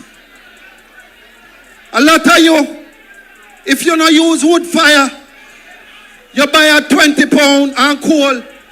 you buy a 20-pound cylinder gas. In 2016, the 20-pound cylinder gas, see it ya? See it ya? Let me put it around here so you see. This year cost $2,200 in 2016. Under prosperity, if you not use coal, if you not use wood, this 20-pound cylinder gas is now for $3.25. It's not, well, I've been not talk yet. Lord have mercy. Fire there must steal him think a cold breeze, Lord.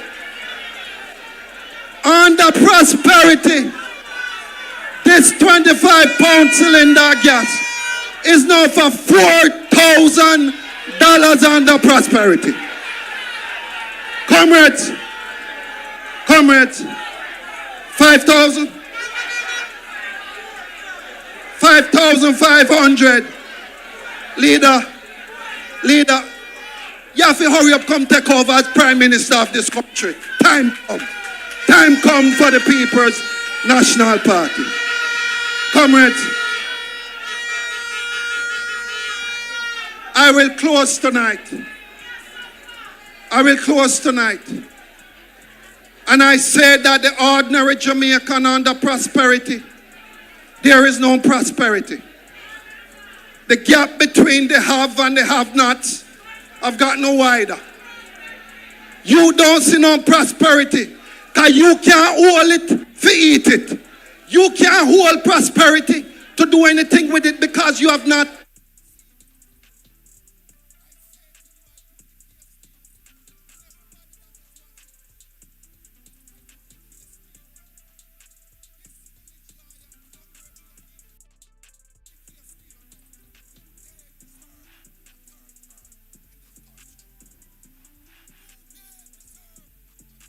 Something not right, my wisdom warriors. Something is not right. Tell you about them. All lies will be exposed. That's all.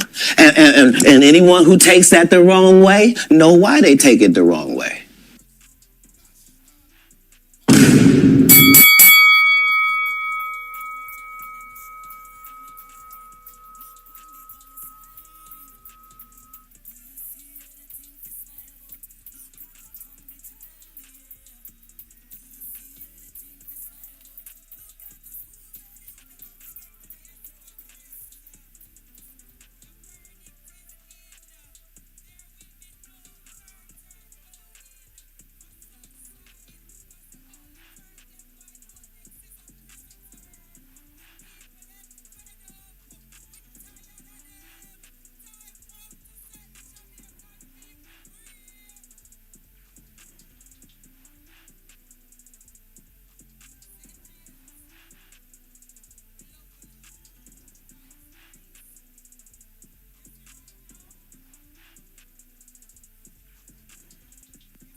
People, them have technical difficulties and my fault here.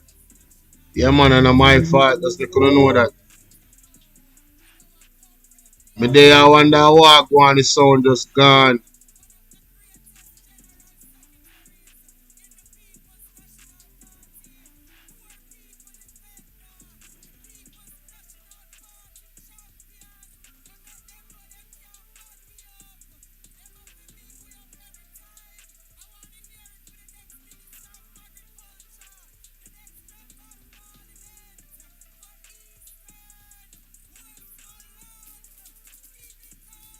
See the people and my fault. The Jessica, come on now, me not get no sound. No sound me not get. It's not safe. It's not safe at all. Father God, fix it.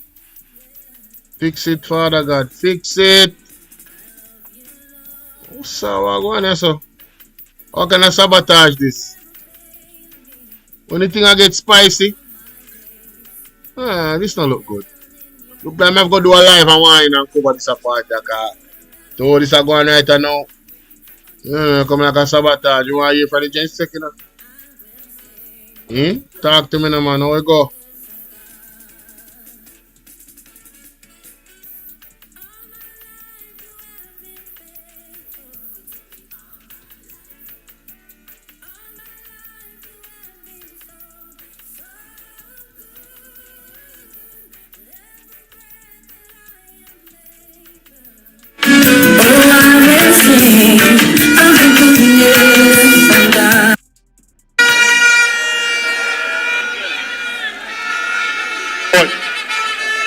the Lord, bless the Lord, bless the Lord.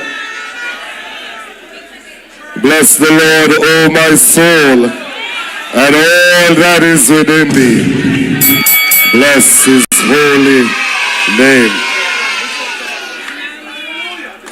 I want to start out by greeting our incoming Prime Minister of Jamaica, the party president, the Honorable Mark Jefferson Golden. But again, the persons online are texting down my phone that they're not hearing, so please sort that out. I also want to say greetings to all of our candidates that are here from St. James, all of the other comments on the platform, and of course, comments in the audience. Greetings. It is certainly a joy to be here tonight in St. James. And I must tell you that when I drove in and I saw the crowd way down there at the back, I said to myself, but wait, is what really a go on in a St. James tonight. And somebody sent me a message and said them something I would not go on with make the Prime Minister afraid to name the date because they realize that the people are ready for the People's National Party. The name of the game is momentum, and Mark Golden and the PNP has the momentum at this point in time in Jamaica.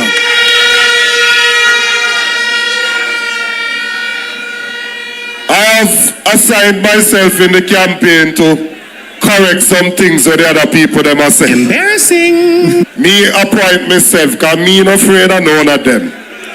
And no matter what they say or do, it don't matter to me. So me appoint myself to correct any one of them over there. From the Prime Minister down to the lowest one over there. He, she or the old lady, whoever it is, I will correct them. Tonight, before I get into some of that, I think there's a matter that needs some clarity. When I was going to school and we were getting ready to do common entrance, I hope me not date myself too much. Common entrance me do. We used to have to do some extra classes. And when we were doing those extra classes, because we are poor people, we couldn't really afford to pay for the extra classes. And I used to go to the class and every evening I give the teacher a different excuse why my mother not pay the money yet, but me in the class same way. And some of the time them check to say if the money not pay me can't come back and me still go catch you on the back same way because me want to learn something and me never have the money. We realize that you have some students like that even to today, still have students like that. And we also realize that some students, when you send them home early, there is nobody at home to supervise them. It has caused problems. It has caused some of the young ladies to get pregnant. It has caused some of the young boys to go into gangs. Our spokesperson made a proposal that we would offer some additional classes, academic and co-curricular classes to some of these students. The way in which the PNP would offer it is that we would see the teachers that are willing to be a part of it, those who want to willingly volunteer to be a part of it, and they would be paid to do so. This notion that we want to go out there and just extend school days is not true. What we want to do is to ensure that for those students that need the additional time and the teachers that are willing to work with those students, that we can make the arrangement and pay the teachers. We don't come here so to do the teacher them no harm, because teachers are the greatest professions in the world. They light the way of others.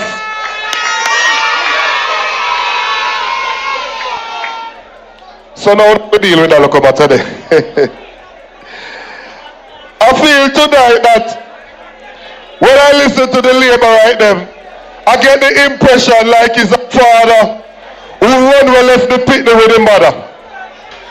The mother struggle with the pitney, and the pitney pass exam and graduation I keep. The father don't contribute nothing to the schooling, nothing to the graduation, but him push on him suit and come turn up and a clap say, see me boy and see me daughter there, and he don't contribute nothing to the education. That is what this Labour Party is trying to do. They have suffered the people for the last 9 years, and in the closing part now, they want to cut ribbon and fancy up things and pretend like them don't remember the injustice that they meted out to the people over the last 9 years. And so we must remind the people of the injustice that was meted out to them over the last 9 years. Do you remember when the government of the day, this Labour Party government, told the taxi drivers that if them don't put a child seat in the taxi, them can't carry the picnic at school, and they left the children stranded in the communities? Remember the man? Do you remember when they locked up your children on the state of emergency without charge, without bail? Even youth are going to work with them knife here because them a chef, and they lock them up and have them in a lockup for days, for weeks or months without charging them. Remember the man? Do you remember when them lock off your road robin, but some face kill till 10 o'clock in the morning, it's still a gone, but your road robin lock off, and your local party can't keep for you make your money? Remember the man?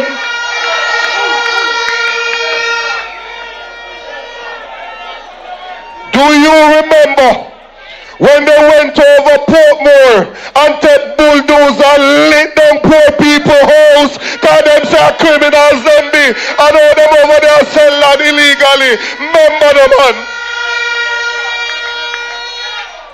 Do you remember when they serve eviction notice to poor people who get land from Michael Manley time, that them are going to throw them off, and Mark Golding had to take lawyer, go court, go get injunction? Oh, remember the man?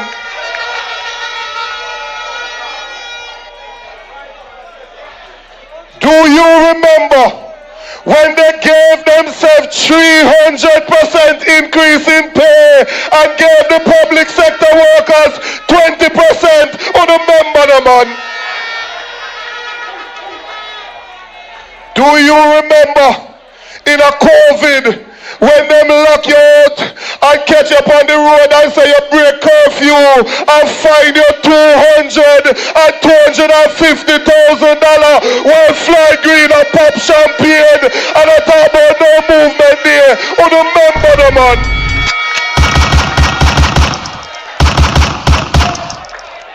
Do you remember when we had students in Ukraine and war broke out over there, and the government decided to offer loan to students who now work, and Mark Golding had to go in personal account and take out money and send to bring our students back home? Oh, do you remember the man?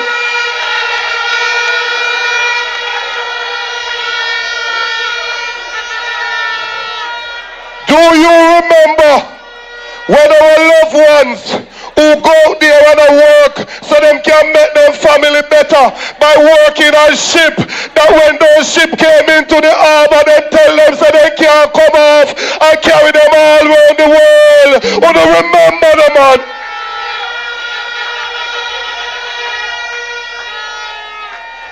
you remember when they get some free fertilizer from the Moroccan government, but then decide to sell the free fertilizer as opposed to give it to the farmers of this country? Oh, do you remember the man?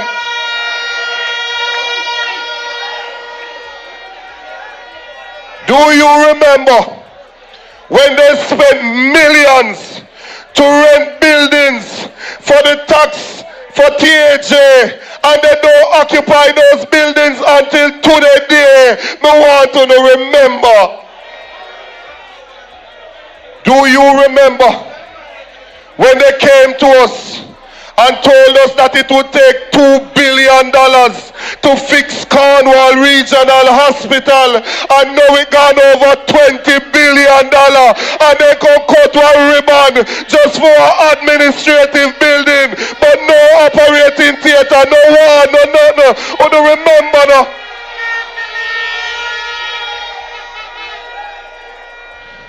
Do you remember that in order to practice medicine in Jamaica, you have to be certified? In order to practice law in Jamaica, you have to be certified. To practice nursing in Jamaica, you have to be certified. And they put it in the JTC bill to teach in Jamaica, you have to be certified. Yet the Prime Minister and 6 among him, they're not certified, but they want run to go to Jamaica house. Oh, no, remember the man. But them have to get a bill.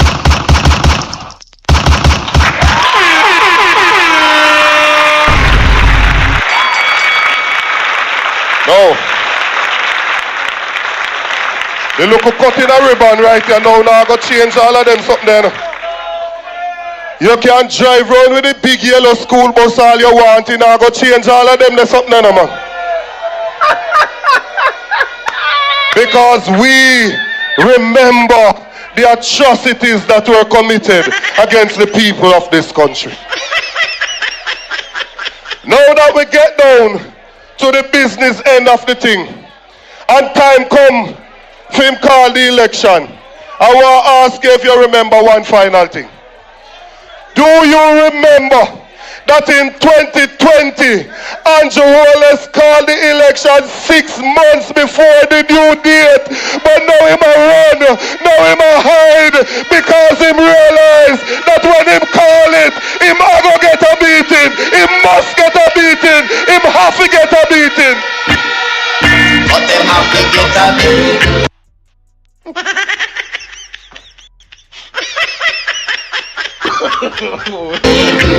No.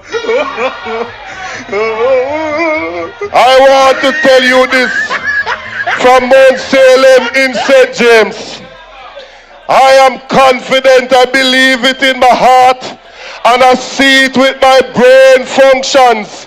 When we look at what we have done, when we look at the assessment of the constituencies, when we look at the audits, the sound in the polls, I can tell you this, that the country is ready for the People's National Party. And when they call this election, the PNP will be the government.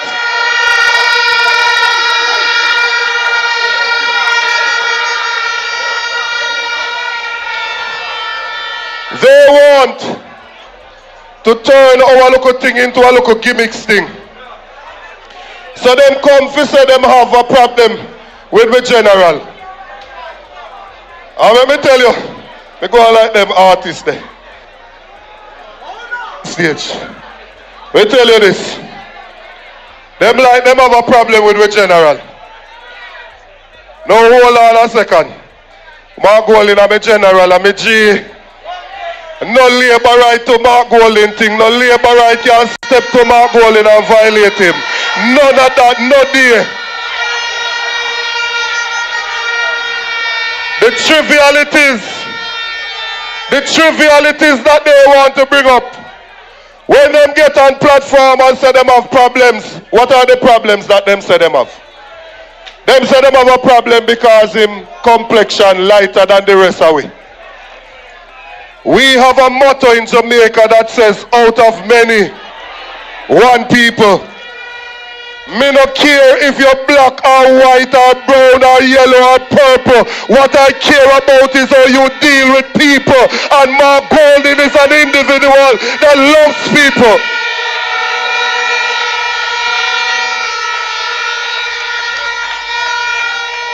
Then them come again and them say, the man talk patois. And me I say to myself, say, what kind of business this you know? Most of us in Jamaica, patois with first language, I hit we talk first. Mark Golding is a Jamaican, him supposed to talk patois. Talk the patois all you want. It is your language, you're a born Jamaican.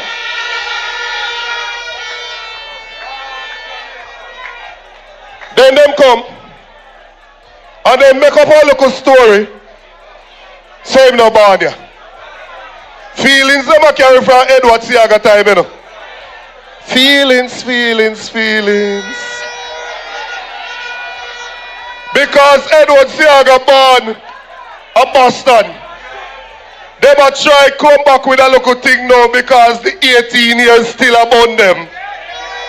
Mark Golding was born right here in Jamaica at the University Hospital in Naval String Cut on Jamaica land we love.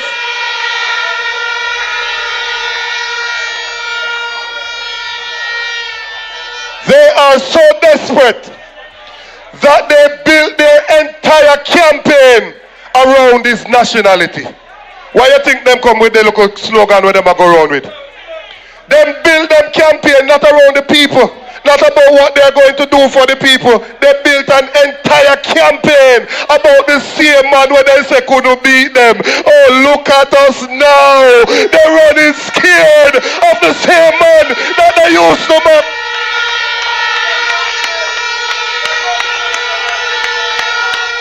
By the way, I want to ask them a question because I know them are watching. I want to ask them a question. Or you just as if you choose Jamaica but your party name Jamaica Labour Party?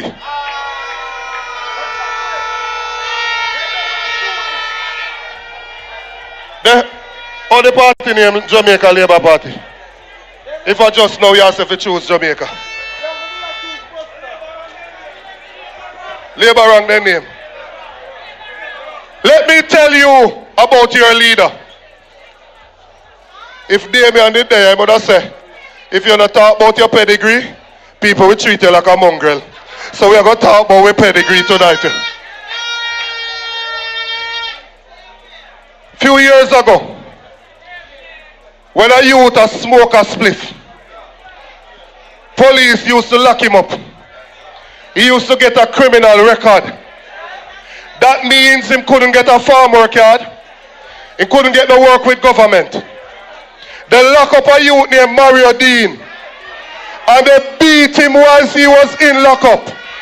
And he died. Mark Jefferson Golding was the Minister of Justice in Jamaica. And he moved legislation and have it passed to ensure that we decriminalize the personal use of marijuana. So the police can haul and pull a young youth now for just a jar herb. And I want to appeal to all of them youngsters there in St. James who are walk around in a green armband, who are talk about PNP, no this and PNP, no that, and Mark Golding, this and that, and a smoke your look one spliff. Understand, so the only reason police not can take you throw you up in a jeep are because we decriminalize marijuana.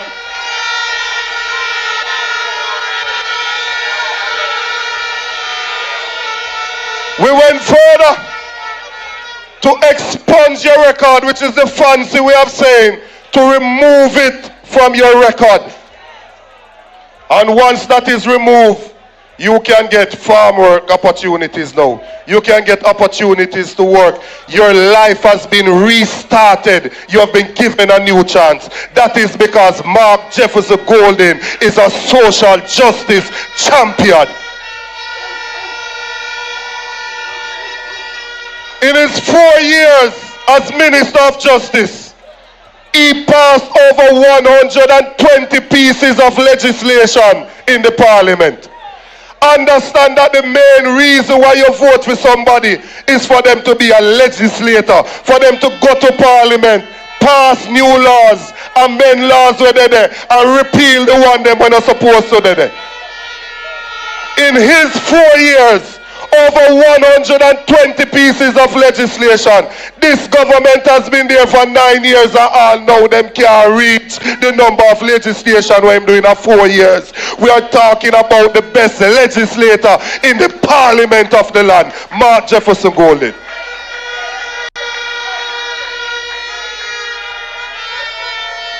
I told you that when students were stuck in Ukraine and bombs are dropped, life at risk, them have a loan, Mark Golden taking personal money. Remember, said them have with tax money could have used and them no use it and Mark Golden using personal money and send for this.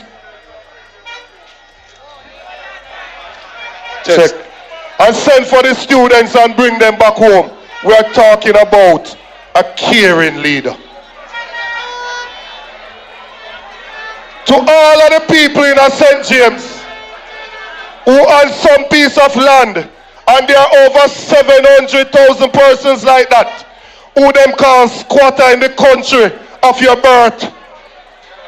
Those persons who this government was send notice of evict them from off a land, understand that it is Mark Golden that took lawyer and went to court to get injunction to prevent the government from throwing poor people off a land. We are talking about a caring, compassionate leader.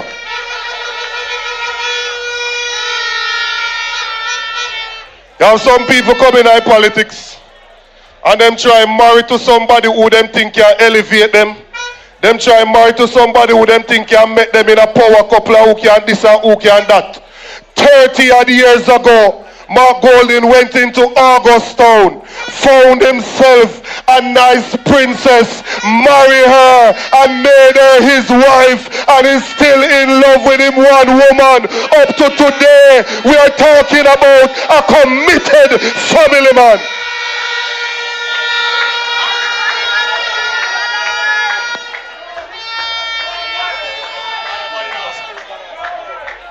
One wife. When Mark Golden in a parliament, there's nobody giving any cold shoulder to anybody.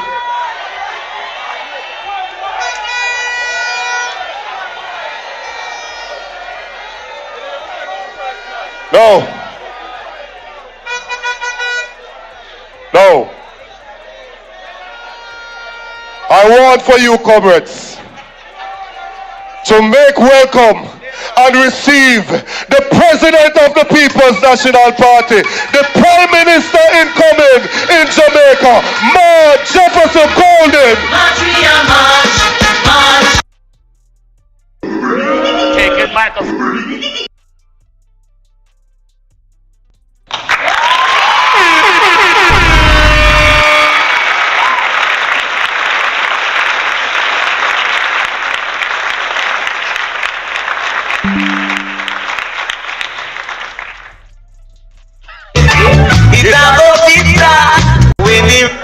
Time come. Some are go charge for corruption. Oh yes. Why Bolo? He's the lover's child. Comrade Chairman of the meeting, General Secretary of the PNP Youth Organization, Peter Gay Ferguson, big up yourself. Comrade General Secretary, all of the wonderful comrade candidates for the 5 constituencies here in St. James. I am so pleased and proud that you stepped forward to represent our great party in the next general elections when they come. Comrades on the platform, but most of all of the PNP supporters, workers, warriors, foot soldiers from here in Mount Salem, from other communities across St. James who are here with us tonight in Mount Salem Square. Wanna look good, wanna feel good, wanna look ready to get rid of this wicked and uncaring government.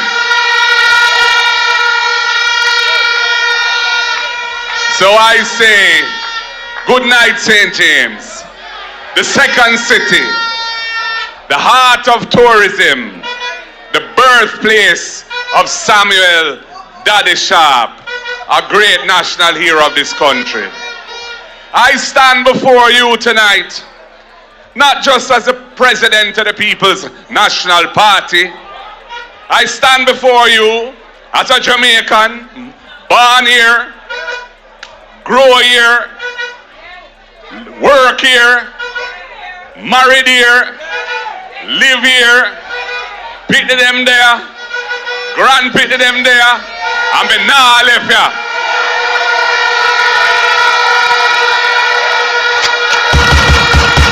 So any little bad man guy who want to tell some sampai like and go hold him corner.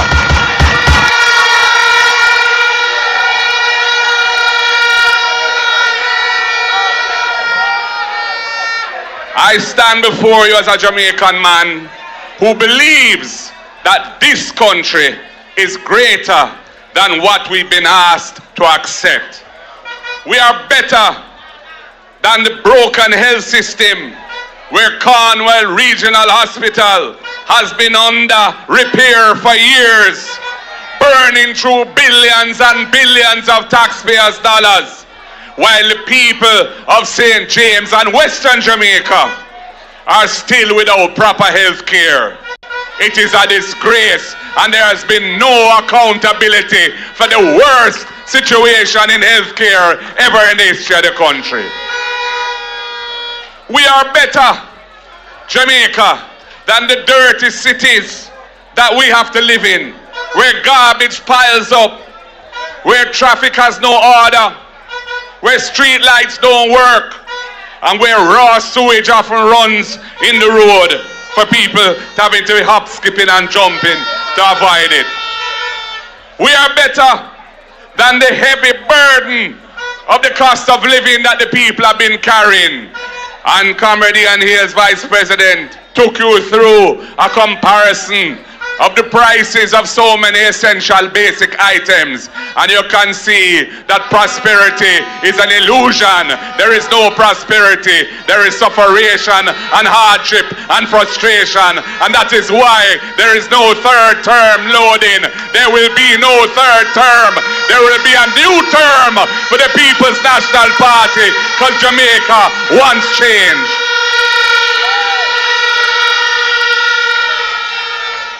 Boy, St. James, respect you. St. James is not just a place. It is a force in this country. You power our tourism. You contribute so much to our culture. And you drive our economy.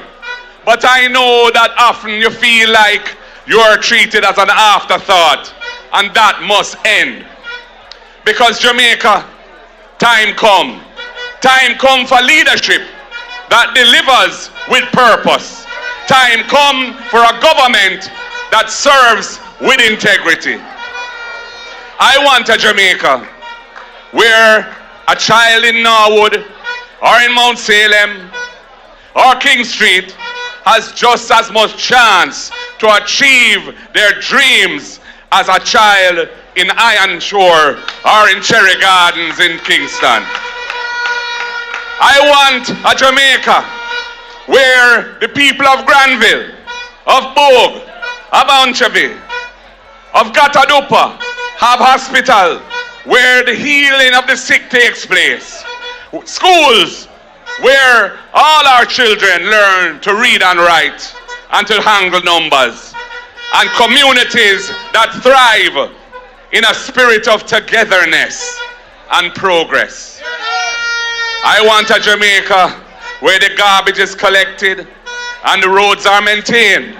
Water is provided to communities and in households.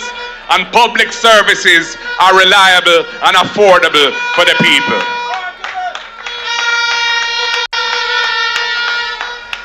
I want a Jamaica where people do not just work in tourism, but they thrive in it, and where they can look to become owners of a piece of the tourism industry. Where Sam Sharp's legacy of justice and freedom and the policies we deliver will be manifestations of that legacy, and the lives that we uplift will be a testament to honor the legacy of Samuel Daddy Sharp. This is the Jamaica I see, and this is the Jamaica we are working to build, with clean hands, with a good heart, and with sound minds. We are not just promising better, we are preparing to make better come.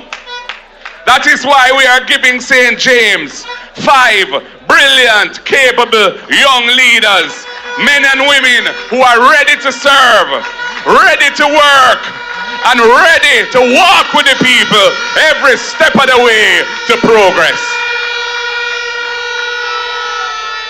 Because our mission is to deliver better life for every Jamaican, and the time for that mission is now.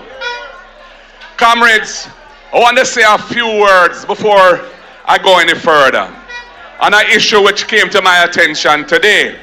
In St. Thomas, I saw 2 videos of a location where some people working apparently for the Jamaica Labour Party were in the business of tearing down billboards with PNP candidates on them and orange flags and fabric.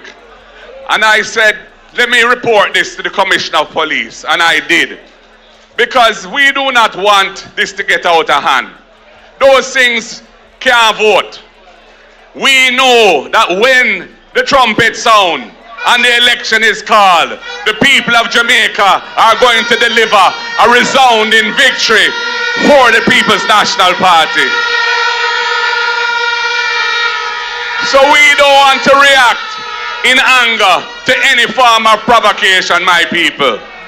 Don't make them draw way out and make this thing into something ugly. We want a peaceful and loving election. We are blood and fire comrades. We are passionate and we are resolved. Our resolve is unshakable. But the word is love. I want to keep it clean and decent like how it has been tonight. And comrades, there's another thing I wanted to do tonight. Some things should be above politics. And I heard the news late last night that somebody who I had worked closely with and who I respect, a great leader in the business community in this country, and somebody who had delivered public service through the Senate and in government, passed away after a long illness. He's a personal friend, and I want all of us to respect him with a minute's silence for former Senator Don Webby, the Honorable Don Webby, Order of Jamaica. Let us honor him with a minute's silence tonight. We are bigger than politics. We are Jamaicans, and the word is love. Let us honor him with 1 minute silence.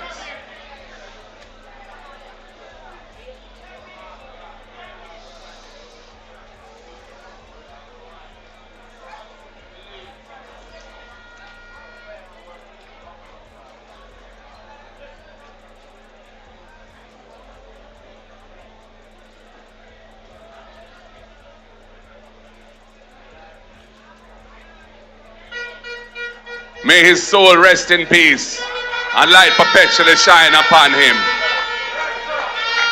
Condolences to his family and the Grace Kennedy family. Comrades,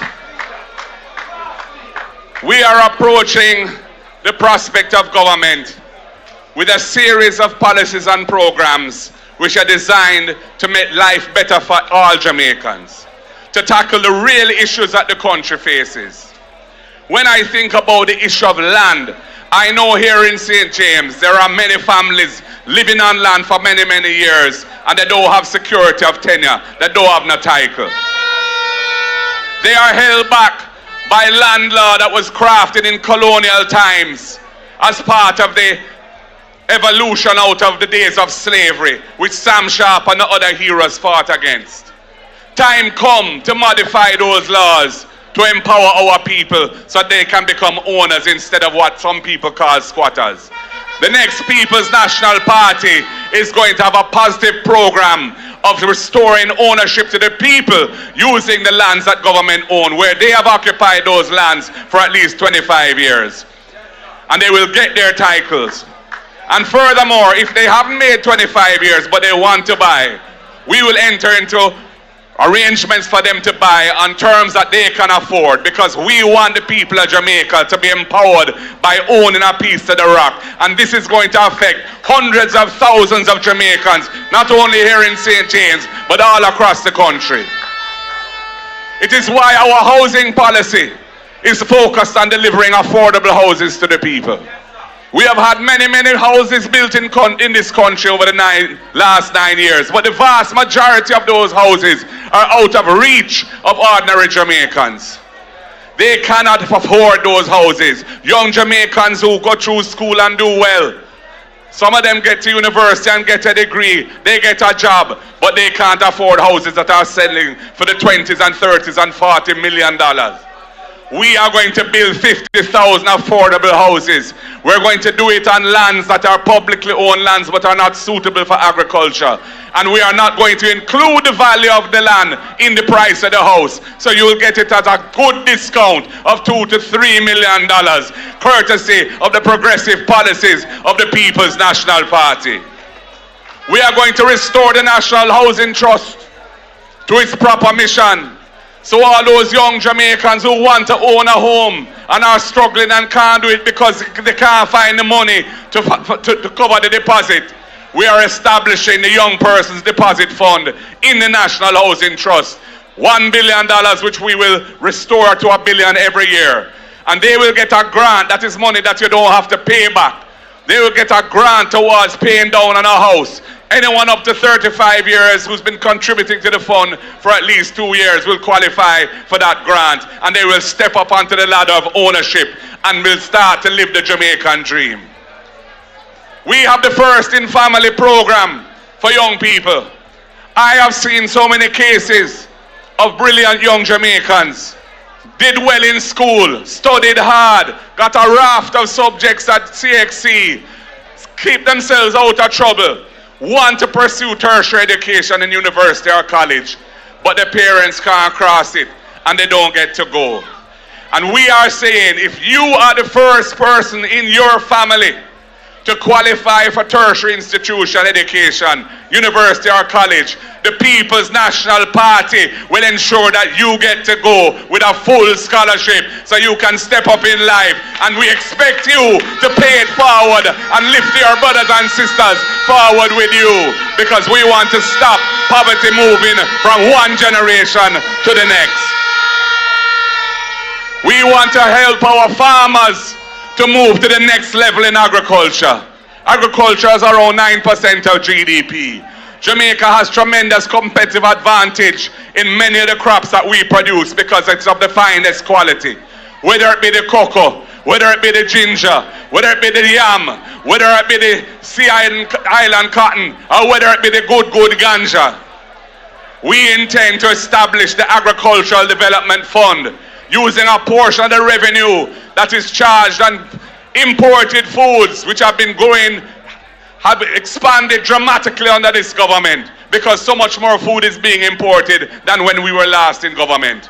And that Agricultural Development Fund is going to support our farmers with financing through the PC banks, with land preparation. We will look at fixing farm roads. We will look at irrigation and other water systems, because we believe our farmers need the support so they can grow production and tackle this issue of food insecurity. 55% of Jamaicans are suffering right now from food insecurity. And me says so, and the United Nations says so.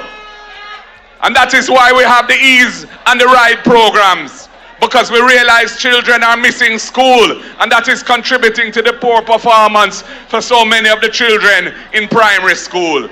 The ease will ensure that they can get a hot, nutritious meal at school. It's going to cost $9 billion more per year. And that money is largely going to end up with the farmers of the country, because they're the ones who are going to be supplying the food to the schools that will provide the meals for the children. And then we have the RIDE program, which is a subsidy of $500 a day for those students who the social workers say are the ones who are missing school because they can't afford transportation 5 days a week. We will provide that subsidy, which is $2,500 a week or $10,000 a month, so that their costs of transportation, and this will be in properly vetted transport operators who will be the ones carrying the children. Some of it will be buses, and in those areas where buses can't go, and there are many areas where the buses can't go, it will be taxi operators, fully vetted, and people in which we can have confidence. We are about uplifting the children and the parents and the families and Jamaica as a whole. We want to support the creative industries. Montego Bay has tremendous potential in that area, because we know the brilliant artists that have come out of Mobay. We know the brilliant musicians, DJs, singers, sound engineers, creatives who paint, who make things out of craft, and so on. $1 billion we're establishing as a fund to support the creative industries, because we want to give young practitioners a chance to make a business out of their talent and move the economy forward and build brand Jamaica. And of course, as Senator Floyd Morris pointed out, persons with disabilities, we want to really bring a new day for them. I come out of a home where I was exposed to persons with disabilities from I was born. My father came to Jamaica in 1953. He was the first orthopedic surgeon in the country, a bone specialist. And he established the polio rehab center when there was an outbreak of polio in Jamaica. And after we conquered polio, it became the Mona Rehab Center for all forms of physical disabilities. I have been the chairman of a charity that supports that rehab center since my father died in 1996. And I still support it today. And the next PNP government is going to put money into a fund for persons with disabilities to help to transform the landscape and transform their lives by making them have more access to education, to housing, to transportation, and to employment. Because the persons with disabilities are an important part of our society. And people, we have many other policies which you will be hearing about in due course. But we're not going to release everything because Andrew afraid to call it, and I don't know where I'm up to. But whatever him want to call it or not, the Constitution will call it if him don't call it. And we will be ready, because we have done our preparation and we have thought through the issues, and the people of Jamaica want a government that they can have trust and confidence in. When it comes to social justice, it is the People's National Party that has delivered social justice in Jamaica since independence, and even from before. And I know the beach access is a real issue here in St. James and in many other parishes. We are going to have a progressive policy around beach access. I've been checking it out in other Caribbean islands with strong tourism industries. They don't exclude their people from their beaches. Why should we do that here in Jamaica? We are going to enter into honest and fruitful dialogue with the hotel sector and the hotel owners to work out a system that will allow access to those private beaches where people are currently excluded. And we will use the legislation of the land if we need to support that process. We must have a situation in which Jamaicans can enjoy access to beaches. Similarly, the contract work situation. So many of our workers, especially in the hotel industry, but not just the hotel industry, are on these recurring short-term contracts. They have no security of tenure in their job. They don't qualify for certain benefits. We want to cut that out. If you are a person who has worked in the enterprise for a certain period of time on an ongoing basis, and you take directions from management, and you're there as a full-time person, you are an employee, and the law of the land must treat you as such, regardless of what type of contract they want to make you sign. The next PNP government is going to deal with the abuse of contract work privileges. We are about social justice. We are about uplifting our people. We're about addressing the wrongs of the past to make a better present and a brighter future. And that is why I say to all of you tonight, this is no time to be lackadaisical. This is no time to be complacent. This is a time of joy because we are about to bring change on the land. But we are going to have to march forward and do the work and put it in with dedication and commitment. And when we do that, comrades, I know Almighty God will deliver Jamaica from what there is now and put us there to bring us forward to a better place. Comrades, I thank you all for a wonderful evening here in Mount Salem Square. I thank you for staying with us for the hours that we have been here. And I say to each and every one of you, the word is love. Power to the people. God bless you all. March, we are march, march, march, we are march.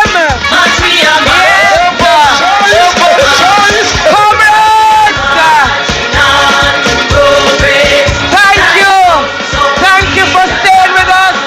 Thank you for showing us your love, your support, your commitment. I will see you next time. Remember, the word continues to be love, blood and fire, comrades. But in true PNP style, let us close out with Jamaica Rise.